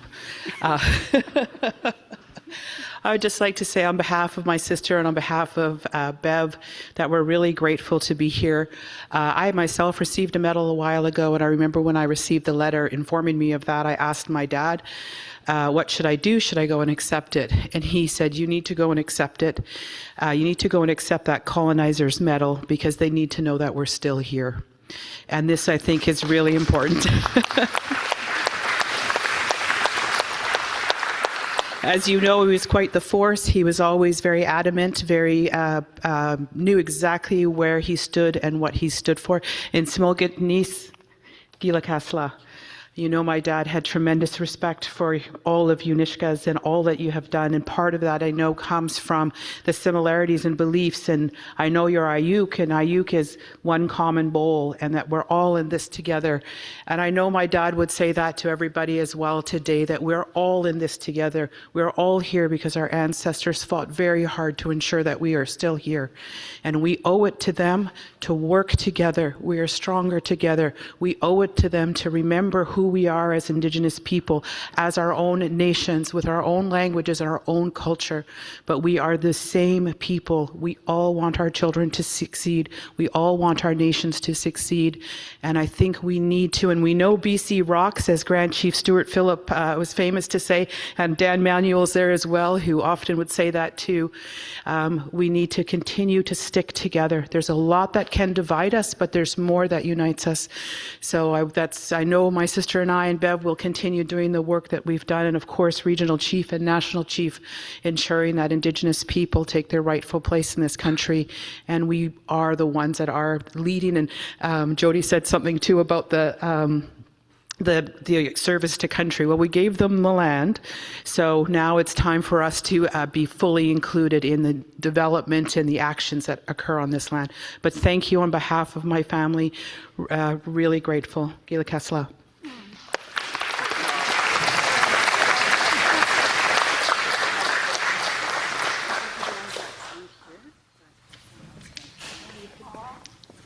Others that aren't here today, Keith Matthew, Elaine Moore,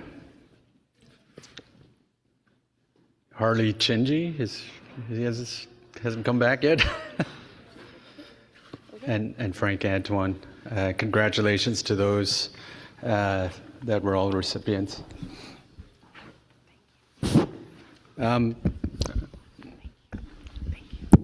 Thank you, National Chief, and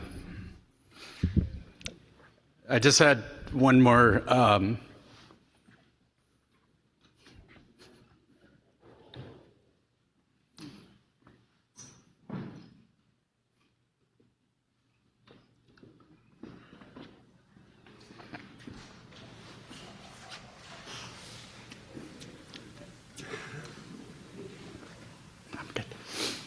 I just wanted to, see in Bill Wilson's medal, and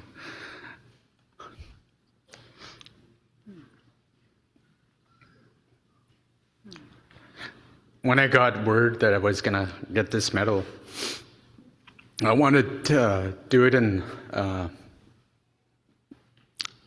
Fort St. James in the Kazi Territory.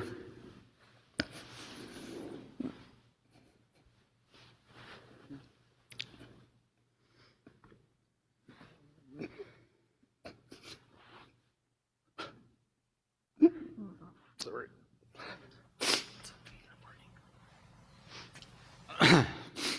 I wanted my mother to give it to me. But as you know, she passed away. Because she liked, these things to do with Pope and the monarchy and stuff. I don't have much time for that or whatever, but I just thought I should mention that, and perhaps this is a commemoration for her. So, thank you. Let's see.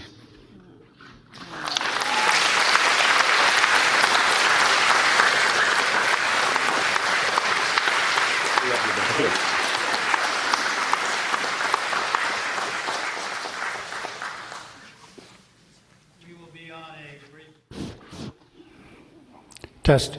We will be on a brief break. We invite all the recipients to go out into just outside the outside door, and the BCAFN photographer will organize you for a group photo and family photos if you'd like to do that as well. Just by way of order of our program, recipient Corey, who received on behalf of her father, and Regional Chief, of course, are involved in the picture. When they return, we will pick up the agenda with the Justice portfolio. Once again.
All right, ladies and gentlemen, I will make a valiant effort to reconvene the assembly.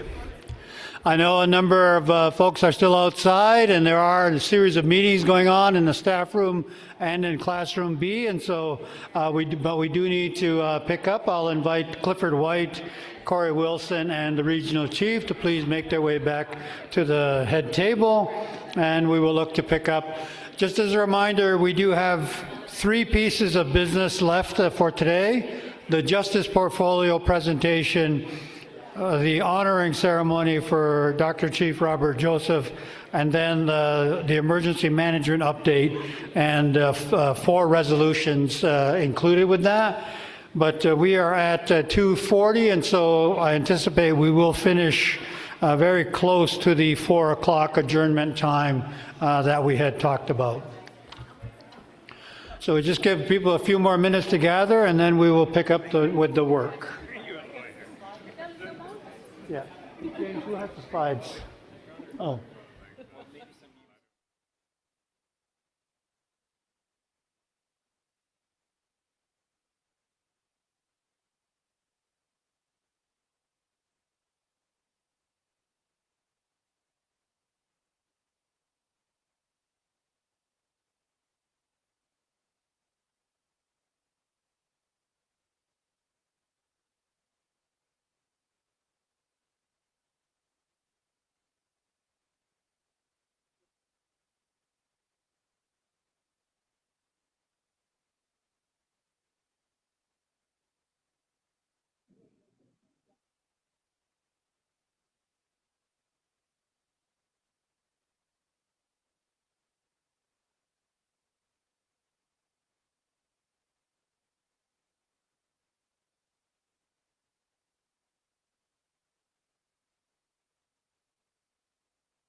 Yeah, so this one has 219.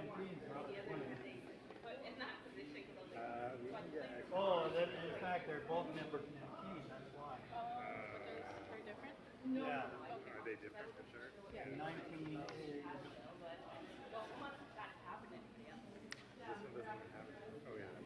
emergency funding, and then Brody is 20.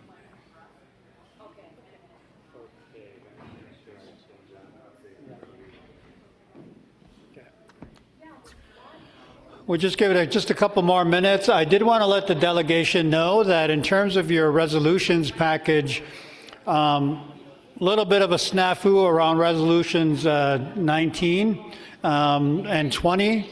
In some packages, they've been reversed in order, and in some packages, they're both numbered 19. So just as a heads up. And then on resolution 20, which is relating to the member of the Legislative Assembly, Brody, that has been updated and with the movers and seconders, and so you will be given an updated copy of that tomorrow morning when we get to that. Tomorrow when we get to that resolution.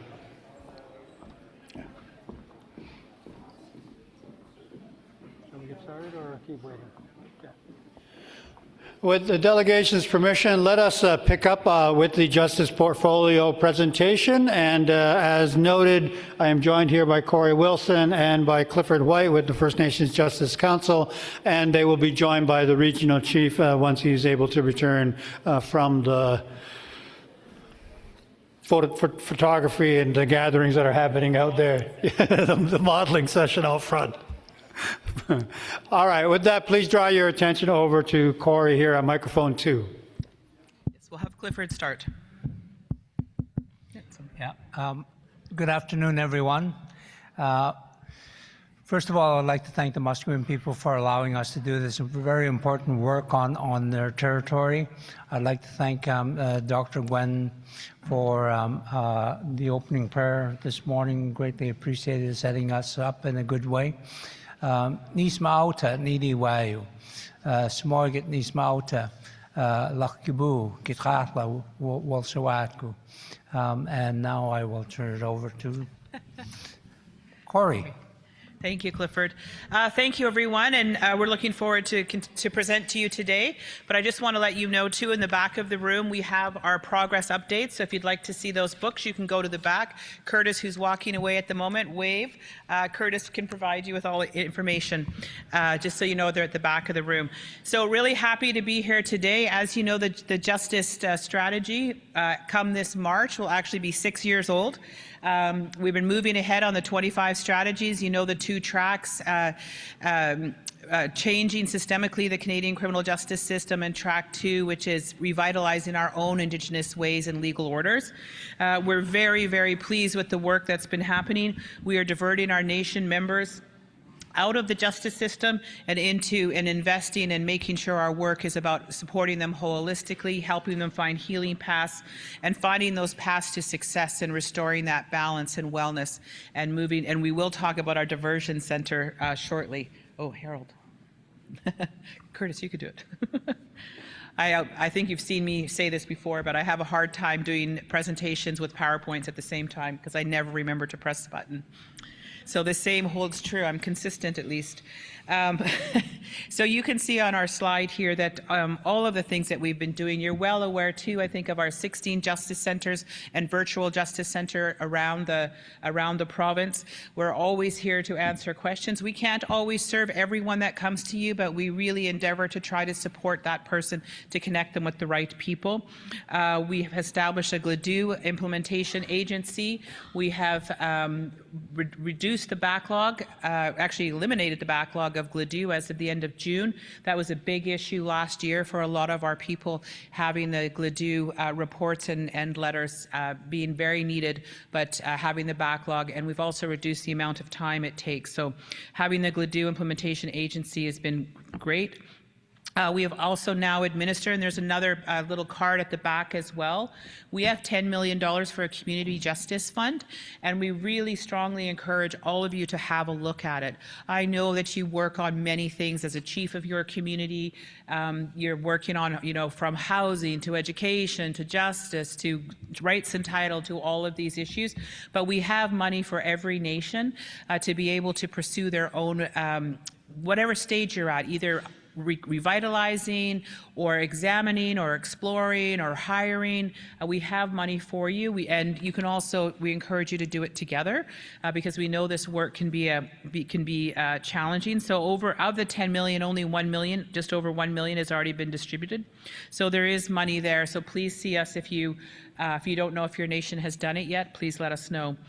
And we also, one of the biggest things in this past couple of weeks was on October 14th, we opened the first of its kind ever diversion center in this country. Not only in this province, it's in this country. It's in Prince George. We began since about July doing post-charge diversion, working with the Prince George correctional facilities when inmates are released, working with them and our team to ensure that they're properly supported to transition back into their life and back onto a path of self-determination. Since October 14th, we've worked very hard with funding from Public Safety Canada, a 5-year pilot project and opened a diversion center in Prince George. At that time, that was a Tuesday. On Thursday, we started working with the RCMP and training the RCMP, and I think it's important to note that this is in partnership with the RCMP in Prince George, and the reception has been incredible. We all know the history of our people with the RCMP, but our team has trained, done, I believe, 8 different sessions with the RCMP, providing them with that training. And as of last week, there was 10 people that have been diverted out of the justice system and therefore not been charged. So we're looking at, and I bet there's been a few more since then as well. The other thing we have is the Indigenous Women's Justice Plan, which is a direct response to the Justice Inquiry, and we have a resolution. We'll talk about that in a minute as well, Resolution 8. And we also have our Elders and Knowledge Keepers Council, which is going strong, and there are people from all around British Columbia as well. So this is another connection point and another thing that we're very proud of at the Justice Centre. But I'll turn it over to Clifford.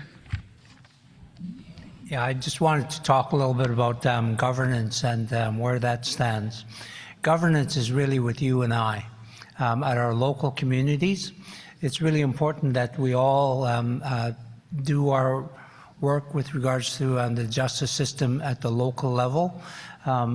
We take Clé-Clé-Tenay, for example, the diversion center that's been opened up. Clé-Clé-Tenay is definitely very much involved in the work that's going there, from not only the staffing but also elders and knowledge keepers within that area.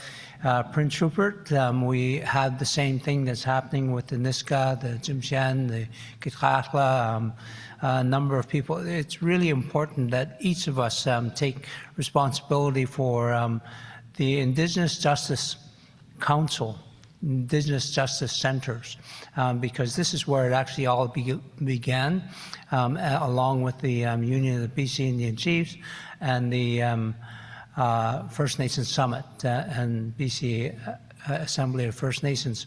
The work that you're embarked on is second to none right across the nation. The national strategy was basically developed upon the work that's already been done here in BC.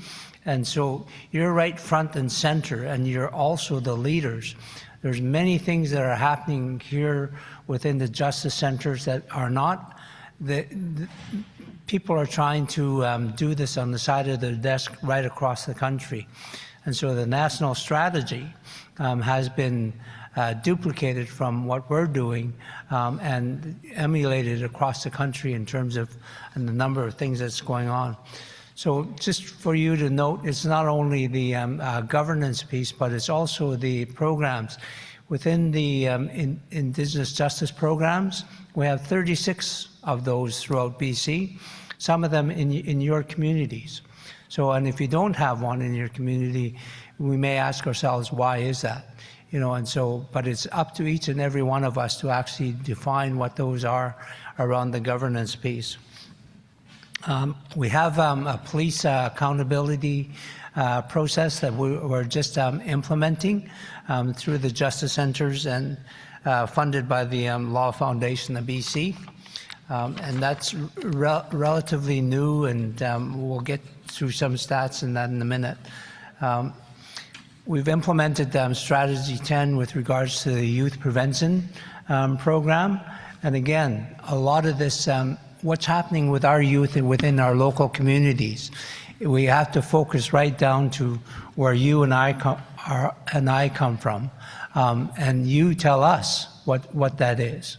You know, and so I come from Kitrakla, in between Prince Rupert and Haida Gwaii. We have a responsibility there as well with regards to our youth. And we know it's not easy. And a lot of times we talk about our youth, but very little gets done. So I really appreciate what Smoiger was talking about. Don't just talk about it, do something. And appreciation goes out to over 200 of our staff within the Indigenous Justice Centres who have done an extraordinary amount of work since this is opened. And just literally running, you know, at a huge pace in terms of trying to make sure that things get implemented, not for them, but for us, for you, for our children, for our elders. So the governance piece is very important. We have bi-weekly meetings with the Indigenous Justice Secretariat. So there's an Indigenous Justice Secretariat that is set up within the province, and so we work very closely with them in terms of everything that we're doing. The GLADU, I won't add much more to it. You know, the backlog that was inherited, over 100 files, has now been wiped out by our staff. Not giving any further resources or timing was just, we were literally, they were squeezed in terms of the time that they needed to get that backlog done. So there's opening now for GLADU reports, new reports that are being looked at for the courts. And we're looking at it hopefully for, you know, in a timely way for the courts, and I believe it's a 7 or 8 week turnaround that we get the report done. So if you get someone from the IJCs calling you, you know, for some background information, you know, let them know that we're trying to build that background for our people that are going into the court. The process that's been dealt with in the Indigenous Justice Council centers is based on healing and wellness, not on punitive measures that the courts have actually done. So when we're looking, when we come to your community and we're talking about how do we develop a justice program, we listen to what you have to say in terms of what does that look like. And normally it all comes out to how do we develop healing processes, how do we develop wellness processes for our people. The Indigenous Justice Centers, over the past year, we've dealt with over 2,500 files, and a lot of them are referred, you know, locally, dealing with within our 15 justice centers and 1 virtual justice process. The reason it's important for you and I to get involved, because at the local level, it's based upon our laws, it's based upon our culture, it's based upon our customs.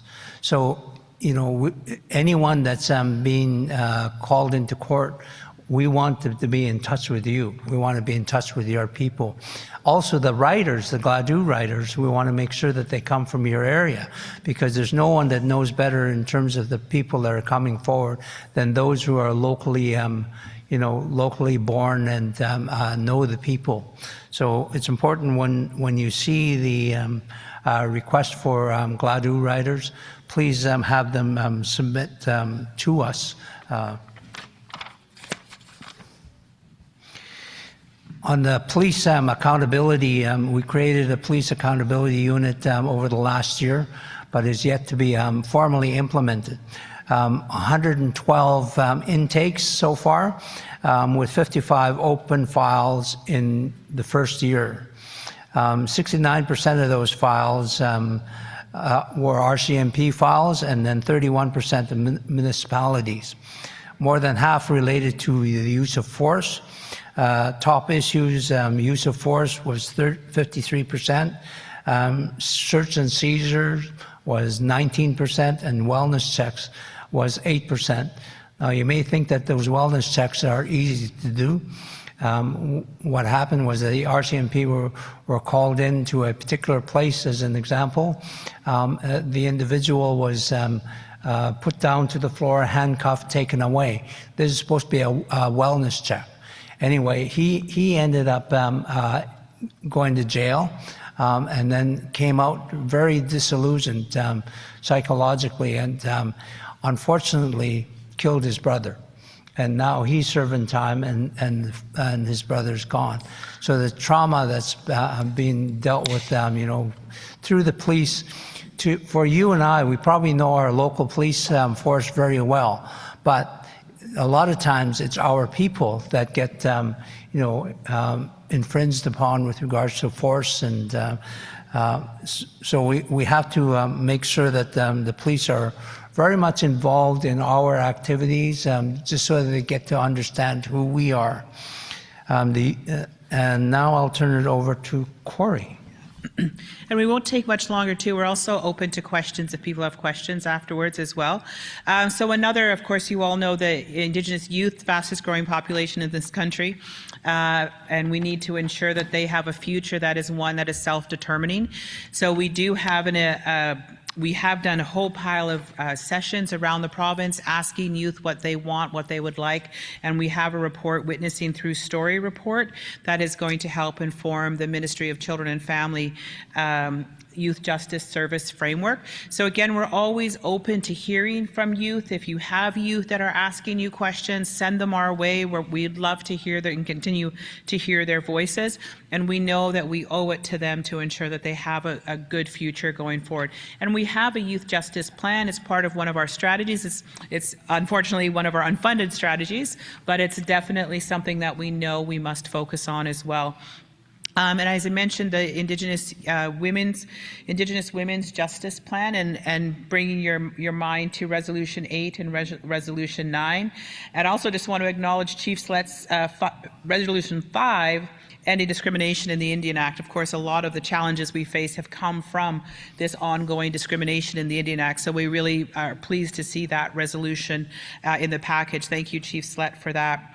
But our resolution is Resolution 8, and it's a First Nations Justice Council Indigenous Women's Justice Plan priority strategies.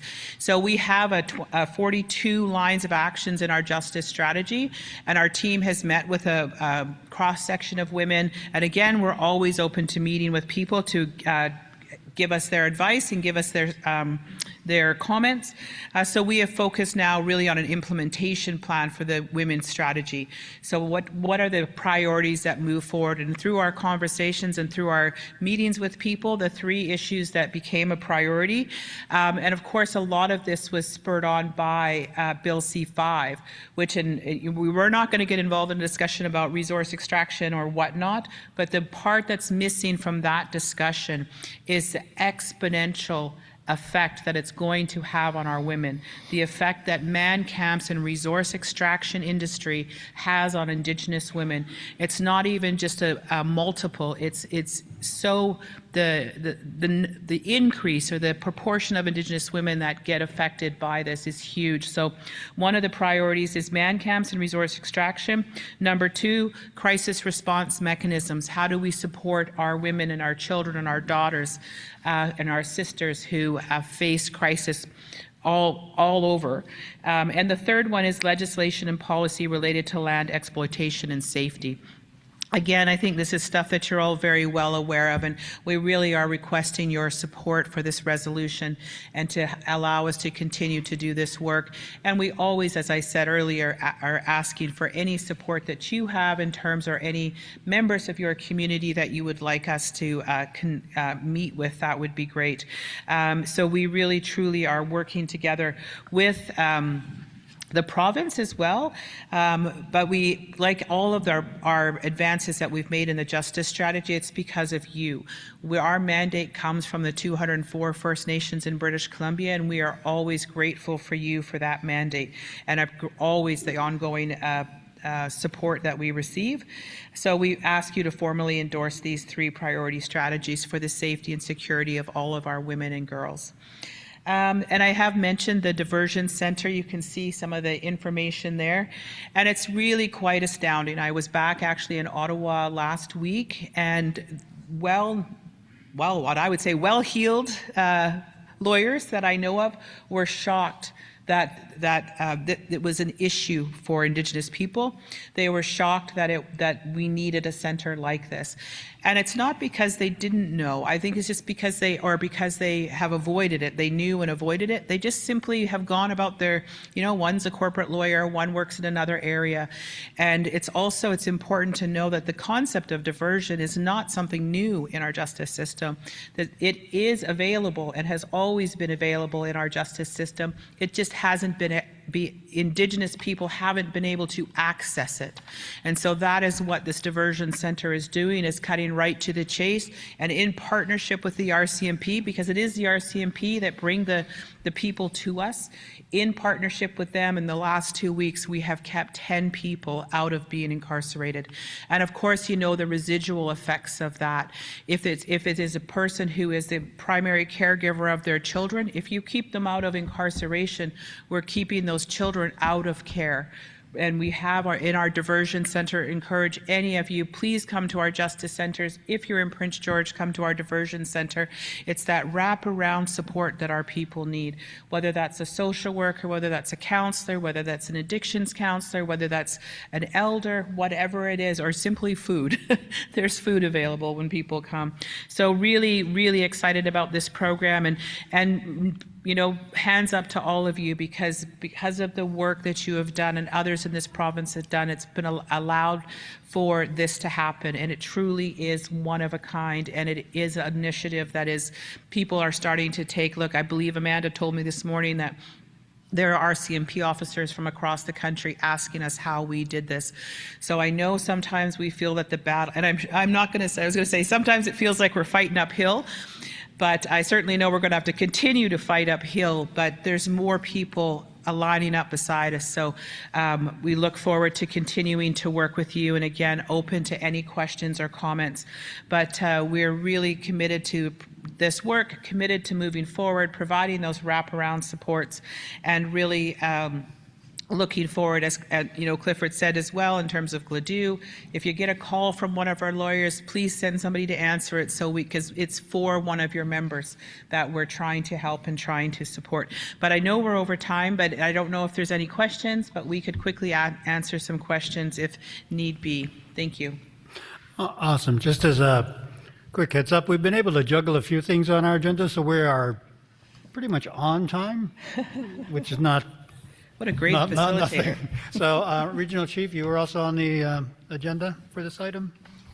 Yeah, just thank you, Mr. Chair, and thank you, Corey and Cliff, for the update from BC First Nations Justice Council. One of the portfolios I do hold is on justice and policing. So at the AFN, there has been a bit of a change in terms of portfolios. I'll be on justice with Regional Chief Abram from Ontario, and Regional Chief Vero Paul from Quebec, and Chief Abram, Regional Chief from Ontario, will be on policing. Now, you know, one of the things that we did earlier on this year is release the justice strategy in June with Corey, myself, and National Chief. Much of that work came from British Columbia. I just want to recognize the work that came out of BC in terms of our justice strategy. So in terms of justice, one of the things that I do have representatives there, I have Chief Jerry Jack and Cookby, Roseanne Casimir as the alternate. Used to have Chief Linda Price in that position. We finally have some semblance of structure with the Chiefs Committee on Justice, with you know, representatives from different regions throughout the country. So that's good. And the issues that we're dealing with right now is the issues of a couple of bills that are making its way through the federal government, through the judicial system, I suppose, is Bill C9 on hate speech, and Bill C14, which is bail reform. So, you know, for BCAFN and the AFN, we have made presentations to those committee. C9, we want to recognize that what we're really, the motivation behind it is to also recognize denialism about residential schools, you know, the racism that we've all experienced as part of hate speech, very similar to anti-Semitism. So that's one of the things we're bringing forward to the federal government, and continue to do so. The other matter on C14 is bail reform. I presented to the committee. It's been fast-tracked. You might have seen Prime Minister Mark Carney bring forward bail reform that would be tougher to get bail on criminal activity, and especially those that are caught in the system, this revolving door in terms of those that are really prolific in terms of breaking the law, and many of those are our people. And what we're worried about is getting fair representation in their matters. And one of the foundation and fundamental things that we're pushing for from the AFN, and like BC First Nations Justice Council, is diversion. What the Prime Minister is doing, and really Premier Eby are supporting this bill, is to try to, it's a really knee-jerk type of action, trying to appease, I suppose, the general population. It's going to cause a lot more problems. There's going to be more applying for bail and getting rejected in terms of bail. Right now, we already are dealing with a criminal justice system that is really overtaxed in terms of fair representation, but also in terms of judges seeing many of these issues with bail, and perhaps some of these, some of our people that are going to court. Perhaps one of the other issues is that we'll see the jail system fill up.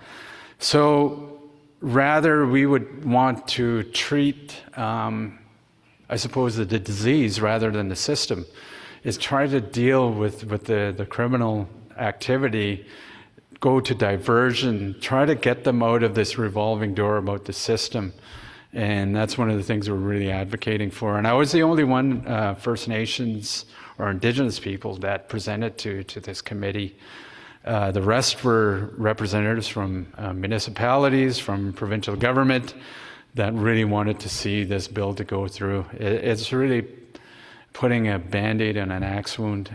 It doesn't solve the issue. And that was my message. Rather, we need more resourcing to put into diversion, not only here in British Columbia, but across this country. And I think that's really important. The other matter was on policing. That's kind of related to this, is to get essential services funding and move away from program funding, so we can, here in British Columbia, we have 50 plus tripartite agreements with the RCMP. Statliam has their own police force. They need, and we all need, more resourcing for our own policing, so we can, and so for those across this country that want their own police forces, get adequately resourced. So that continues to be a push on the policing side. And I think it's really important to also acknowledge there in terms of policing, that we're competing with other police forces, and sometimes some of those police officers or peace officers in our communities go elsewhere. So it needs to be a lot more fair, and we need more resourcing. And further to that, I think, one of the things I've been advocating with the new Attorney General Fraser is, what we have here with justice centers.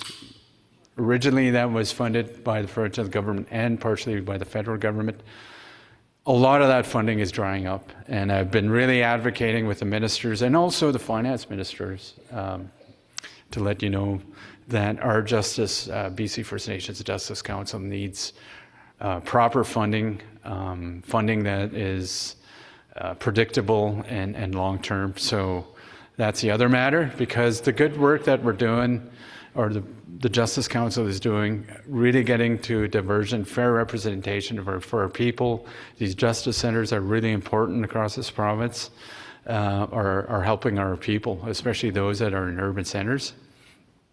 And the other thing that the justice centers do is really, they don't turn anybody away, and really help other people that need help, but more importantly, they do help our own people. So that's really an update of my portfolio in terms of the AFN and the provincial work that we're doing, and also regionally, nationally with the AFN. Thank you, Mr. Chair. Mussy.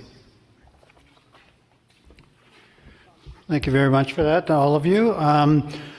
Before we move to the resolutions, which I would know the first one is mirrored, number 8, and then number 9 is not mirrored. I did want to see if there were any questions for the panel members before we jumped into the resolution.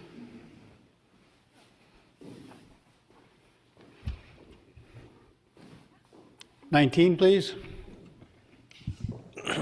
Hi there. This is Ambrose Williams, Chief Proxy for Gilwangak First Nation. My question is around Aboriginal identity, because I was reading some articles the other day around how some people within the justice system that may not have a direct connection to their community through ongoing colonization, residential schools, 60 Scoop, I mean, the list goes on. I'm just wondering, what sort of, what does the Justice Council work towards working with those types of individuals? That question. That, of course, is a common question that we all face no matter what part we're in. I'm also in education, and that's a big issue. So the justice strategy is an Indigenous justice strategy and provides for anybody who comes to our center, First Nations, Inuit, or Métis. We serve all of those groups of people. The question is then, of course, who is actually one of those people and who belongs to that. So our team has worked really hard and developed what we call a kinship protocol. And we have, I don't think they're called kinship, we have some people who work kinship navigators or mentors, kinship mentors. So we have some kinship mentors that when there is some question around the person's identity and the authenticity of it, and let's face it, there is outright fraud, their job is to assess that and try to figure that out. And that, again, is the advantage of having our Indigenous Justice Centres, because the teams at the centres have, wherever the centre is located, they keep building relationships. So we're trying to cover the whole province. So they, through the kinship mentors, work to determine that person's identity. And it's good to not, I mean, obviously if somebody comes in with a status card, we have an answer. I guess there's also fraud with status cards. But also if somebody comes in because of the things you've mentioned, 60 Scoop, for example, and may not know where they're from, they also work with those people as well. So it's, and I know they're redoing our kinship, just reviewing it. We constantly try to update and make sure we're current. So working on that. So we have that process there. And if you'd like more information, we're happy to share that with you as well. Okay. And that's where the GLADU reports come in, really important, because the Indigenous background is also within the GLADU report, which the staff work on and make sure that that's why when they contact your communities, it's so important to lend that voice in terms of whether the community recognizes the individuals or not. Great. Let's go to Chief Don Harris online, and then we'll turn to the resolutions. Yeah, these just comments on policing, and you heard Regional Chief mention that funding is a big issue. You know, I continue to work with our nation chiefs, trying to advocate for the Statler Nation Tribal Police. So there is a big issue with funding. One of the things is that the tribal police are still under a program, and there's been a push to try and get them legislated to be an official police force as opposed to being a program. But they have recently increased the program dollars, it seems, but we're not any closer to getting a legislated police department. And I know that over the past several years, there's been a lot of push to support the growth or establishing of tribal police throughout the province, which I think will be great. But there are some issues that got to be resolved before we move in that direction. Otherwise, we'll be just carrying those problems from that exist into all the other areas. And there is a huge shortage of police right now because of the lack of training facilities, and that is what's creating a lot of other departments, police departments, scooping up each other's officers, including the Statler Tribal Police officers who are trained in the same institute. We do definitely need to come together and help the trial police get established and get, like, it's been in place for a long time now. Like, I was one of the original ones back in 1988 when we started, and there's been a lot of growth, but there still hasn't been any changes in establishing a standalone police department. Certainly another one of the big issues is the jurisdiction, is that trial police our jurisdiction is on reserve. And in many cases, the communities are just postage stamp reserves, and there's a lot of Crown man or between reserves, and trying to get dispatches to determine whose call is it? Is it RCMP or is it trial police? And in some cases, there is no attendance because it can't be determined who's going. So I just wanted to make that comment. I really support trial police moving forward throughout the province, but there are issues that we have to address to ensure that we have proper police departments in place. Thank you. Thank you very much. Microphone 25. Thank you. Victor Isaac, Namgis First Nation. I just listening to the presentation, and I'm on a committee in BC that's called Combating Métis Colonialism, and I'm just wondering where this fits, because I heard that mention Métis mention up there, so I'm just wondering where that fits in, because we've been asking them to leave a lot of our tables that they've been involved with up in Rick Johnson's territory, et cetera, where they've been involved with trying to be involved with marine protected areas, and there's been groups up here that have been asked them to know you're not part of this territory, et cetera. So I'm just wondering how they fit in. So that's my question. Thanks. That question. It's a very complicated question. I understand where it's coming from, and I remember Rick sharing the story. Our justice centers serve all three organizations, all three groups of Indigenous people. That is how it was structured and how it was set up. The Ministry of Attorney General's office has supported the development of a First Nations justice strategy, as well as the development of a Métis justice strategy. So these are, and they were done independently. So one of the things we're trying to also get, just further clarification on, or agreement on, or explore, is how do these two strategies work together? Does one supersede one, or are they parallel, or are they? So these are ongoing discussions that we're having, but we have made the choice at the moment, anyone, including non-Indigenous people who come to our center, because many people find their way into our center, is that our responsibility is the wellness of everybody who comes in. Certainly if somebody who comes in who is Métis, Inuit, or First Nations, they are supported with their justice need if it fits within our mandate, which is really criminal and or family, children and family. Anything outside that, we move them to where they need to go.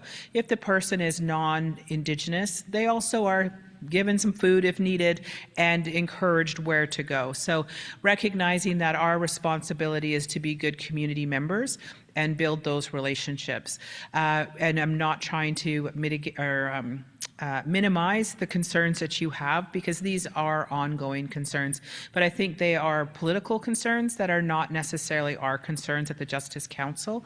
So we are fully supportive to continuing to be good community members, respect the rights and title holders, respect the chiefs in Assembly, and of course, if that's something that, if you want X, Y, and Z to happen, and that's the direction you give us, that's what we'll follow.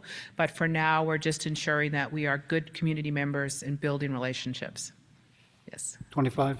Thank you for that. Understanding that context, thank you for that. It makes sense. But yeah, just wanted to make sure that, in our talks that we say you have to have a land base, you have to be part of BC in order to get those recognition of the other stuff that we're against. So thank you for your explanation. Thank you very much. And we'd love to take our direction from you. So if that's what the chiefs in Assembly would like, then we'll take that direction. Great. Let's move to draft resolution 8, BC First Nations Justice Council's Indigenous Women's Justice Plan Priority Strategies. Sorry, get you out of position there, Maureen. Sorry about that. So we'll just bring that up on the screen. Check for mover and seconder. As noted, this is a mirrored resolution. We will need a mover and seconder for this. Chief Casimir to move. Is it Chief Phillips? Chief Phillips to second? Yeah. Cookby. Thank you. Rhonda Phillips, Hot Says First Nation. Second the motion. Thank you, and I thank the others who also volunteered. And so the Indigenous Women's Justice Plan was presented as a part of the presentation itself. The resolution just notes the foundation, the number of foundational reports, findings, and recommendations that informed the work and how the BC First Nations Justice Council developed this particular plan, and it emphasizes the 3 joint strategies of the 15, which were included in the presentation as well. And moving to the therefore be it resolved that the BCAFN Chiefs in Assembly direct the regional chief working through the First Nations Leadership Council to fully endorse the BC First Nations Justice Council's Indigenous Women's Justice Plan, Priority Strategies 8, 9, and 15, as it relates to Strategies 8 and 9, and as a framework to protect and prevent Indigenous women, girls, and the Two-Spirit Plus community from impacts of man camps, resource extraction, and infrastructure development, and the continued MMIWGS 2S plus genocide through de-siloed crisis response planning, long-term reliable funding, legislative alignment with the UN Declaration on the Rights of Indigenous Peoples, and policy change. 2, the BCAFN Chiefs in Assembly call on BC First Nations Justice Council to continue working collaboratively with title and rights holders and like-minded organizations in their priority strategies and lines of action implementation plans to uplift ongoing work and avoid duplication. 3, the BCAFN Chiefs in Assembly call on governments of Canada and BC, including the BC Human Rights Commission, Environmental Assessment Office of BC, and the Impact Assessment Agency of Canada to provide resources to support BC First Nations Justice Council with the co-development of mandatory education and training models to be administered to government, employers, and workers in resource extractive industries, first responders, the Independent Investigations Office, and justice authorities with whom families, grassroots activists, First Nations, and the First Nations communities interact with during incidents involving man camps, resource extraction, land exploitation, and crisis response. Mandatory education must include gender-based violence prevention and cultural training, education on the murdered, missing Indigenous women, girls, and Two-Spirited Plus crisis, ongoing cultural awareness, anti-racism, anti-violence, and gender equality training. And 4, the BCAFN Chiefs in Assembly direct the regional chief, working with the UBCIC and the First Nations Summit as the First Nations Leadership Council, to utilize the BC First Nations Climate Strategy and Action Plan to advocate for the prioritized implementation of the National Inquiry into Missing and Murdered Indigenous Women and Girls, Calls for Justice 13.1, 13.2, 13.4, and 13.5, which are centered on ensuring safety and security and reducing impacts to Indigenous women, girls, and the Two-Spirit Plus community peoples through man camps, resource extraction, and land exploration. I look to the movers and seconders. There's a need for discussion of this. Chief Casimir and Chief Phillips. Microphone 27. Cookby Roseanne Casimir, very honored to be moving this year resolution. And just like what was stated in the presentation, it is about safety and security for all women and girls, and that it's a mirrored resolution. So honored again to be moving it. Cookshan. Cookby Phillips. I'm also honored to be seconding this motion. I think it's important that we ensure that our safety of our women and girls are protected, and given everything that that's gone on in the past month. Yeah, thank you. Thank you. Is there a need for further discussion of this mirrored resolution? Is there a need for further discussion of this mirrored resolution? Seeing none here or online.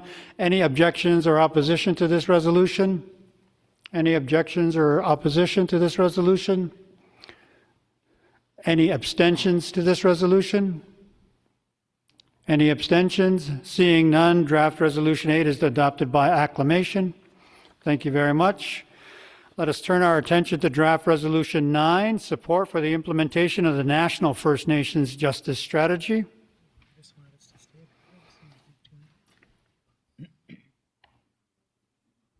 Chief Jerry Jack, and I'll need a seconder, please. Chief Casimir.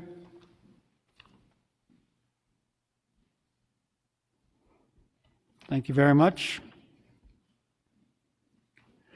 So the whereas stress the need for and BC First Nations involvement in the development of the National First Nations Justice Strategy and the continuing work to advocate for its implementation.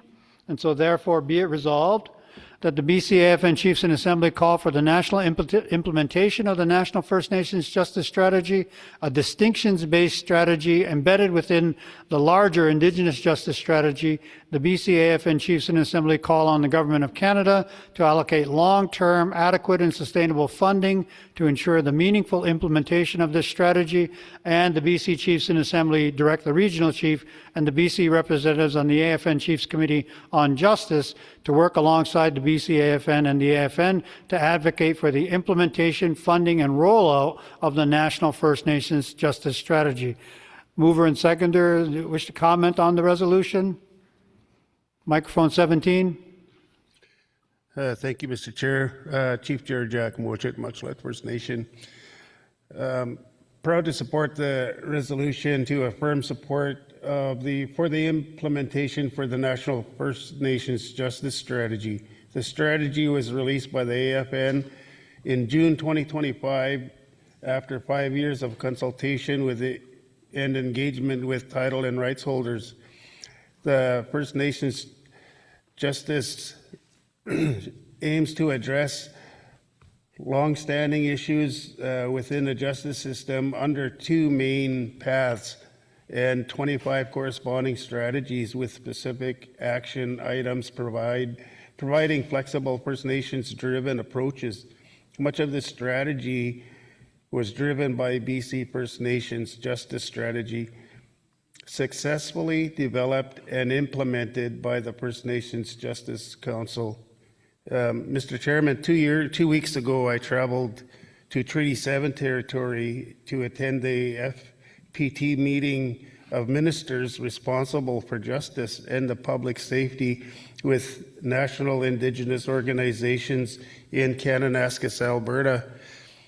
I spoke to the ministers alongside with National Chief and Quebec Labrador Regional Chief Francis Vero Paul. During my presentation, I highlighted the urgent need to combat the continued overrepresentation of Indigenous peoples in Canada's justice system. We know this is a result of systematic racism, intergenerational trauma, and the chronic underfunding of First Nation-led justice and policing priorities.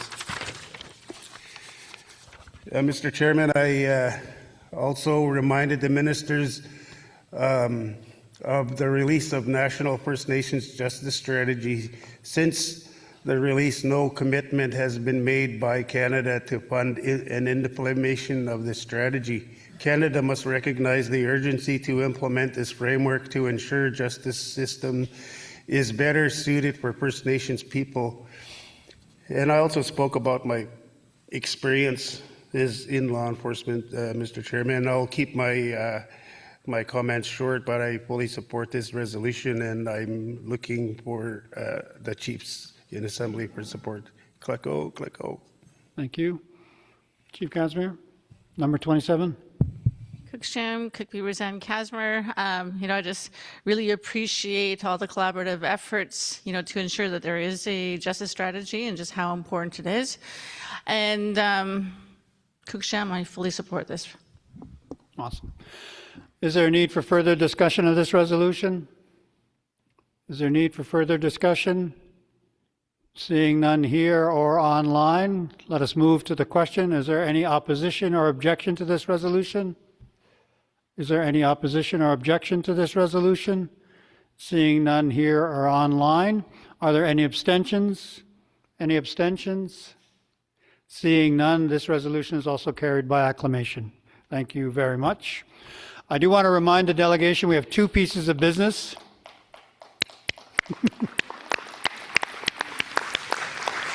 Two pieces of business. I erroneously stated we will end by 4, but I'm still hopeful. But there is 30 minutes set aside for the emergency management update, so just as a note on that one. But we are turning now to Alex Guerin and Larissa Grant, who will help us with the blanketing and honoring for Dr. Chief Robert Joseph.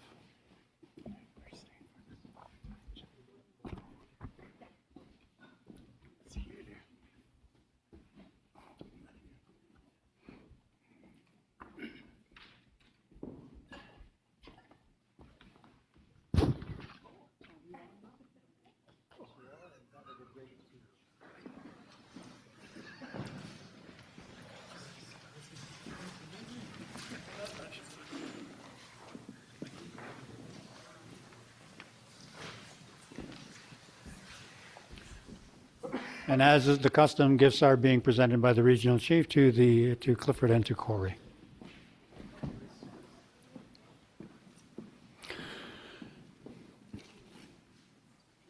I was thinking when the coronation medal was given to Jerry, and Chief Jerry, and he spoke, I was thinking that should come with, like a lord or a duke or an earl title.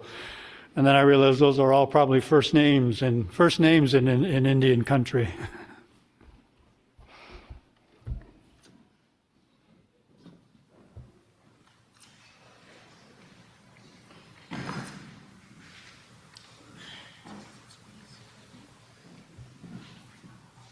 Awesome.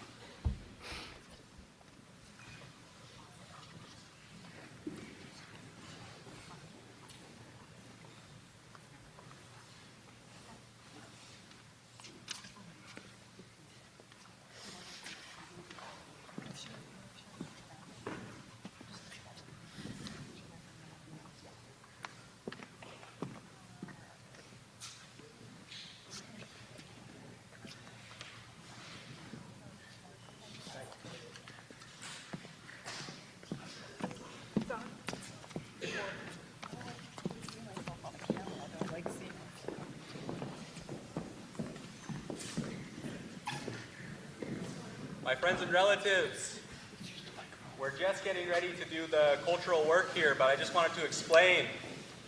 They're online. Larissa isn't saying I don't have a big enough voice, but I heard there's people online, so that's why she gave me a microphone. Just going to explain a little bit as they're getting ready to do the cultural work, that it's being done in the kind of the Coast Salish, and we're in Musqueam, so in the Musqueam way. So that means that the AFN family is going to come up. They're the family doing the work. We're going to be calling witnesses. That's how in Musqueam and in Coast Salish territory we put stuff onto the oral record book. So witnesses are going to be called, and then the ceremony will happen. And then those witnesses who were called are going to have an opportunity to respond to the work if they have some words they want to share.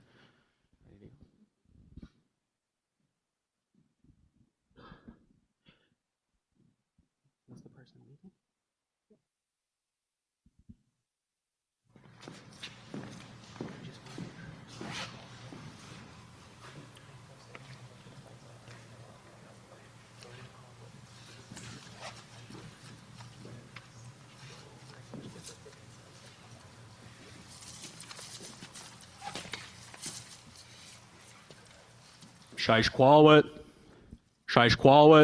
Huinam Stom Uk Squelsium.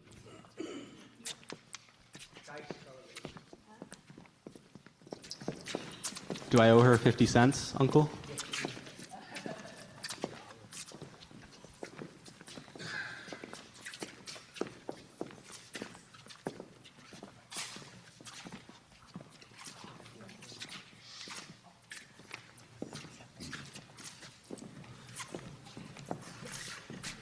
I might owe you 50 cents too. Sempelyan, Huinam Stom Uk Squelsium.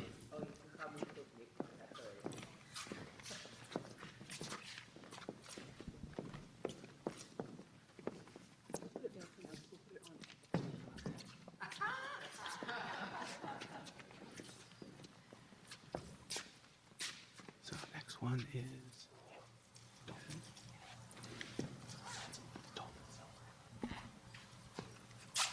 Lamchailtuch, Huinamstam Uk Squeltium.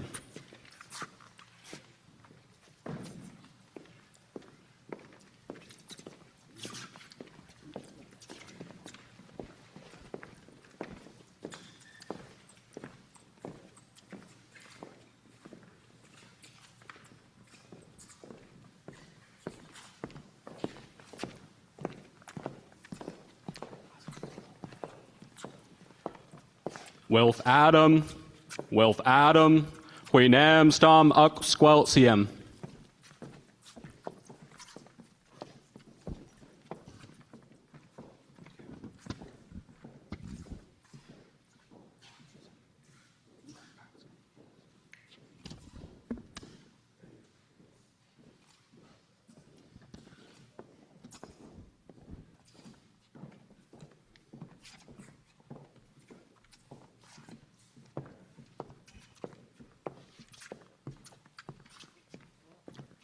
ACM to Thwelipni Huinamstam, to the witnesses who were called.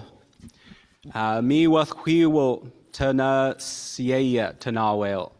Family here has come forward. Wanata all to siais. One work on their mind today. Do a blanketing. Wrap someone in a blanket, siem na siaya. When we do that blanketing, and it's for, do we call him Bobby Joe? Am I well enough to call him Bobby Joe? I don't know if we're on these these sorts of terms, but we're going to say Bobby Joe. Wrapping him in that blanket. So what you're going to see now is the family is about to call forward 2 young ladies. They're going to take blankets and put them on the cultural floor. The idea is that when we call up our respected one, putting them on those blankets, that's a specific space. We're creating a space on the floor that's pure, that's unwalked on, for our respected one to stand on and receive their acclaim. So at this time, the family would like to call forward Maureen Buchan. And Victoria, I'm sorry, I don't know your last name. Austin. Victoria Austin, please come forward.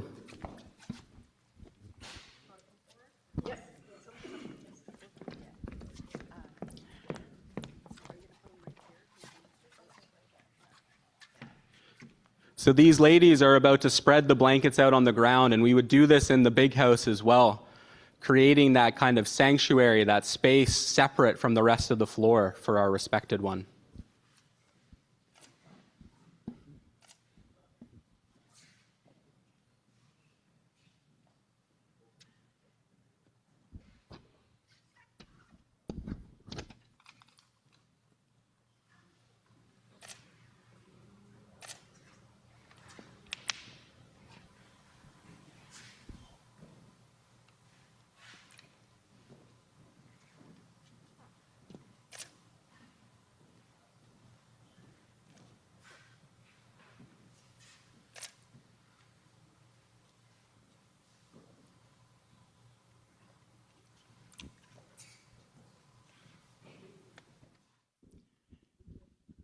We're going to give them 50 cents. Should I speak to them on the phone?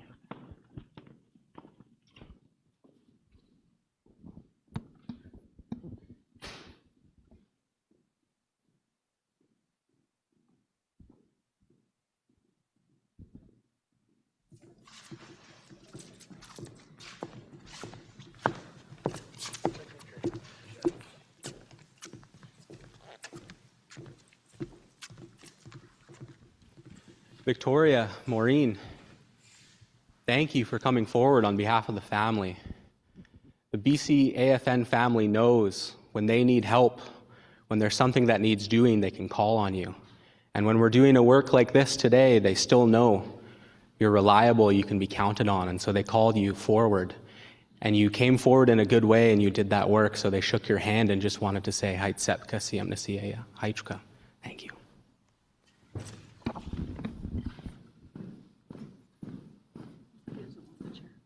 Okay. Yeah. Good for him. Yeah.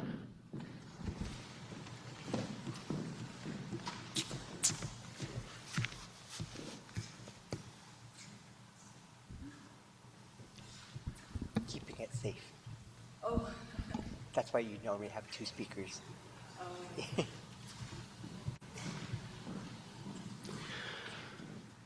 So at this time, the family would like to call forward Kwan Kwan Kwali Gedsi Wakas. Please come forward. I hope I've gotten your name real close. Those Kwakwakiok names, they're a doozy. So we're going to have you come forward and stand on this blanket, CM. Actually, can you come in front first? And then I will, because I'm not going to stand on the blanket, so I'm going to put this on you first, and then, so if you could turn. You're going to be blanketed, and then you'll go onto the blankets on the floor.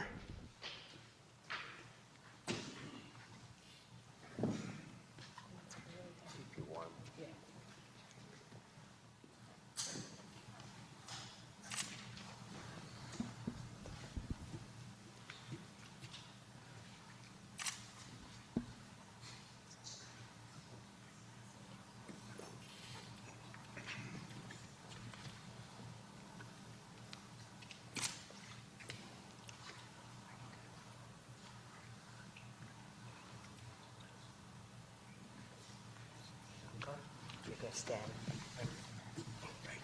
You're going to face this way. Face the sunrise. Turn around. You're going to face the sunrise. There we go. So what they're doing now is they're facing our respected one to the sunrise. Let's get that, that power comes from the sunrise.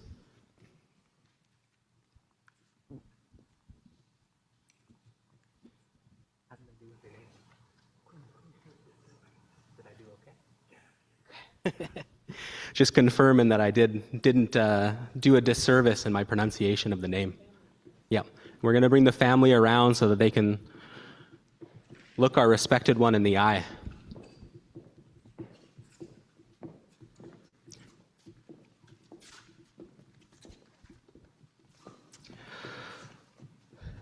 Kwan Kwan Weligetsi Wakas.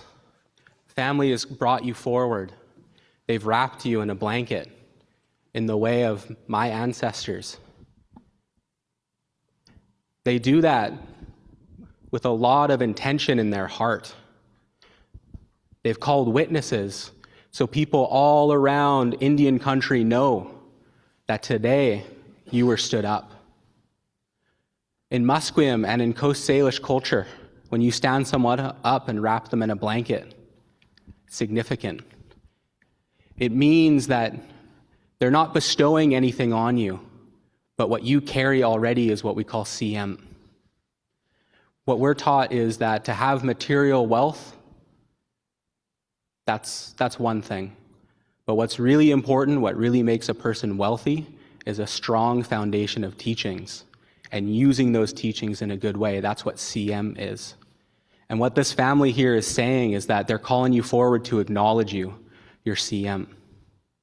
The work that you do all through your life, everything that's brought you to this moment and that brings you forward, we all see it. Here in what I would call Huamo country, we see the good work that you do. Reconciliation, residential schools, language, culture. These things that you bring forward have a lot of power. You've received teachings from your old people, and we see you transmitting those teachings all across to the current and the next generation. So what they've done is they've taken this blanket. That blanket comes from the earth, unless it's a fabric blend. It comes from the earth. They've woven it together into a blanket, but also into a prayer. And that prayer is wrapped around you. So you might not have that blanket around your shoulders all the time, but when you walk away from today, from this cultural work, know that this family is always wrapping you in that hug.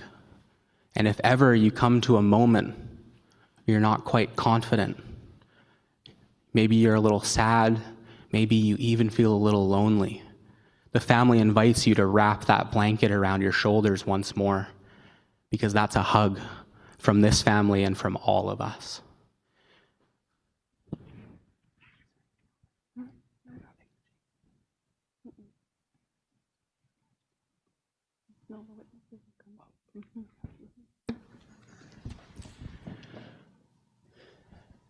So with that, I'll just say it's a great honor for me as well as the speaker for this family to be able to be a part of this work. But it's a huge honor for this family to be able to acknowledge you in that way. And with that, I'll just say that's all the work the family had in mind for today. Want to leave the floor open to the witnesses to respond to what they've seen. Haitrika Siyam.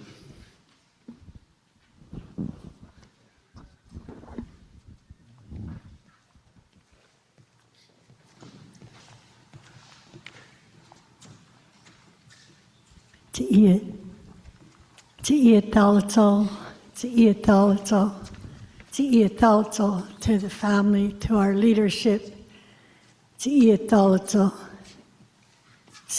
to Siaya. There's no greater word for someone when you say Siaya, a friend, dear elder, mentor, chief. So grateful I was able to spend time with you in this position. We shared together, learned from you. To eat sacred, a sacred that you're standing on. You know, we always hear those words. What you put out there comes back to you tenfold. Right? That's what this represents. They always told us it wasn't about recognition. It wasn't about the money. It was about our responsibility to one another. And you showed us that. You shared that with us. You stood us up. I know, I witnessed the words you shared with leadership, standing them up, giving them the confidence. I don't know how many others have that moral authority. That's what you represent. And the light. So many were lucky to witness this. We're lucky to be able to say to our grandchildren, we walked with you, learned from you, and your work carries on in all of us. But I know you won't be a stranger, right? I know we'll see you again time to time. But it's true about the blanket. You know, keep you warm, protect you. And it's, you can't buy this. You can't ask for it. It's something that, in my view, the Spirit has given you. Right? I don't think it would be, I'd like to share a song. And the song, of course, is connecting us to the Spirit and giving thanks for, again, for everyone that's in here. Giving thanks for our dear elder, our dear friend, our mentor. And I just ask you to accept the blessings. Te ia talato. Oh, yo, oh, yo, oh, yo, oh, we, oh, yo, oh, we, oh, we, oh, yo, oh, we, oh, yo, oh, we, oh, we, dia, oh, yo, we, oh, yo, yo, oh, yo, we, oh, yo,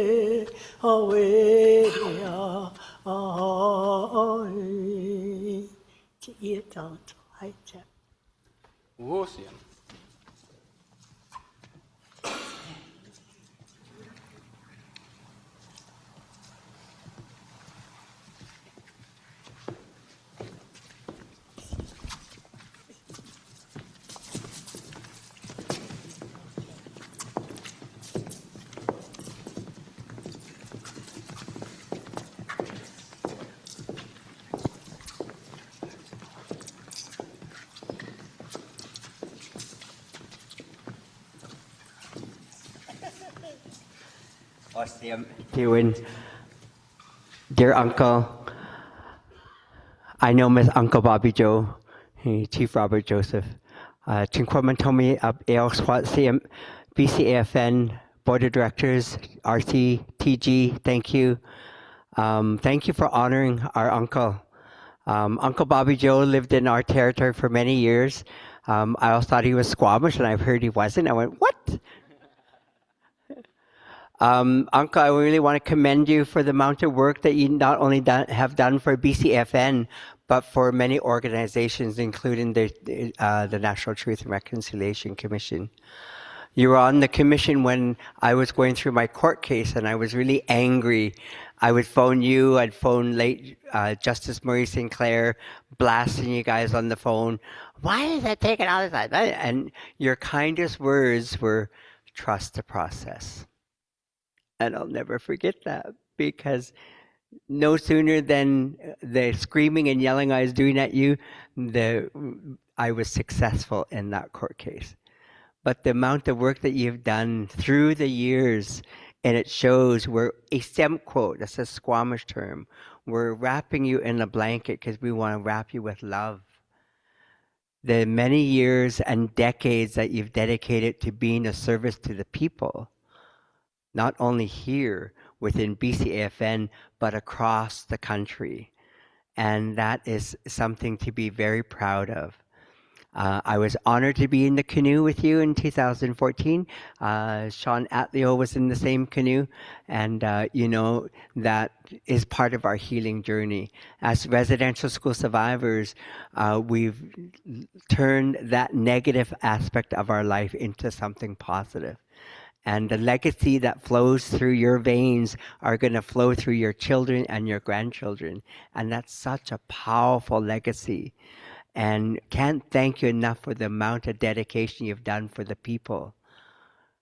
We're wrapping you, Uncle, because we love you. I'm going to stop there because you're probably getting very warm. Chinquamantomi, Uncle, I'm very grateful for you. Thank you.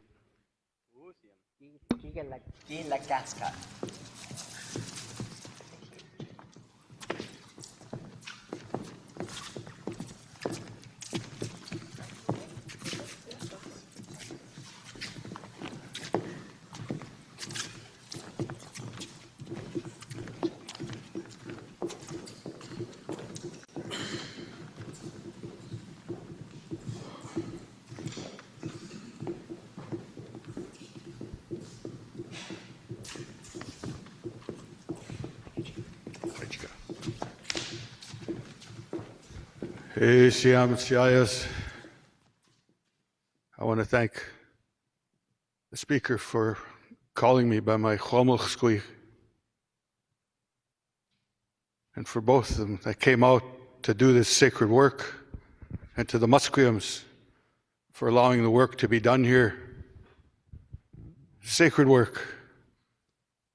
The Chomulch, Mistimuch, our people, we don't know how long we've carried on the works like this. It says a lot about who we are.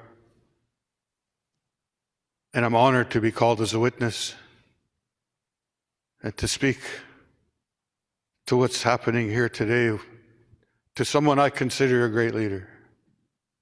When I start with that, the AACM and CIS, it's talking about the leadership, expressing the leadership that are here. And the CIS, as Shashkowitz said, it's like our brothers and sisters, holding you in high regard. This is a big honor bestowed on you in the ways of our people. I want to say, when I saw this man earlier come in, Dr. Robert Joseph, Chief Robert Joseph, as many have said, Bobby Joe. And then I saw our regional leaders and national leaders here. It reminded me of so many things that this man has done for all of our people. Over the years, I've served as leadership for our communities. I've been there to witness his leadership. The residential schools was something that no one ever really talked about. I believe this man opened that door in these areas. He spoke the truth straight out nationally. It opened the doors to a lot of others to speak that truth, to come out and say the truths that really happened. And he pushed for reconciliation and kept pushing for reconciliation.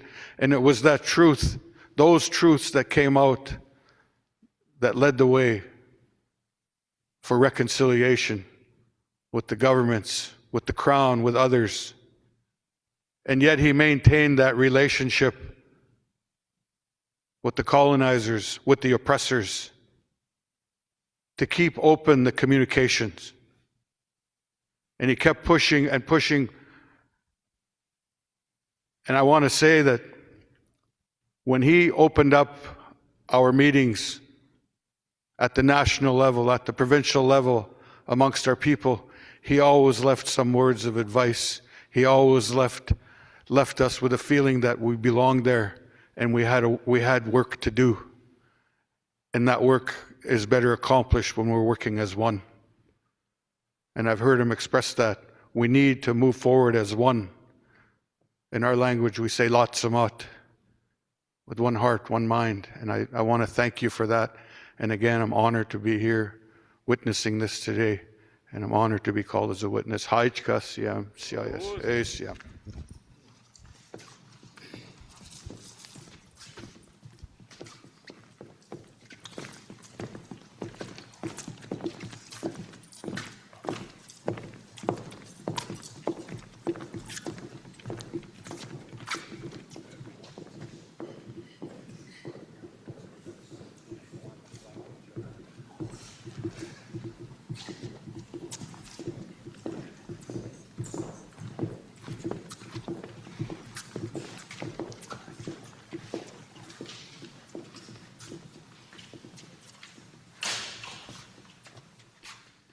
Denise at you, Saka's at you, Sky's at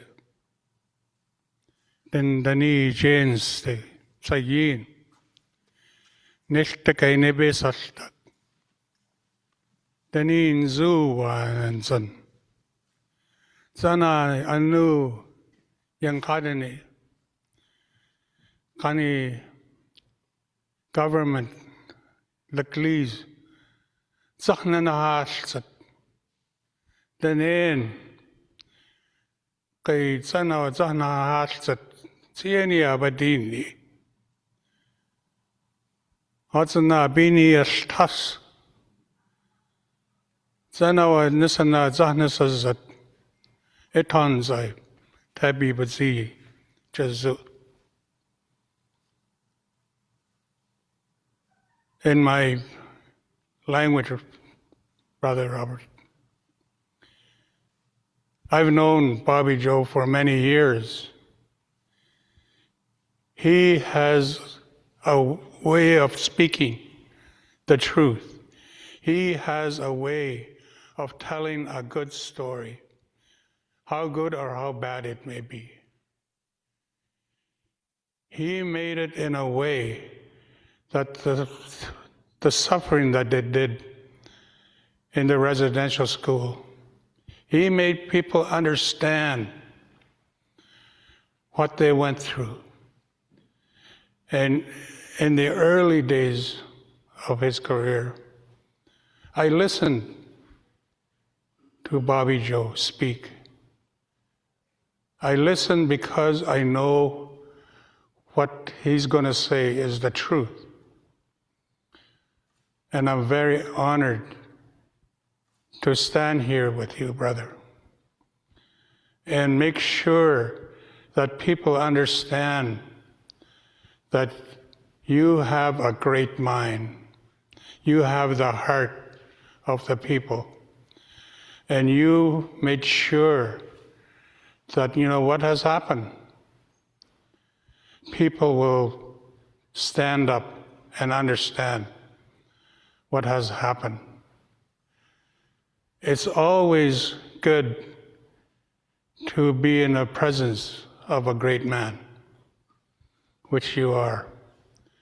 And I'm very, very proud to be here with you and to witness a great event for a great gentleman. You know, I like looking through the Googles, and I typed your name, Robert Joseph,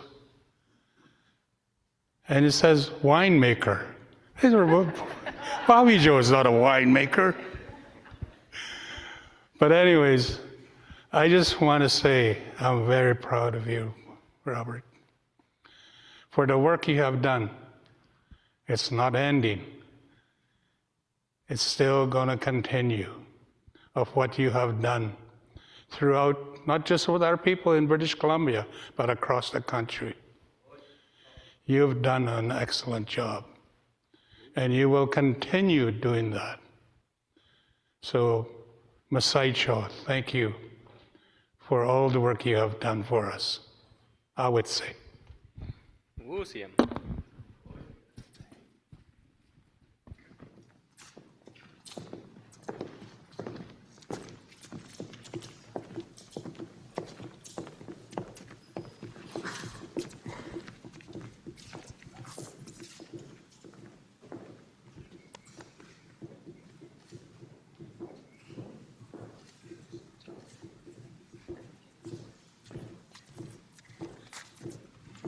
Chief, Dr. Robert Joseph, Bobby Joe, Kwan Kwali Gedzi Wakas. As you step off those blankets back into our world, just know that words aren't enough. That's why you're being wrapped in a blanket, because words aren't enough to express the gratitude. And just know that with that blanket, you have a whole province of Huelmo Masteo grateful to you and behind you. With that, that's all the work the family had in mind today. Thank you for the witnesses to responding to the work. But as people who are here, just want to let you know that you're all witnesses. Those people who were called are the first line of defense for the oral history, but each and every one of you has a responsibility to go back to your territories, go back to your villages and say, I was there, I saw the work the family did, and they honored that man, that great man. Okay, Terry wants to say a few words. Mr. TG. Skies. On behalf of the family, this is the last piece of business we need to do. I thought to blanket you when I first took this position as regional chief.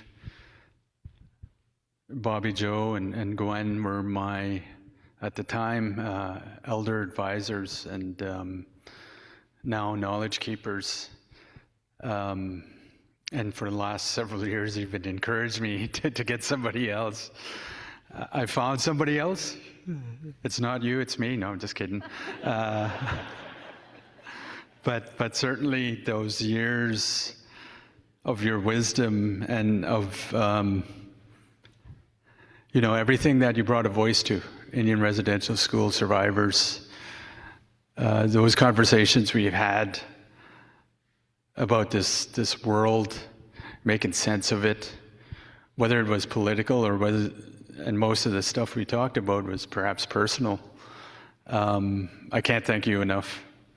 I can't thank you enough for what you've done over the years representing British Columbia as a knowledge keeper at the Assembly of First Nations and all the work that you've done. I know this is the end of this journey, but it carries on, and certainly you'll continue to do the advocacy and the work. And there's a lot of things that people don't recognize that you've done.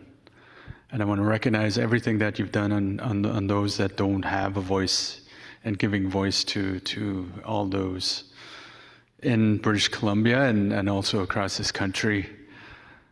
I know it's the end of this, but certainly I know, and I can't thank you enough. I'll never forget you. We still have our friendship, and I think it's even more than that.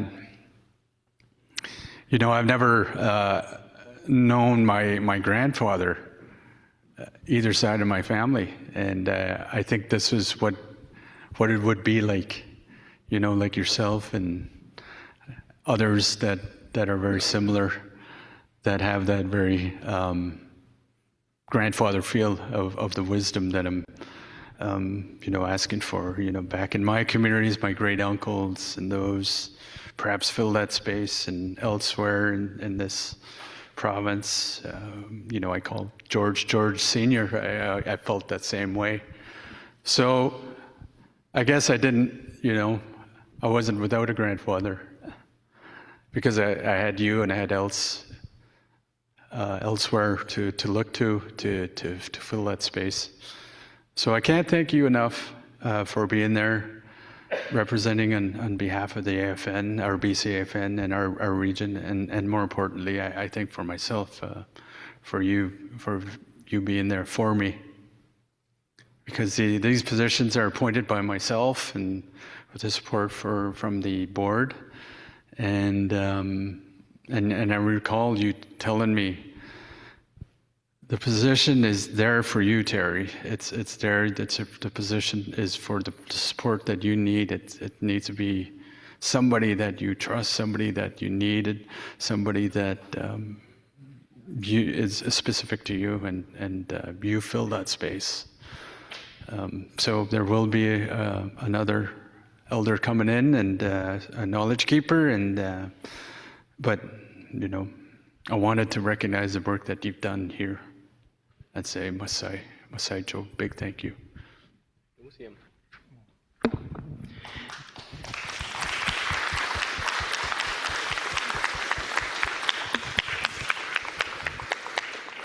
With that, the work has ended. We'll let Bobby Joe get that warm blanket off and return to his seat. The last thing that you'll see is that Victoria and Maureen are going to take the blankets that Bobby Joe stood on, and they're going to gift them to people who were in attendance to watch the work. Thank you. Really want to thank you for really listening and watching our cultural work in such a good way. It's really appreciated the opportunity to get to do some of our work on this floor for Yale. So thank you, everybody. I was going to say enough now. Yeah, I'm getting pulled by the ear. Enough now, he said.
Once again, ladies and gentlemen, Dr. Chief Robert Joseph Sr.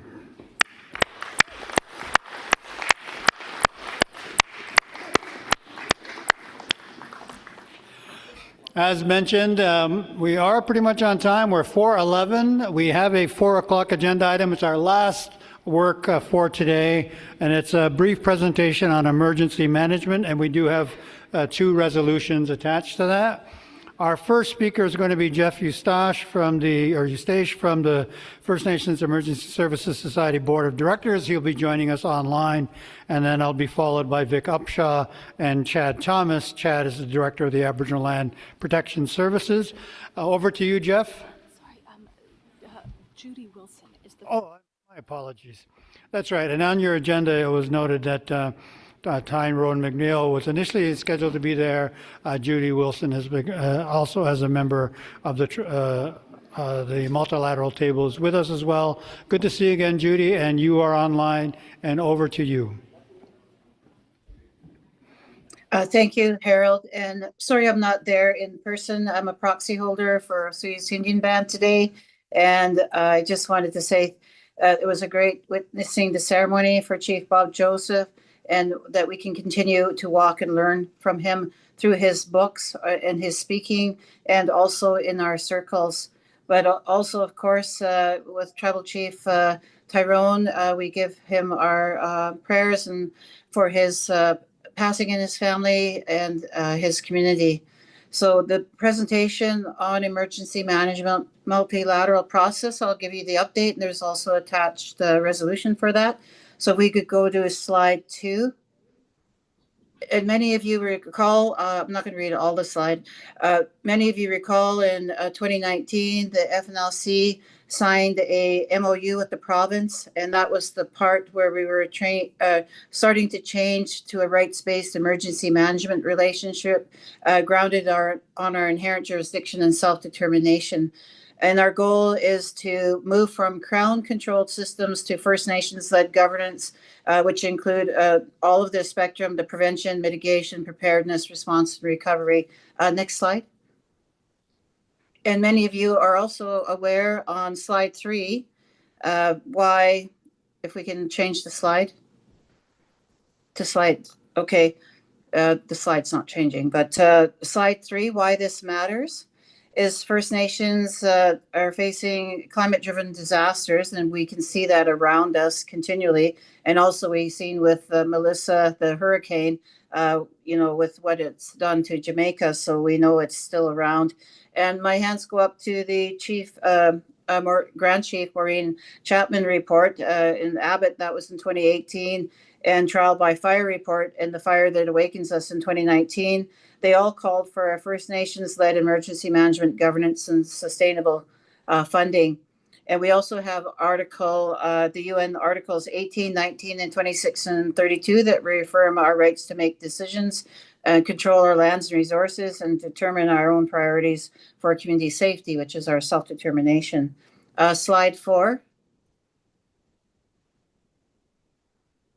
Thank you. So I just wanted to, I'm not read out all the names. Many of you see the ones that are appointed there on the screen. They list all of those appointed through our respective organizations for FNLC and the technical support. But I wanted to acknowledge our Regional Chief, Terry Teegee, for his leadership in this file. Also with First Nations Summit, Robert Phillips, and also UBCIC Grand Chief Stuart Phillip for all of their support on this work.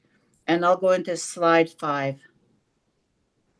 This is the progress on phase 1. So this is what we wrapped up in January of this year.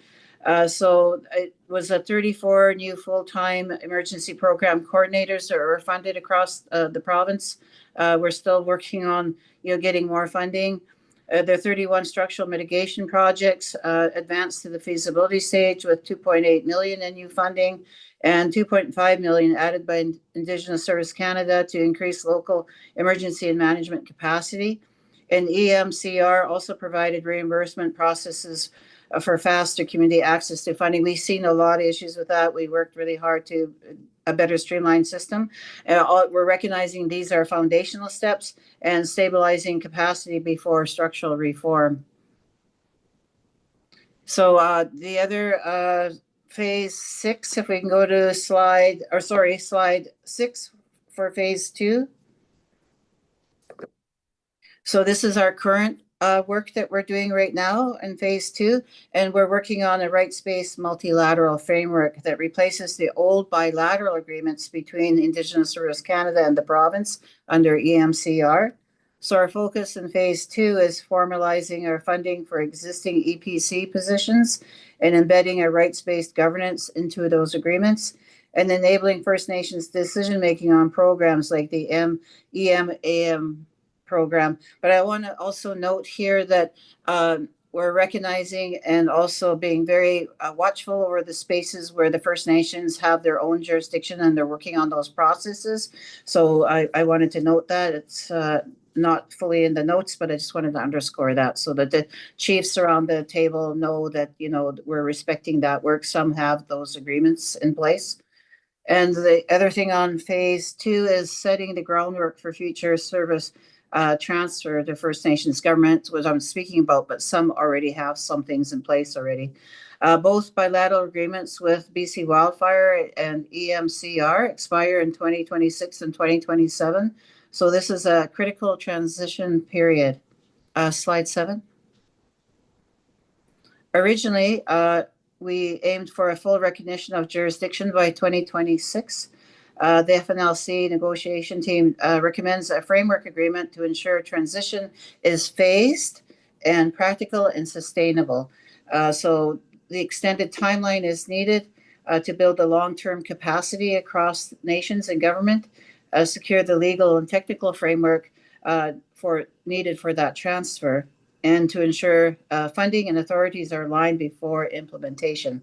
So importantly, this extension does not stop any nation from moving ahead with its own agreements. I'm underscoring that again. It simply ensures the overall system is strong and coherent. So there was a lot of those discussions about that, and that's really important. This slide, the last slide, please. I know this looks really busy, but just bear with me 1 minute or 2 minutes. So what's next? The FNLC will be developing 2 case studies, one on the 2021 atmospheric river and one on the 2021 Lytton fire, to make sure community experience directly shapes the new framework. So we have to learn by those lived experiences. That's going to be really important. And phase 2 negotiations continue with a draft framework agreement that's expected by March 2026. And phase 3, the path toward jurisdiction beyond that. So we're also planning an emergency management forum on March 11th and 12th in 2026 to gather input from First Nations leadership before the finalization. So I know you might want to take a snapshot of this, or the PowerPoint will be available, but that's how the flow is going to work. And I think it's a good one. And I think it's important to, you know, have all that input before we start framing out what those longer term agreements are looking like, and then support the nations if they want any support for the work they're doing on their agreements. So Harold, I don't know if you wanted me to go into the resolution overview, or if we want to end this and then go into the resolution, because I respect the protocol about the mover and the seconder.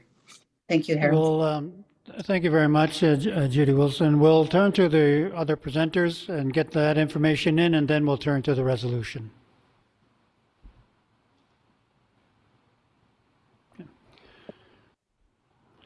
With that, then let us turn, I believe, to Jeff Eustace for the Board of Directors.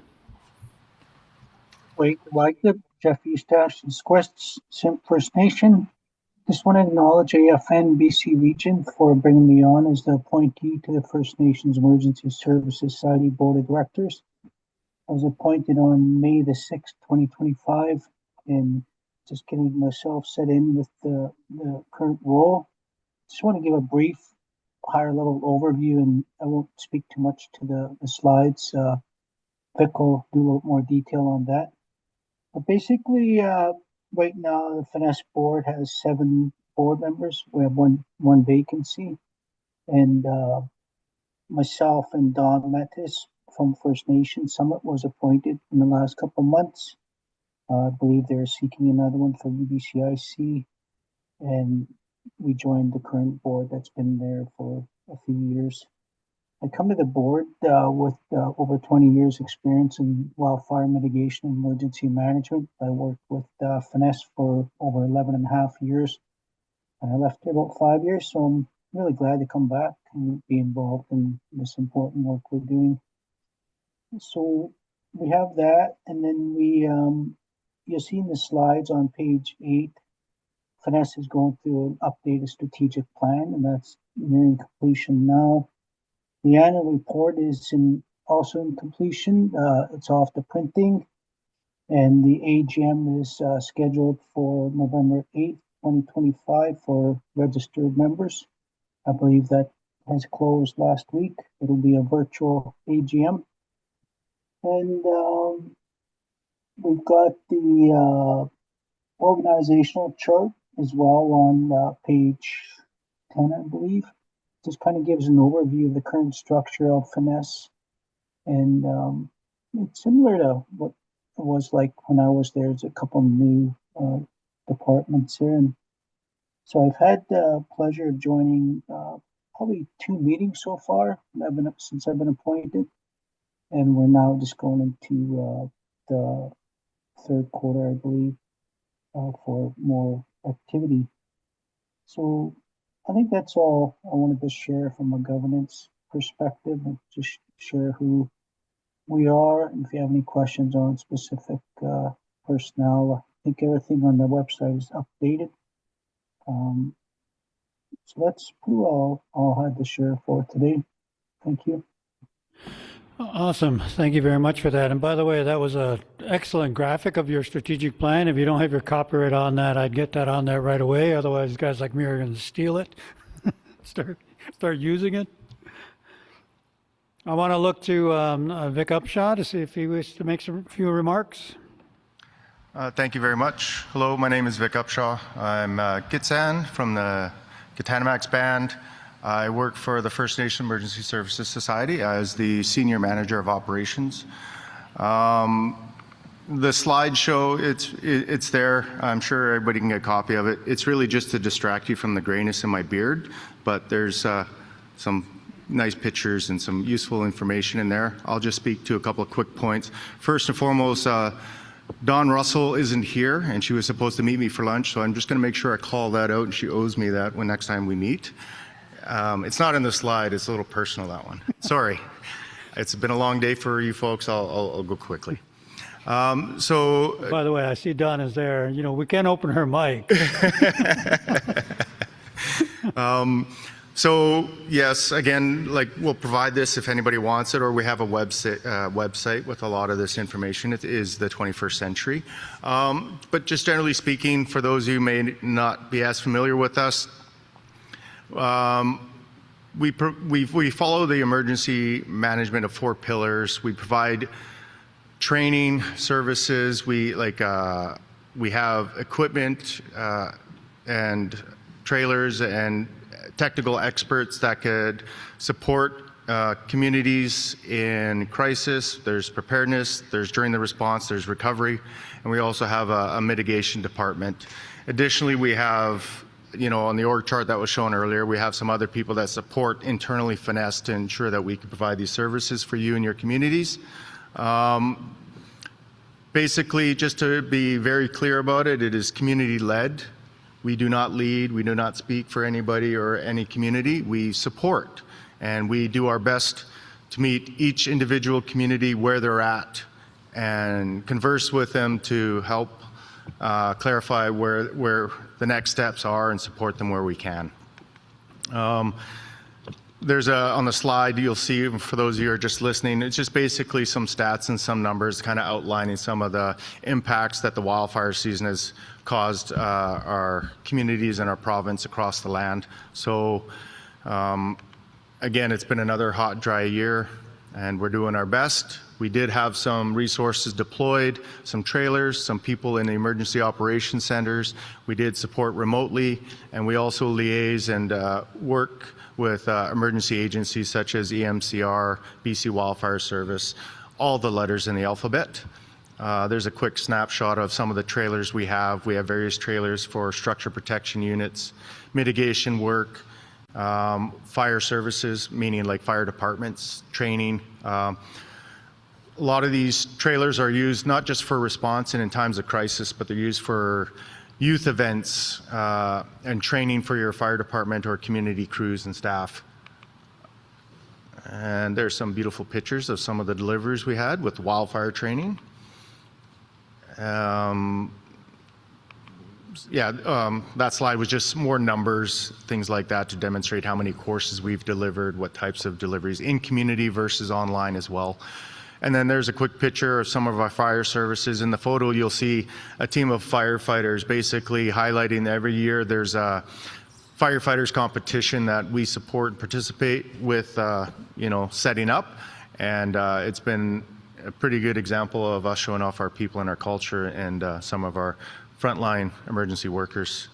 I think that's pretty much it. I'm sure there's questions and all that. You can get a hold of us. Oops, I think there's a click here. We have a website with all the phone numbers and stuff like that. Technology. I'll shut up now so that we can make sure somebody much smarter can speak. Thank you. Thank you very much, Vic. And over to you, Chad, from the Director of the Aboriginal Land Protection Services. I don't know who has the power for the clicker. Did you want to do it, or Nikki can do it? Okay, sounds good. Thanks, Nikki.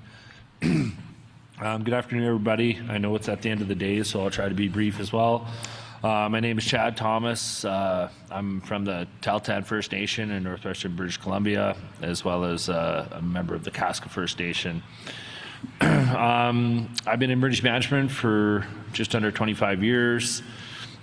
I spent 10 years working with the Yukon Territorial Government, top tier initial attack programs, and then the other half I spent working with Yukon First Nations, and I founded an organization in the Yukon Territory called Yukon First Nations Wildfire, which became the largest contract wildfire organization in the country and the largest Indigenous emergency management organization in the country.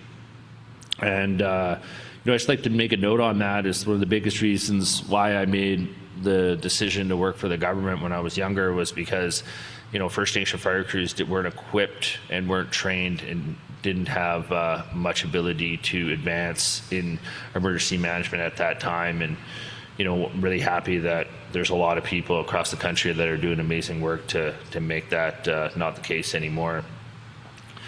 In 2018, northwestern British Columbia was hit really hard. I was in charge of the Telegraph Creek fire, my home First Nation community, and I also had some crews working in Lower Post on the wildfire situation that was happening there. Communities were hit very, very rough, very badly, and they were also, we didn't have a lot of forces up there. So since then, we've looked to start an organization in 2023 called Aboriginal Land Protection Services. Our goal with our organization, to the next slide, please. Our goal with this organization is to make sure that we're building people up, and we're recruiting on the levels that we need to, and engaging with people and communities the way we need to. We have an issue with a lot of the youth in a lot of our communities that need an extra push to kind of get out of their parents' basement. So that's a big thing that we aim to do, is engaging with youth and continuing to lift people up. We want to improve our coordination and our level of standards when we deal with response. Next slide, please. When you work in rural, remote areas, such as northwestern British Columbia, access is a big issue. And, I always tell my firefighters when they're working somewhere remote is you're a long way from a Band-Aid. But, the big thing is we don't have the capacity in our small rural communities to have a wildfire department and a flood department and an EMS department and a volunteer department. It kind of has to be a group of people that can take on those roles on multi levels. So some folks are on our EMS department, that are on our search and rescue department, that are on our volunteer fire department. Wildland firefighters are on both. But that allows us to train longer throughout the year and give a skill set to the next generation of First Nation first responders, and really helps us lift the group up. And I think that it also just adds in that level of tier of the skills that we can provide. Next slide, please.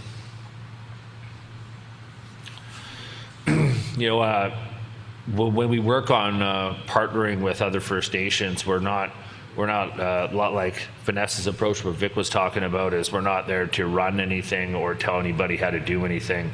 We really believe that we lift people up by giving them resources they need, but by signing MOUs with Aboriginal Land Protection Services, First Nations are able to access top tier first responders, and we're able to action on emergencies and incidences in their traditional territory. When the territorial or federal government would say that they're not ready to do it, we can action incidences faster, and that allows us to get into different areas as well. Next slide, please. Again, going back to what I touched on earlier, and that's, I really believe that emergency management and landscape fire management is something that we need to be aggressively lifting our youth up with. And we need to pass on these skills, because every year that goes by, you're seeing less folks out there like Vic and myself. And once we're not involved in the industry, there's not going to be as many people that can pass the torch. So it's really important about prioritizing our youth and building them up as much as we can. Next slide, please.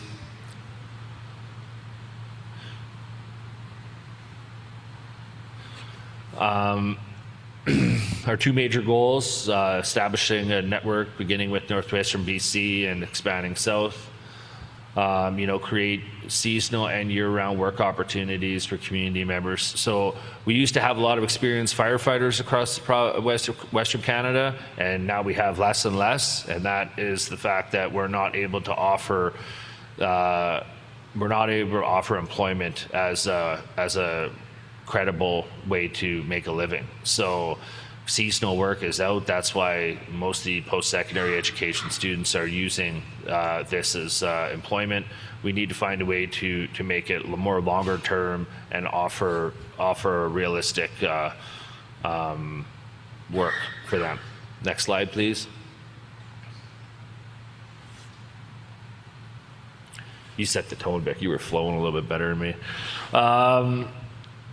Yeah, so like our key strategies, we're going after funding, both provincial and federal. We stay keen on our philosophy is the 4 pillars: is recruit, train, equip, and prepare our personnel for any emergencies that are coming out. We need to negotiate contracts and partnership agreements with other First Nations and BC Wildfire. So a big thing that's happening, and I wanted to bring this to attention to BCAFN, is we're getting sole source contracts from BC Wildfire to respond to wildfires that are happening. We don't get to negotiate those contracts. We are not given any information on any other First Nations that are running Indigenous and emergency management crews, or Type 3 crews or Type 2 crews.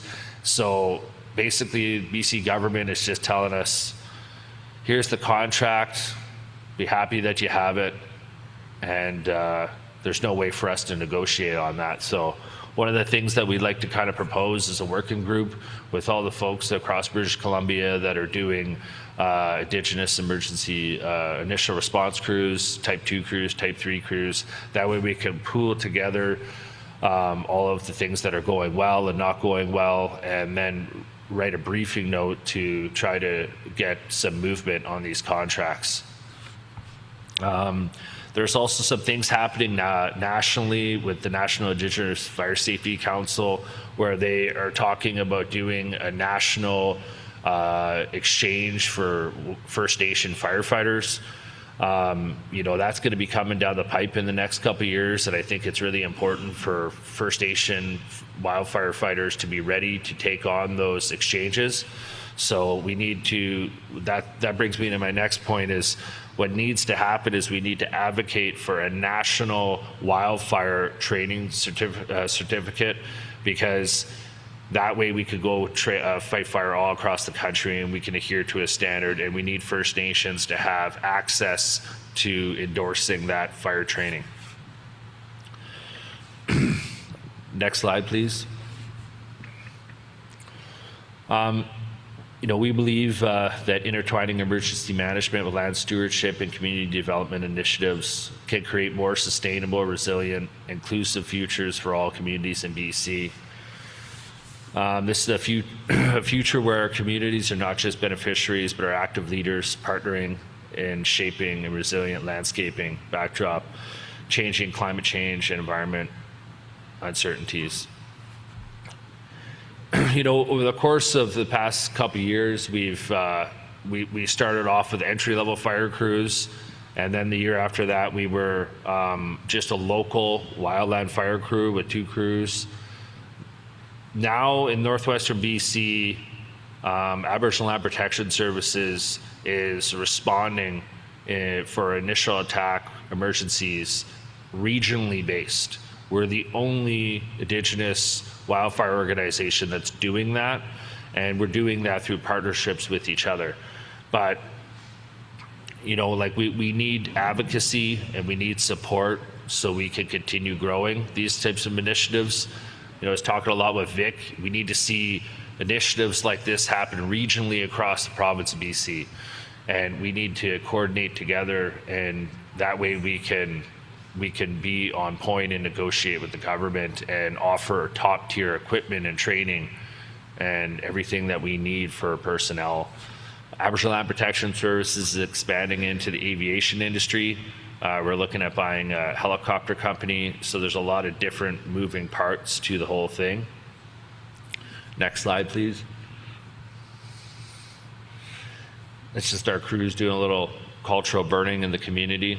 I'd like to thank the Daly Dene Council, the Dease River First Nation, the Tahltan Band, and the Tahltan Central Government for their support. I'd especially like to thank the CEO of BCAFN Center of Excellence for Economic Development, Harlan Schilling, for his unwavering support in the development of this program. Harlan, when I was running Yukon First Nation Wildfire years ago, Harlan gave me a call and he says, "Hey, I heard you're running a wildfire program or boot camp." And I said, "Yeah, it's going to happen for a couple of weeks." And he's like, "Sign me up." And I'm like, "Aren't you a chief or something?" And he's like, "Yeah, well, they're making me take mandatory 2 weeks off." So that's his level of time off, is running to a 2-week wildfire training program. And after that, I think that's where we knew we were going to get support to build a successful program coming from 2018 very disastrous wildfires. So that's just our update for what we're doing up north. Thank you very much for your time. Thank you very much, Chad. Excellent photos. Very, very informative, but the photos really captured the day there, so nicely done. All right, ladies and gentlemen, I do want to let you know that I need you just for a few more minutes. We do have the 2 resolutions I'd like to pass fairly quickly, and I will let you know you are all eligible by being present for the door prize today, which is a value of $1,250. All right, so that's not a bribe, by the way. Although it really does sound like that. Draft Resolution 10 is a mirrored resolution, call to extend the timeline for full First Nations jurisdiction and emergency management, moved by Proxy Judy Wilson, Osoyoos Indian Band. I'll need a seconder. Chief Casimir, thank you very much. I did see you over there, Chief, as well. Chief Casimir. Again, it's a mirrored resolution. Proxy Judy Wilson touched on all the key elements in her presentation, so I'll just move to the therefore be it resolves. You direct the regional chief to work with the First Nations Leadership Council to engage with Indigenous Services Canada in emergency management and climate readiness to extend the timeline for full jurisdiction through a phased approach, ensuring this does not prevent any First Nation from advancing its own agreements. You direct the BCAFN representatives on the negotiations team to develop 2 related case studies, one on the 2021 atmospheric and one on the Lytton wildfire, to help inform the multilateral table negotiations table and to continue to participate in the collaborative development of the multilateral agreement, working towards a signed agreement for the end of the 2027 fiscal year and the realization of full jurisdiction through a series of phases brought to the BCAFN Chiefs and Assembly for regular updates, input, and approval. BCAFN Chiefs and Assembly call on Indigenous Services Canada and the province of BC to provide sustained and predictable funding to support the legal, policy, technical capacity needed to implement the phased jurisdictional model in line with the UN Declaration, and for the BCAFN Chiefs and Assembly, direct the BCAFN representatives on the negotiations team to report on the rights-based framework agreement development and an enhanced description of the pathway to full emergency management jurisdiction at the next scheduled BCAFN Special Chiefs Assembly in the spring of 2026. Given the time and the thoroughness of the presentations, with your permission, I would simply ask if I could have unanimous consent to pass this resolution. Can I have your unanimous consent here in the room? I'm looking online. I see no objections there. So with your permission, we will adopt Resolution 10 carried by unanimous consent.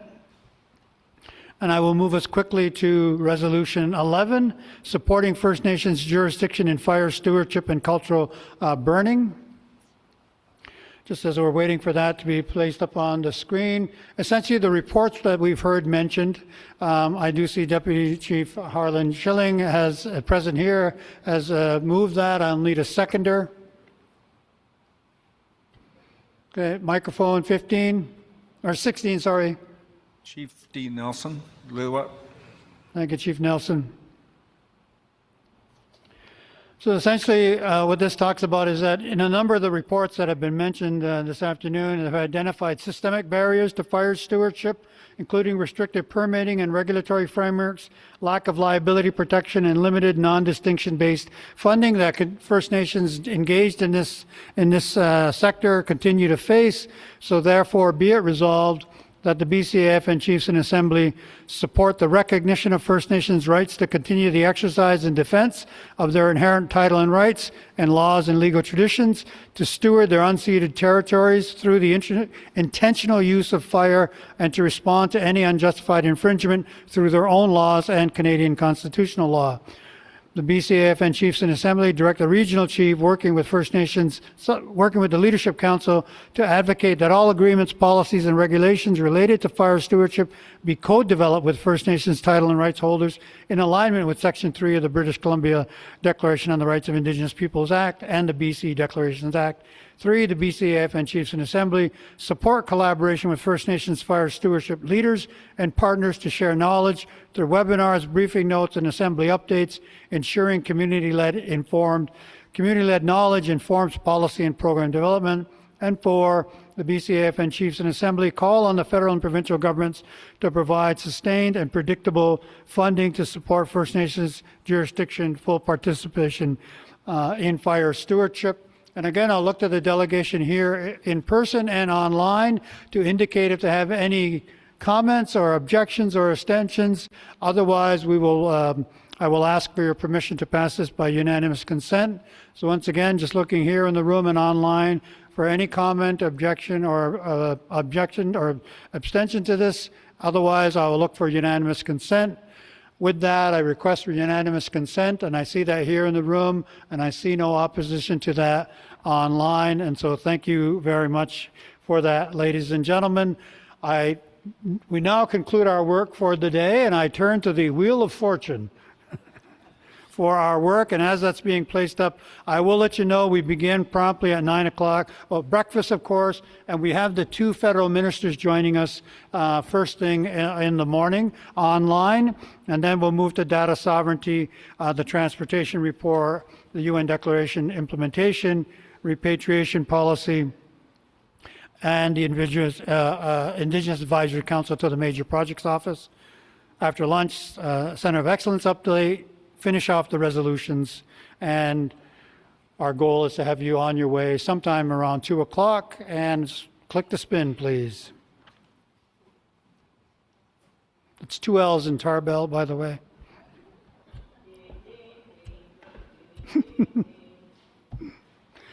Could be Rhonda Phillips. She's online. I can let you know that there's unanimous support and happiness in the room for you, Chief Phillips. Thank you. And the I'm prize glad they is a and the prize is a $1,250 flight voucher. Wow. Congratulations. Awesome. Thank you. Next time. Enjoy your evening, ladies and gentlemen. Let us pray for 9 innings only. And we'll see you back here in the morning.